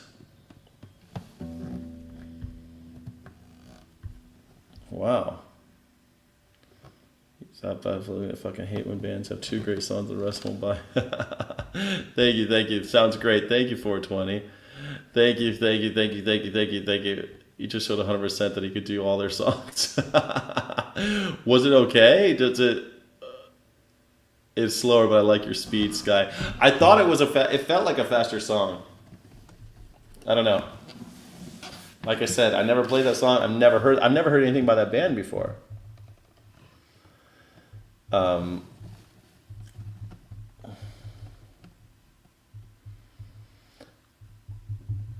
Birthday song for Jackie. We need a birthday song for Jackie.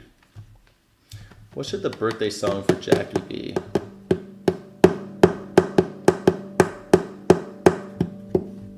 How about this birthday song for Jackie? This is a birthday song for Jackie.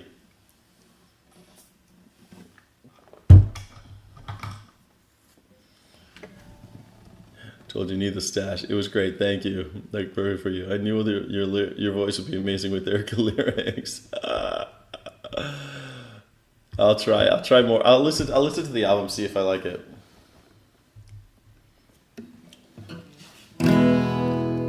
I don't need this. The shadows have fallen. Been here all day. It's too hard to sleep. Time's running away. It feels like my soul has turned into steel. Still got the soul scars, sun didn't heal. There's not even room enough to be anywhere. It's not dark yet, but it's getting there. Well, my sense of humanity has gone down the drain. Behind every beautiful thing, there's been some kind of pain. She wrote me a letter, but she wrote it so kind. She put down in writing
And I followed the rivers, and I went out to sea.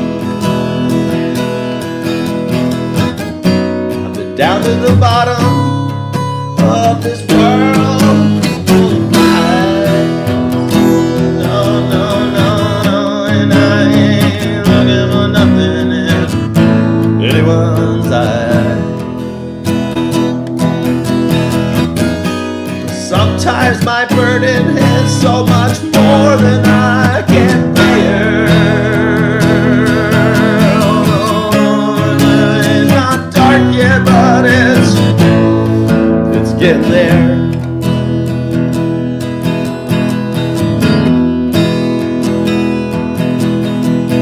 Well, I was born here and I'll die here against my will. Always look like I'm moving, but I'm standing still.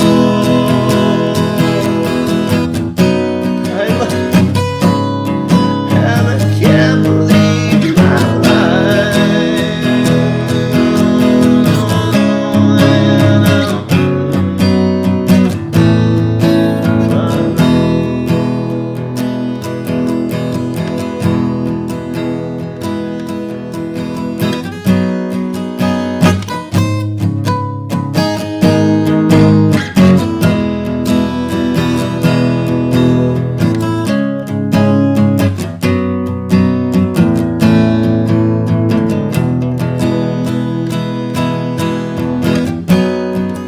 can't even hear a murmur of a prayer.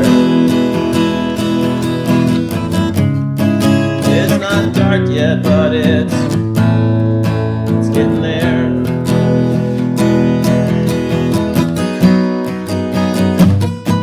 Can't even hear a murmur of a prayer. It's not dark yet, but it's getting there.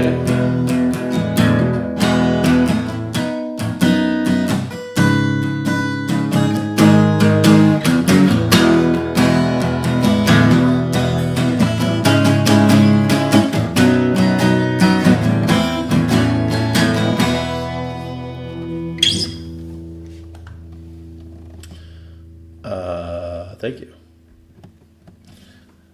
Thank you so much. That was Bob Dylan's Not Dark Yet, but it's getting there.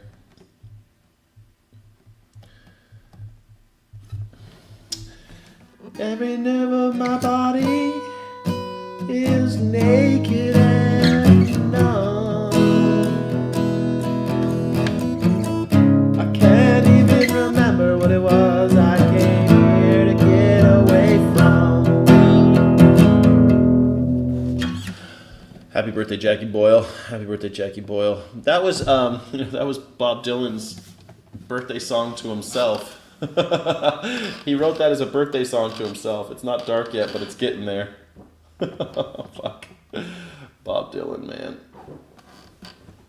I think it's so weird. This is the last time I'm going to sit on this couch. That's weird. I don't think if you want my body and you think I'm sexy. If you want my body and you think I'm sexy.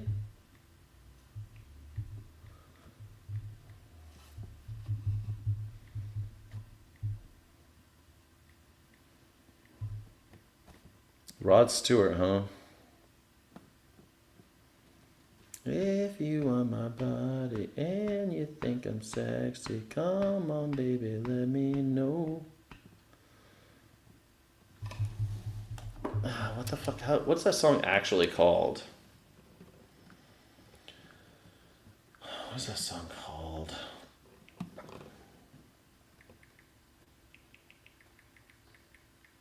You know, he gave away, like, I think all the money from making that song. If you want my body and you think I'm sexy. Let's try it out. It could be fun, right? Oh, it's got that fucking B7.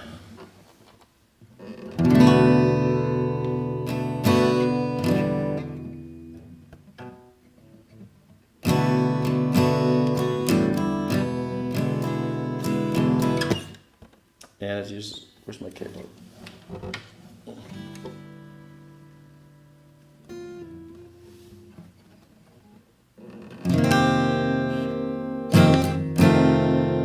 We're gonna try it. We'll try it for you, Navia.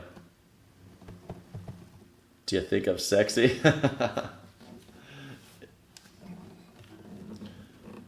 I can tell by your eyes that you've probably been crying forever.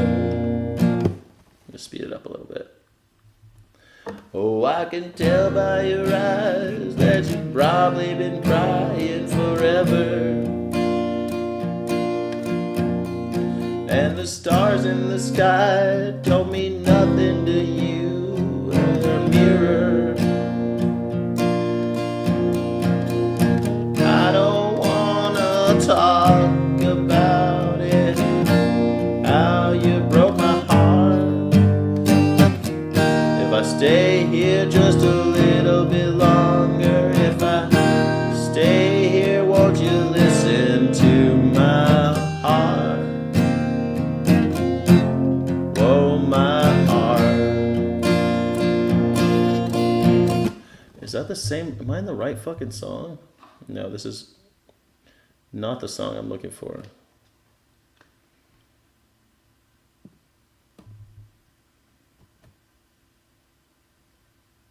Is it called Do You Think I'm Sexy?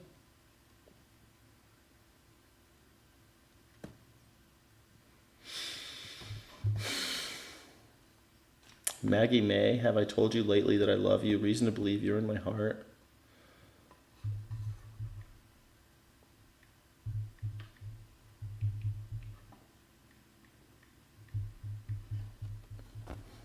Do ya think I'm sexy?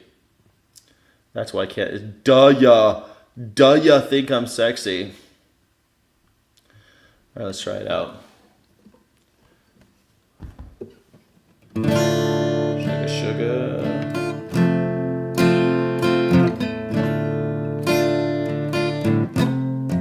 Instrumental for sax. There's a sax part.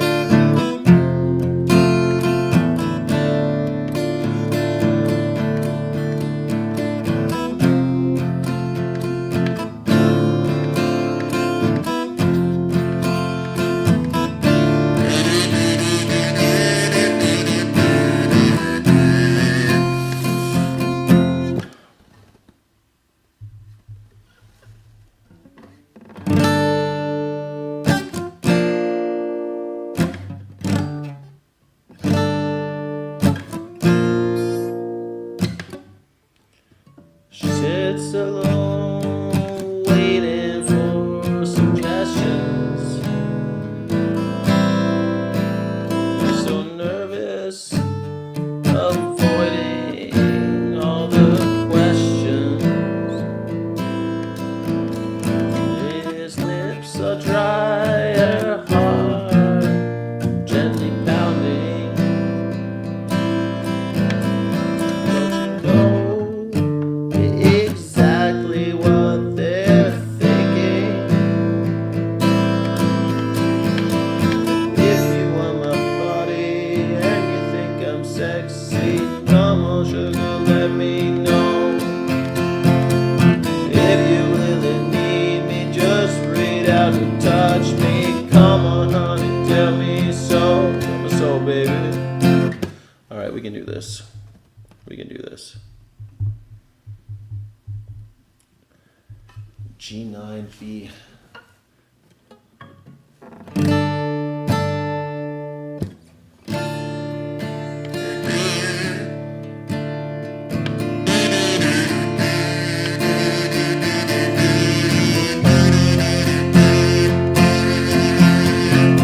She sits alone, waiting for suggestions.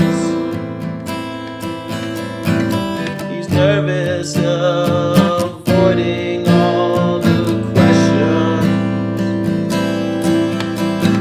His lips are dry.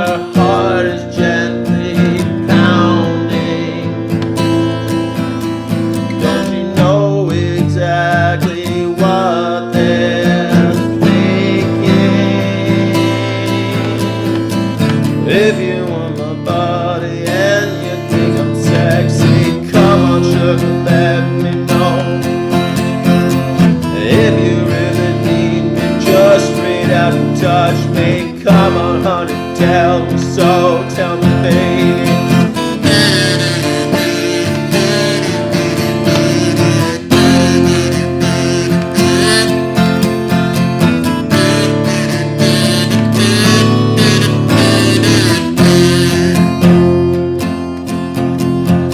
He's acting shy, looking for an answer. Come on, honey, let's spend the night together. Now hold on a minute before we go much further. Give me a dime so I can call my mother. They catch a cab to his high-rise apartment. At least he can tell her exactly what his heart meant. If you want the party and you think I'm sexy, come on baby, let me know. If you really need me, just reach out and touch me. Come on sugar, let me know.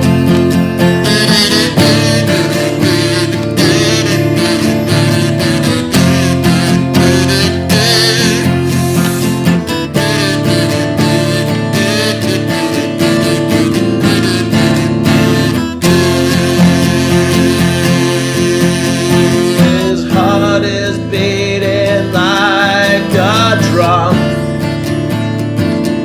'cause at last he's got this girl home.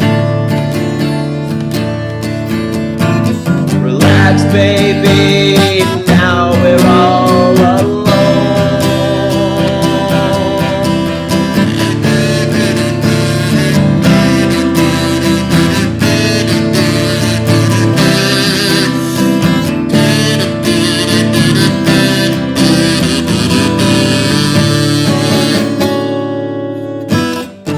They wake at dawn, 'cause all the birds are singing.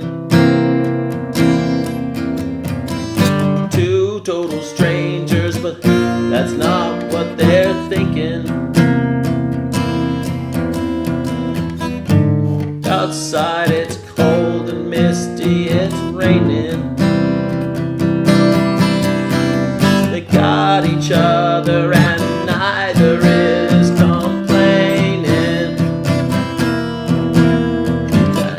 He says, I'm sorry, but I'm out of coffee.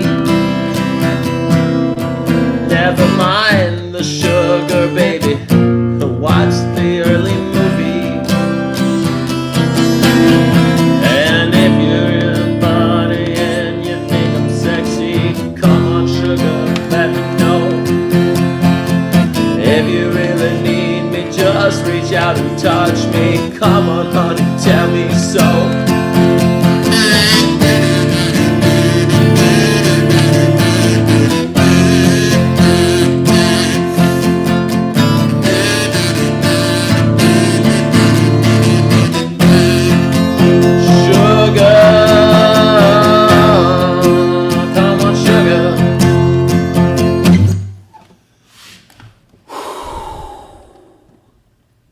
That was my cover of If You Want My Body, Now You Think I'm Sexy. Do ya think I'm sexy is the actual title of that song. I just learned. Do ya think I'm sexy? Do ya think I'm sexy? So that was for Navia, who's a longtime contributor to the channel. Thank you, Navia, for the applause. I hope you liked it. Ben thinks I should get the mustache or not. I don't know what Ben thinks. What did Jackie Boyle vote for? 75% say yes. Mustache.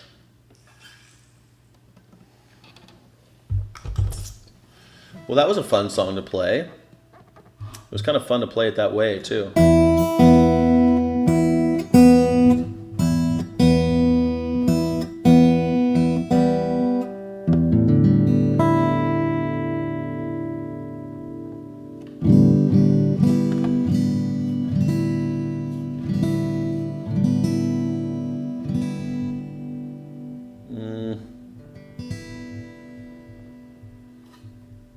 recently...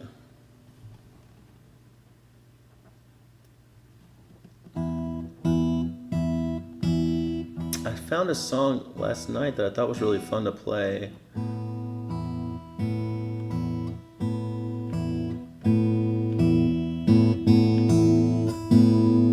It was a Marty Robbins song.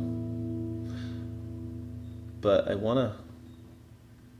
But there was another thing, Elvis Costello. We were talking about Elvis Costello earlier.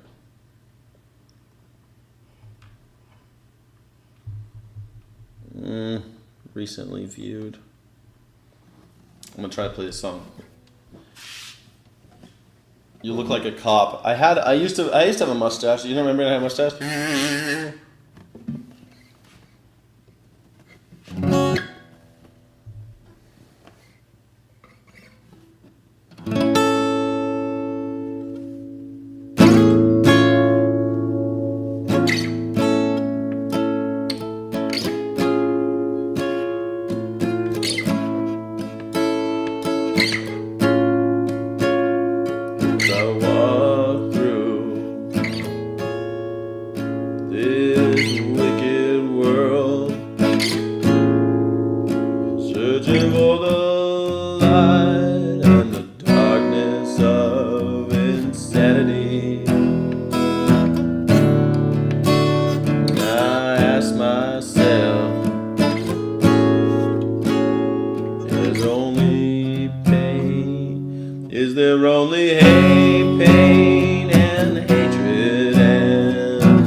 What's so funny about peace, love, and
understanding?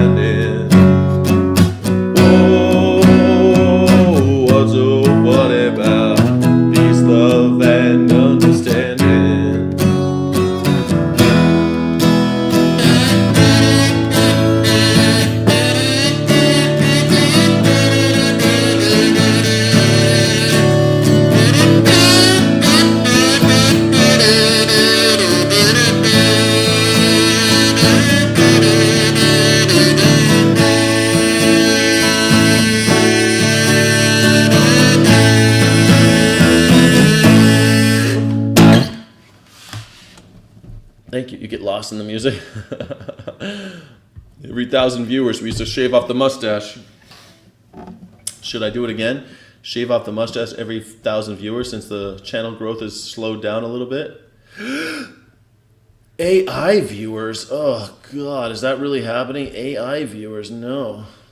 No, thank you. I thought that was pretty funny. That was pretty fun.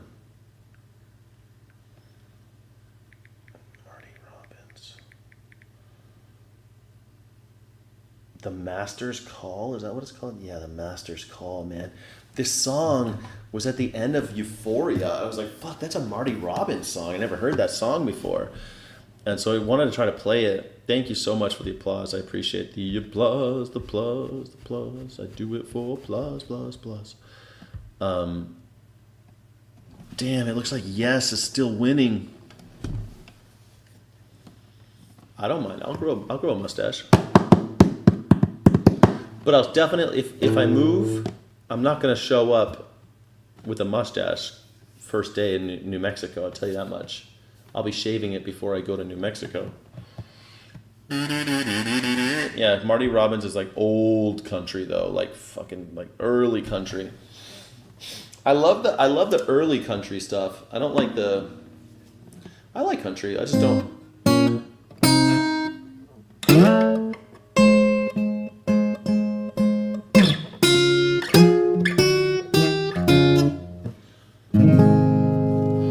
Marty Robbins is country, yeah.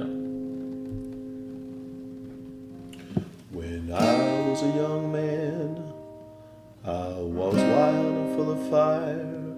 A youth within my teens, full of challenge and desire. I ran away from home and I left my mother and dad. No, it grieved them so to have their only boy was bad.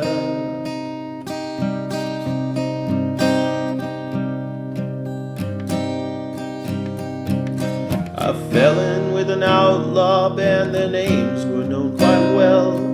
How many times we robbed and pillaged. I never. Shit, I need to go a little slow. It's so slow, I need to go speed up. I want to try it again though. Marty Robbins, Gordon Lightfoot, Giant Crystals. What Giant Crystals? Sky, you'll have to go to a Fortress of Solitude in New Mexico. Fortress of Solitude, don't know about it. Oh, when I was just a young man, I was wild and full of fire. A youth within my teens, but full of challenge and desire. I ran away from home and left my mother and my dad, and I know it grieved them so to know their only boy was bad.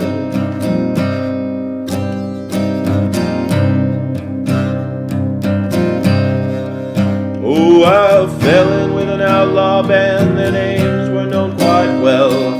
Many times we robbed and plundered, I could never tell. A kind of civil living, it leads only to a fall. And I learned that much and more that night I heard my master call.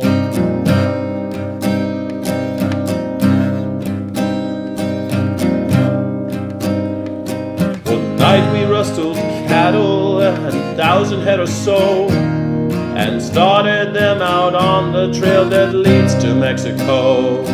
Another herd started, a norther started blowing, and lightning flashed about. I thought someone was calling me, I thought I heard a shout. Then at that moment lightning struck, not 20 yards from me, and there was a giant cross where Then there was a giant cross where once there was a tree. And this time I knew I heard a voice so sweet and strange, a voice that came from everywhere, a voice that called my name.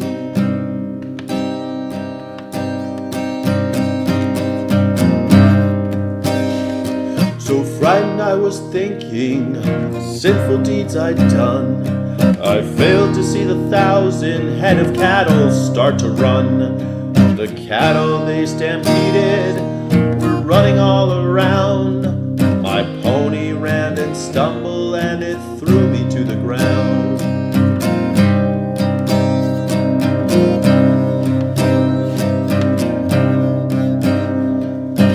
felt the end was near, the death would be the price.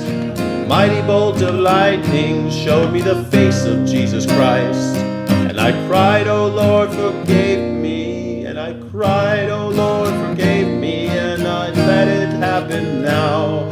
I want to live for you alone. Oh God, those words I vow. My wicked past unfolded, I was fought of wasted years. Shit. My wicked past unfolded, I thought of wasted years. Then another bolt of lightning killed 100 head of steers. When the others rushed on by, me I was left to live. The master had a reason, his life is his to take or give. A miracle performed that night, I wasn't meant to die. Dead ones formed a barricade nearly 6 or 7 high. Right behind it there was I, afraid but safe and sound. I cried and begged for mercy, kneeling there upon the ground.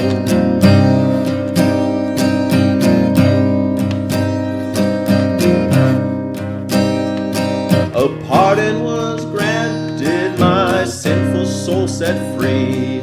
I no more in fear and angry, but waves upon life's stormy sea.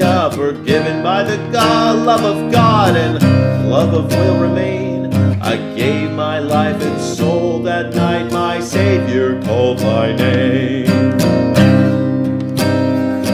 I gave my life and soul that night, my Savior called my name.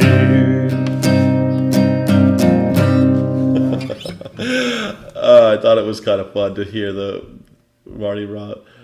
You like it? Yeah, he was. Yeah, good song. Thank you. Sky has talent for an American. Marty Robbins. Yeah, Marty Robbins. I don't know. His songs are so like that was a real Christian song, but I really like it because they played it at the end of Euphoria with this big cliffhanger where you think Zendaya's gonna die. And it's really funny because this last season of Euphoria is like clearly Western themed, and there's all these references to Western movies and shit, Western TV shows and stuff. There's even a part where she's like, the drug dealer asks, there are 2 drug dealers, and one asks the other, no, it's a drug dealer and a pimp, and the drug dealer's white and the pimp is black, and he's like, did you name the bird after Paladin, the TV show? She goes, oh, do you know the show? He goes, yeah, I loved it. And she says, I didn't know blacks liked Westerns. And he's like, there's nothing to do with black or white. It's white men and the savage Indian. I thought that was so interesting. And he has a feather in his hair. It was crazy. I don't know. Really cool. Marty Robbins. I know this other Marty Robbins song. I want to play another Marty Robbins song because this other Marty Robbins song that I know, I actually know this song. Big Iron. Marty was a good yodeler. Yeah, he could yodel too. Yeah.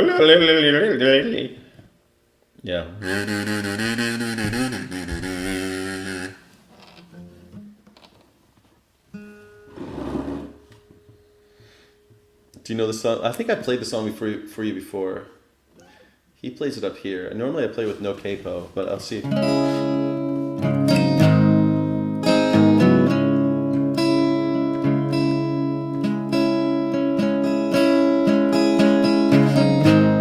I always think of this as a Johnny Cash song, but that's the thing. I used to listen to so much Johnny Cash, and then he would cover all these great songs, and I'd find out, oh, that's a Marty Robbins song. I think I found out who Marty Robbins was because of Johnny Cash. In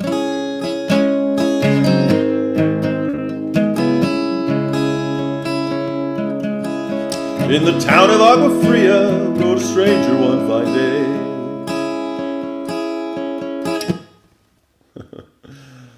In the town of Agua Fria rode a stranger one fine day.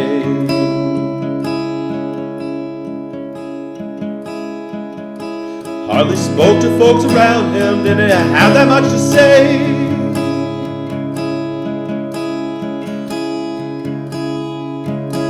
No one dared to ask his business, no one dared to make a slip, for the stranger there among him had a big iron on his hip. Big iron on his hip. Big iron on his hip. Big iron on his hip.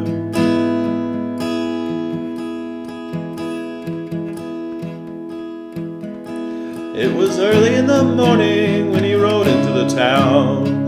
Came riding from the south side, slowly looking all around.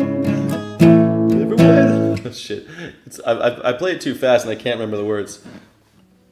It was early in the morning when he rode into the town. Came riding from the south side, slowly looking all around.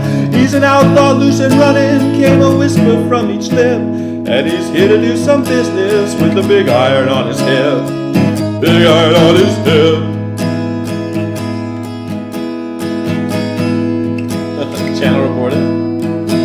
In this town there lived an outlaw by the name of Texas Red. Many men had tried to take him, and not many men were dead. He was vicious and a killer, though a youth of 24. And the notches on his pistol numbered 1 in 19 more. 1 in 19 more.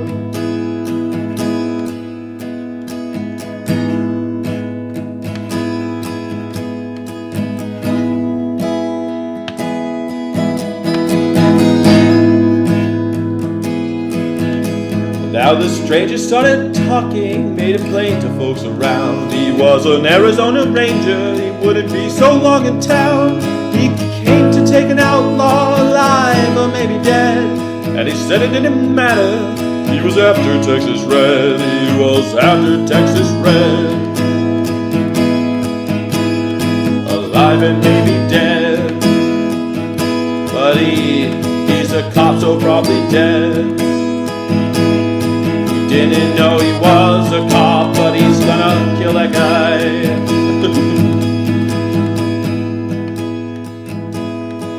It wasn't long before the story was relayed to Texas Red, but the outlaw didn't worry, men had tried before him dead.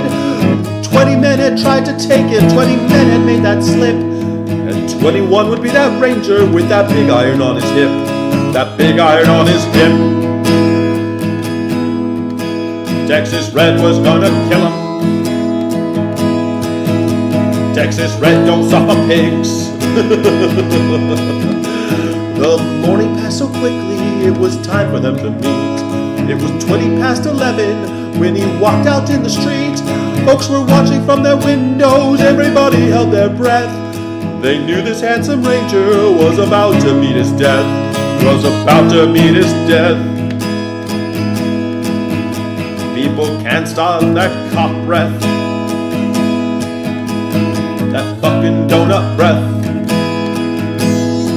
Arizona Ranger breath. He's gonna die. There were 40 feet between them when they stopped to make their play. And the swiftness of the ranger is still talked about today. Texas Red had not killed leather, but a bullet fairly ripped. And the ranger's aim was deadly with that big iron on his hip. That big iron on his hip. A cop just murdered that guy. He murdered him in cold blood. Cop just killed an innocent man. Extrajudicious murder. It was over in a moment, and folks had gathered all around. And before then laid the body of that outlaw on the ground. He might have gone on living, but he made one fatal slip when he tried to match the ranger with that big iron on his hip. Big iron on his hip. He never really was an outlaw. Texas Red was just a nickname. He was all talk. He was basically just a singer. And that cop murdered him in cold blood. And now he's face down in the cold mud. Big iron, big iron. When he tried to match that ranger with that big iron on his head. Big iron on his head.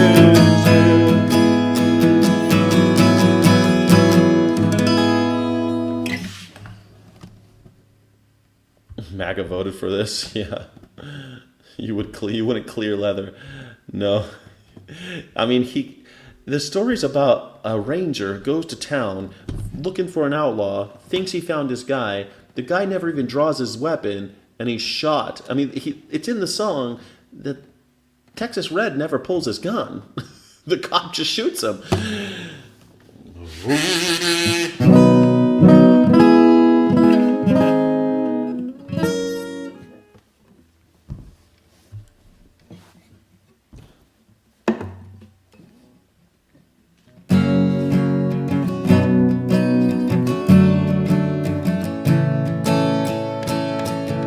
You voted for this, you voted for this, you voted for this, you voted for this, you can't get pissed cause you voted for this, you can't get pissed cause you voted for this, and you bet your ass that it's your fault, the price of gas. You voted for this, you voted for this, you voted for this, so you can't get pissed, and you bet your ass that if Donald Trump, that price of gas, he started wars and you want more. Can't get enough of his big fat tuft of hair on his head, but he's better off dead. I just can't wait to see him hang and flee and go out with a big old bang. Yeah, you voted for this, you voted for this, oh you can't get pissed cause you voted for this, oh you voted for this, oh you voted for this, oh you bet your ass it's your fault that the price of gas is so fucking high, and you got a bigger piece of the pie. There's no pie because Donald Trump ate all the pie. Your piece of the pie is so fucking small because there ain't no pie. You're better off dead. You ain't no pie. You're probably gonna die because coffee's so expensive and you can't afford it. Better take a hit of fentanyl cause you can't get anything else anyway. You voted for this, you voted for this, oh 4 more wars. You voted for this, dead kids in Iran. You voted for this, you can't get pissed cause you voted for this. It's all your fault that we all suck. The American century is coming to an end. You know that the Constitution breaks, it just don't bend. Oh, you voted for this, you voted for this, you voted for this, you voted for this, oh you can't get pissed cause you voted for this, you fucking chomo piece of shit. You voted for this, you voted for this, you fucking chomo piece of shit. That was for you, Wilbur Nola. There you go.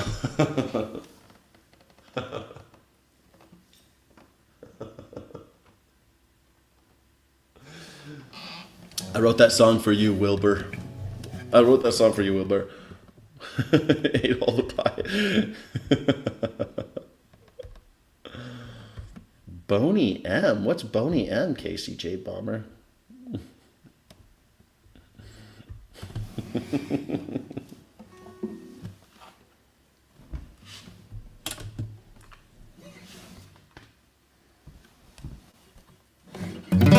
M. Boney. What is M. Boney?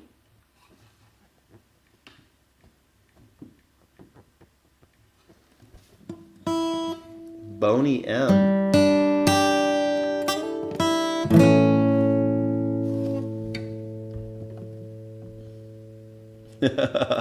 Thanks, Wilbur. Wilbur. You like that song? I just made it up just for you. Boney M. What is Boney M? Just any song by Boney M? Rasputin. Oh, they played that song Rasputin? They have a song called Daddy Cool.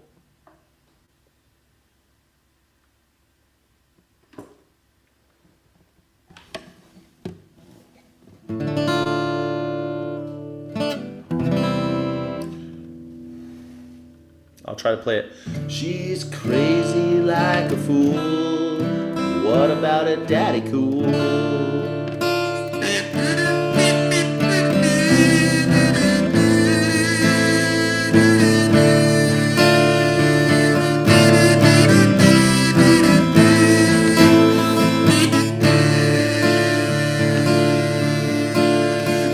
Crazy like a fool. What about it, Daddy Cool? I'm crazy like a fool. What about it, Daddy Cool? Daddy Cool. Daddy Cool. Daddy. Daddy Cool. Daddy Cool.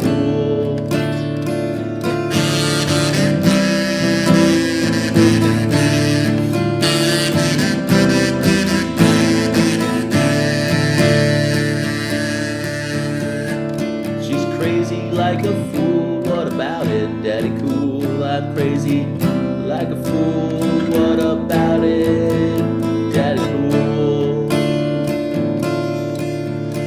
Daddy Cool, Daddy Cool, Daddy Cool, Daddy Cool, Daddy Cool.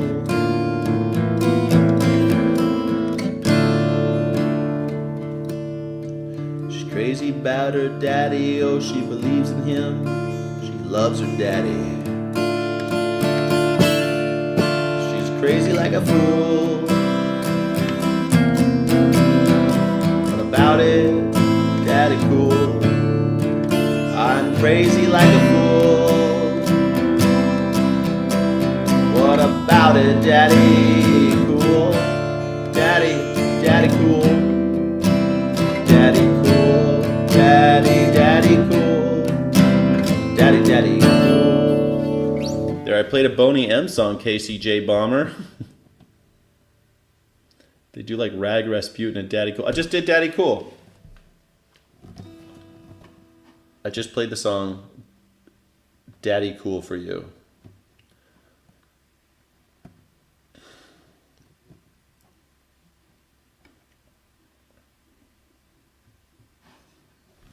There lived a man in Russia long ago.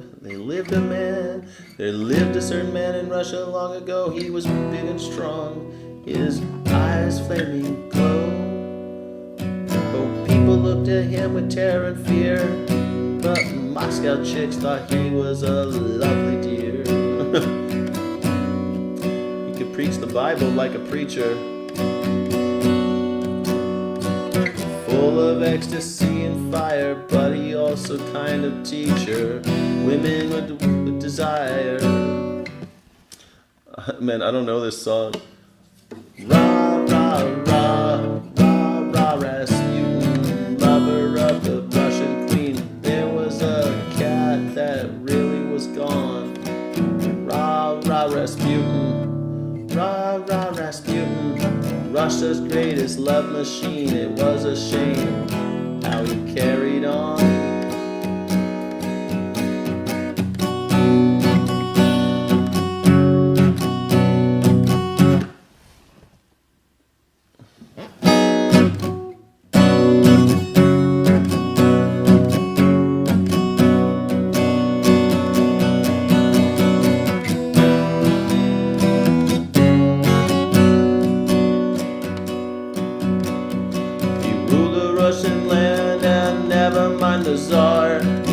Suck, dance, and a Willy Wonder bar. In all affairs of state was the man to please, but he real great when he had a girl to squeeze. For the queen he was no wheeler dealer.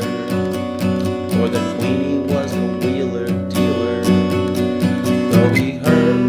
Though she'd heard that things he'd done, believed he was a holy healer who would heal her son.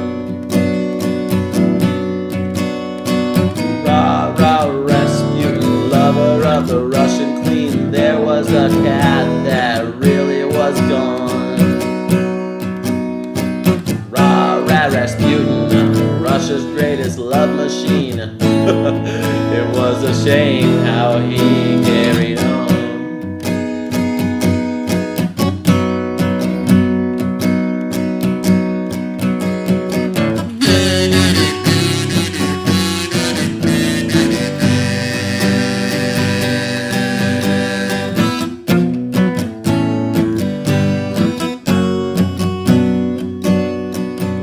drinking and lusting and his hunger for power became known to more and more people. The demands to do something about this outrageous man became louder and louder.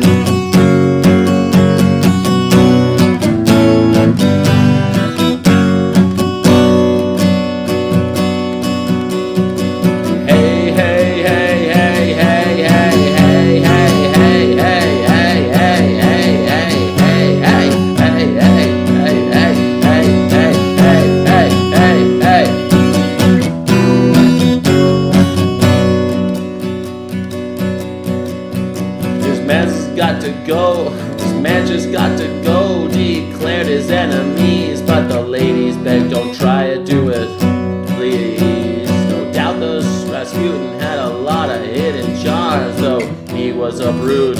They just fell into his arms, and one night some men of high standing set a trap. They're not to blame. Come to visit us, they kept demanding. Come to visit us, they kept demanding. He really came. Rah, rah, Rasputin, lover of the Russian queen, and put some poison into his wine. Rah, rah, Rasputin, Russia's greatest love machine. He drank it all and said, I feel fine. Rah, rah, Rasputin, lover of that Russian queen. They didn't quit, they wanted his head. Rah, rah, Rasputin, Russia's greatest love machine. So they shot him until he was dead. Oh, those Russians.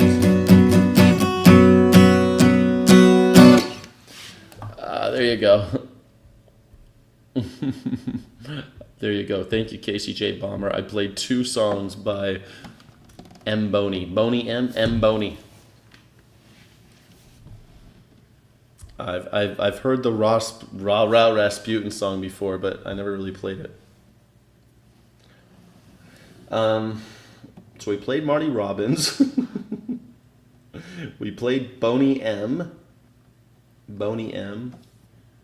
We played Rod Stewart. We played Elvis Costello. We played lots of fun songs today. We played Bob Dylan.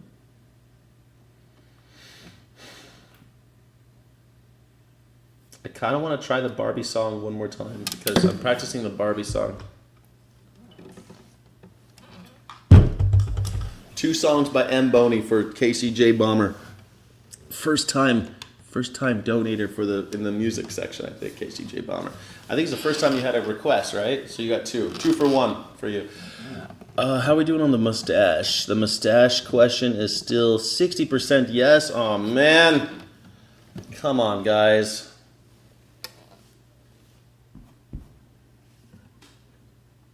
I think I played it down here, right?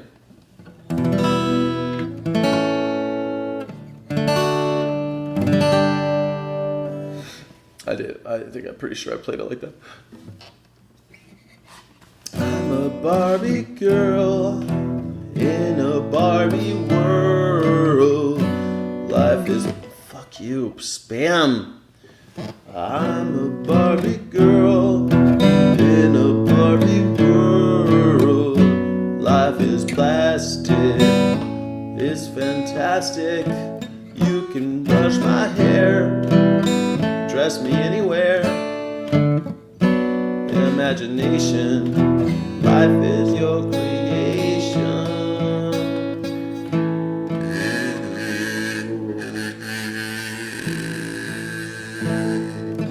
I'm a Barbie girl. I'm a Barbie girl in a Barbie world. Life is plastic. It's fantastic. You can brush my hair, dress me anywhere. Imagination, life is your creation. I'm a blonde bimbo girl in a fantasy world. Dress me up, make it tight. I'm your dolly. You're my raw rock and roll. Feel the glamour and pink. Kiss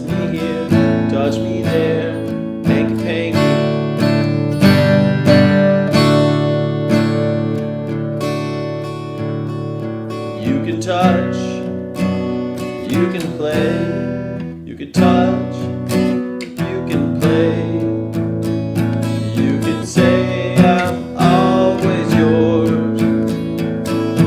I'm a Barbie girl in a Barbie world. Life is plastic, it's fantastic. You can brush my hair, dress me anywhere. Imagination, life is your creation.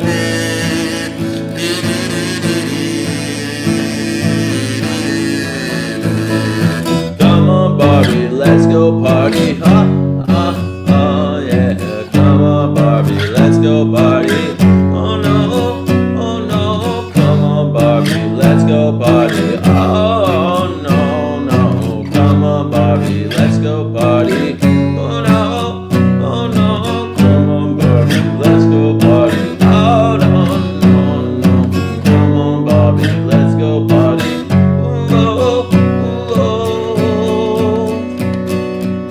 Make me walk, make me talk, I'll do whatever you please. I can act like a star, I can beg on my knees. And if you jump in, bimbo friend, let's do it again. Hit the town, fool around, let's go party.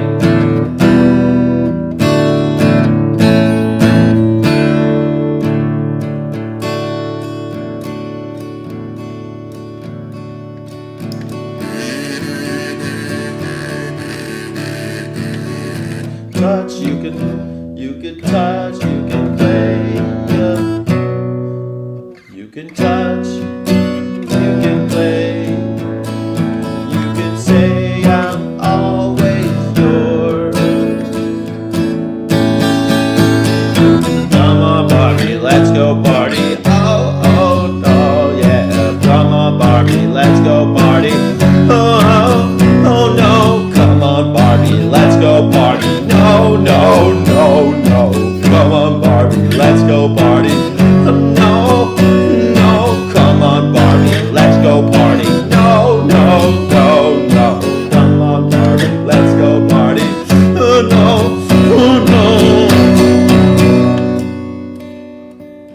I'm a Barbie girl in a Barbie world. Life is plastic, it's fantastic. You can brush my hair, dress me anywhere. Imagination, life is your creation. I'm a Barbie girl living in a world full of plastic. They say it's fantastic. You can brush my hair and dress me anywhere. Imagination, life is your creation. Barbie, let's go party. Come on, Barbie, let's go party. Come on, Barbie, let's go party. No. Come on, Barbie, let's go party. No. Come on, Barbie, let's go party. I don't want to. Come on, Barbie, let's go party. No. Come on, Barbie, let's go party. Please don't make me. Come on, Barbie, let's go party. No.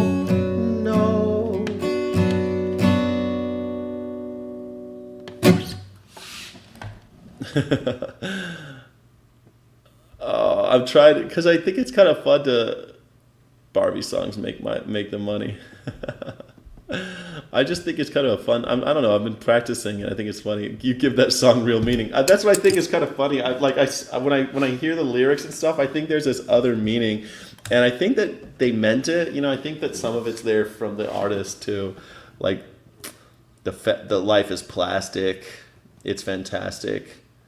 I mean, come on. Anyway, what time is it? It's 5:20. I was gonna play for 20 minutes.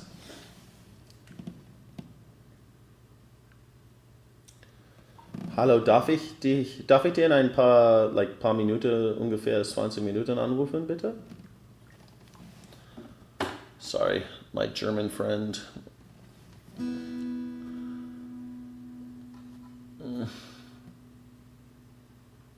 I wanted to play another song for you, but I don't have any songs on my mind. I wanted to play maybe the Riptide song. I haven't played it for a bit, and I think that song sounds really. Oh no! You know what?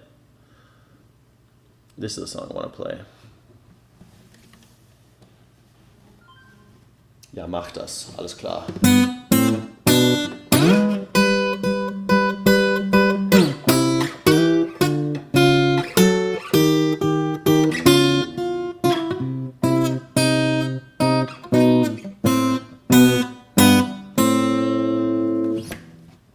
Something like that. What He Wrote by Laura Marling. Okay, I'll play that next. Let me play this real fast. Since I have this one queued up, and I'll play that one next, okay? And then we'll call it quits for the day. Okay? How's that sound? 60% on the yes. Can people please vote no?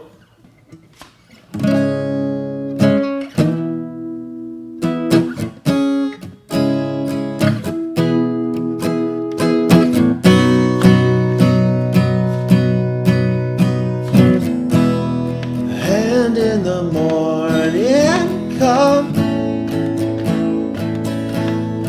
you don't need to ask an alibi.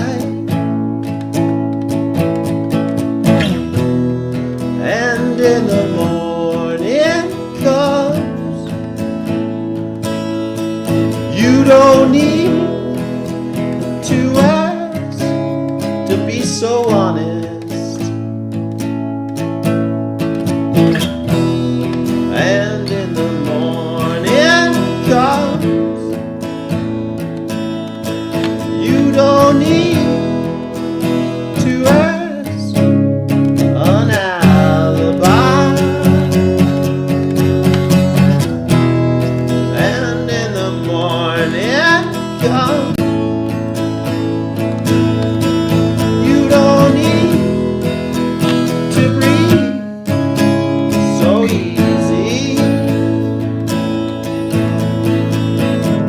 I laughed so hard I fell down.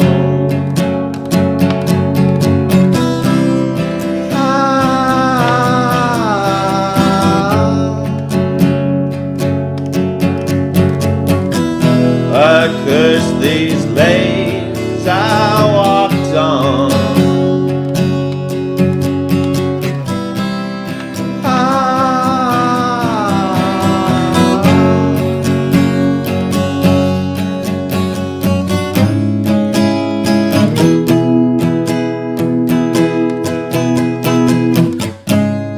No one does it like you.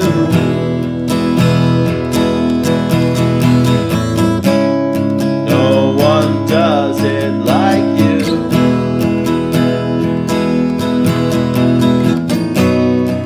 But I tried so hard,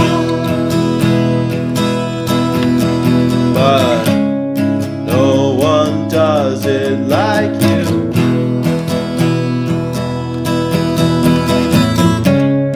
No one does it like you.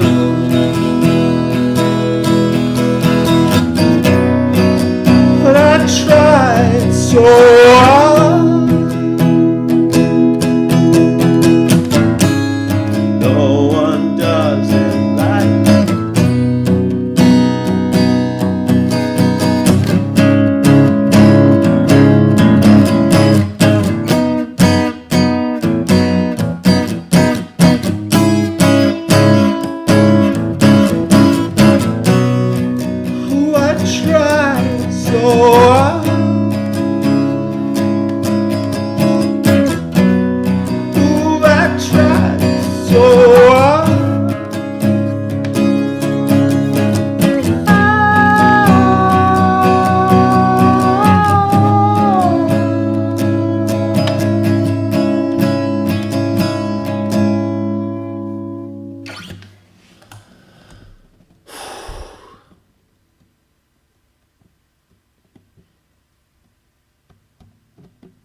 Def said it was split reviews. Split reviews on the mustache for sure.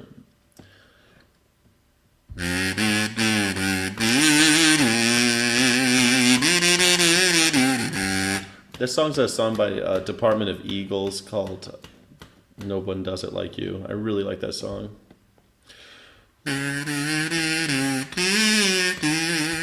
Some people see a vape for some reason, but it's a kazoo. It's a kazoo. Excelbia. It's a kazoo. We had one last request today for a song I've never heard before. What He Wrote by Laura Marling.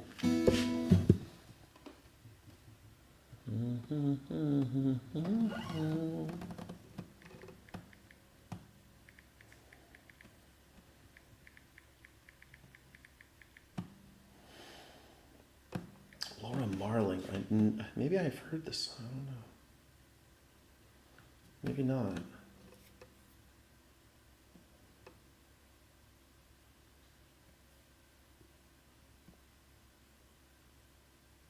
All picking, no strum.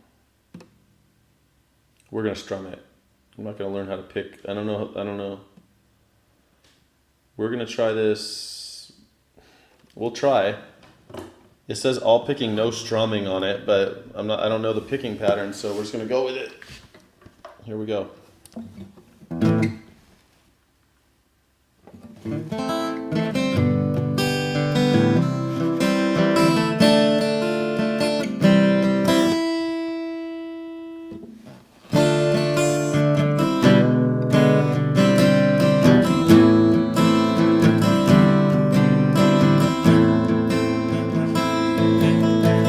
Forgive me, Hera, I cannot stay.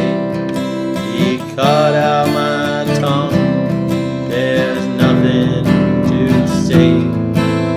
Love me, oh Lord, He drew me away. He laughed at my sins, and in His arms I must stay. He wrote, I am broke. Please send for me. But I am broken too and spoken for. Do not tempt me. Her skin is white and I'm light as the sun. So holy light shines on the things I have done. So I asked Him how He became this man, and how did He learn to hold the fruit in His hands, and where is the lamb that gave your name? Had to leave, though I thought I begged Him to stay.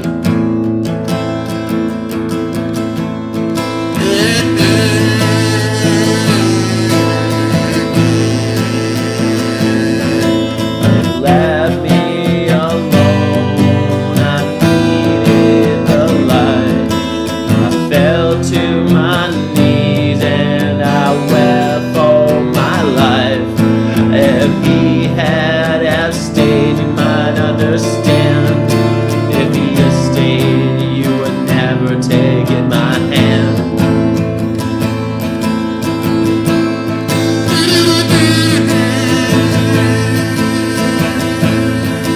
He wrote,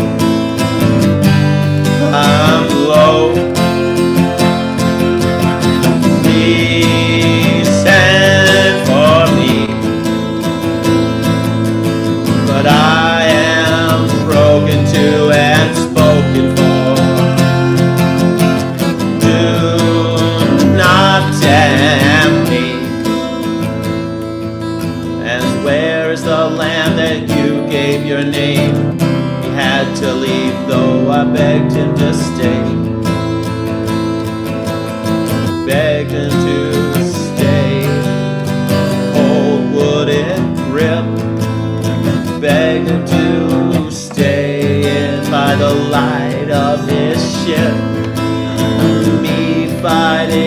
him, fighting light, fighting dawn.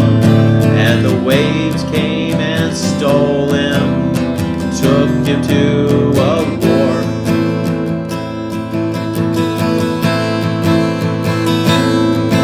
He wrote,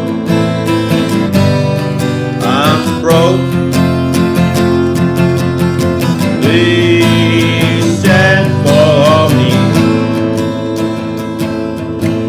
But I am broken too, spoken for. Do not tempt me. Forgive me, Hera. I cannot stay. He cut out my tongue. There was nothing left to say. That loved me, oh Lord. He drew me away. He caught me, laughed at my sins. In his arms I must stay. Right? That's alright. I'm in his smell. We speak when spoken to. That suits us well. That suits us well. That suits me well.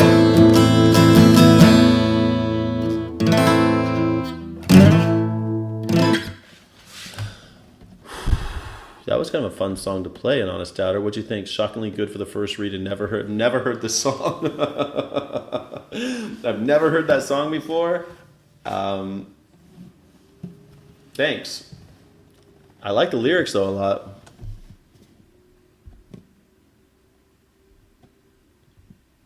Sky for the next dictatorship. I mean presidency. Yeah.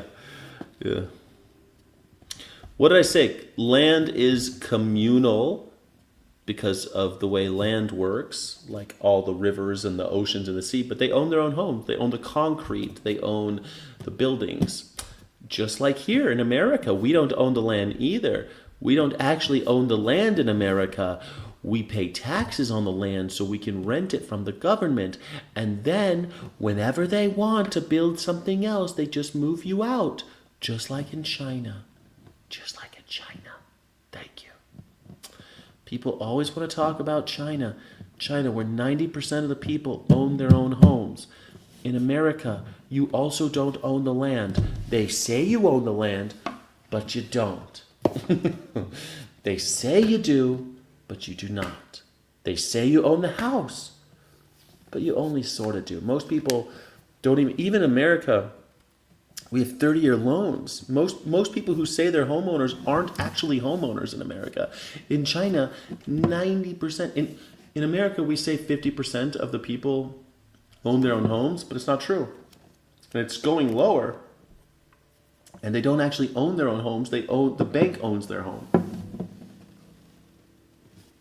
But thanks for asking. All right, that's the show. I appreciate you guys so much for hanging out with me today. It was a ball. I had a great time. Thank you for hanging out and listening to my music. This is the last time I will play guitar on this couch. It's very strange. It's very strange.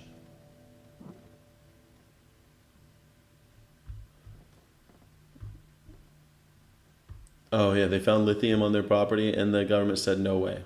Yeah, what do you know? Even though in America you own the minerals underneath your house, but they don't, that's all bullshit. It's not like the old days of the Clampetts, you know? Once was a man named Ted, a poor mountaineer, barely kept his family fed. Then one day he was shooting at some food, and out of the ground came a bubbling crude oil, that is, black gold, Texas tea. All right, thank you so much. They're going to wait until they can grab the naturally expensive resource themselves. That couple doesn't own shit no more. Yeah, what do you know? Thanks, Sky. Bye, couch. I know it's weird. This couch, man.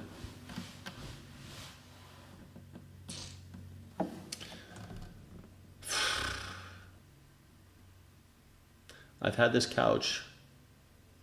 Actually, a Romanian gave me this couch. This couch was a gift from my Romanian roommate when he left. He left it to me. And so I've had it for like most of the time I've lived in California. And now it's gone. And before that, my friend was sleeping on it, and so...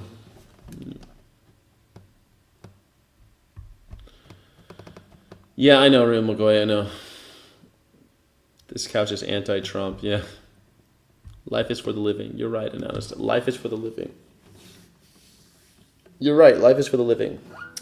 All right, I'll see you guys later. Thank you for everything. I'm going to prepare for the movers to come, who will be here in about an hour and a half. OMG, sentimental. I'm bad at getting rid of sentiment. I used to be better at it. I'm getting worse at it. I'm getting worse with age when it comes to sentiment. Because I'm like, this thing I've had for 30 years. Should I keep it because it's old? Or should I throw it away and be like, well, it's time to go? All right, anyway, thank you for playing.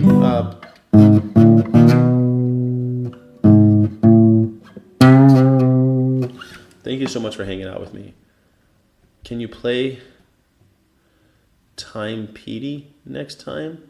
I don't know what that is. All right, thank you so much for hanging out with me. Looks like I'll be growing a mustache. He who kisses joy at it, he who kisses a joy as it flies lives in eternity's sunshine. I love it. Thank you. Tom Petty. I play Tom Petty almost every day. I'll be happy to play Tom Petty next time. I know a lot of Tom Petty songs. All right. Thanks, guys. Thank you, Real McGoy. Thank you for everyone who supported the channel today. I really do appreciate you. It's a lot of fun for me. And I say thanks a million times. Thanks, thanks, thanks. Goodbye. Godspeed. Thank you so much for watching. Don't forget to like and subscribe. Thank you so friggin' much.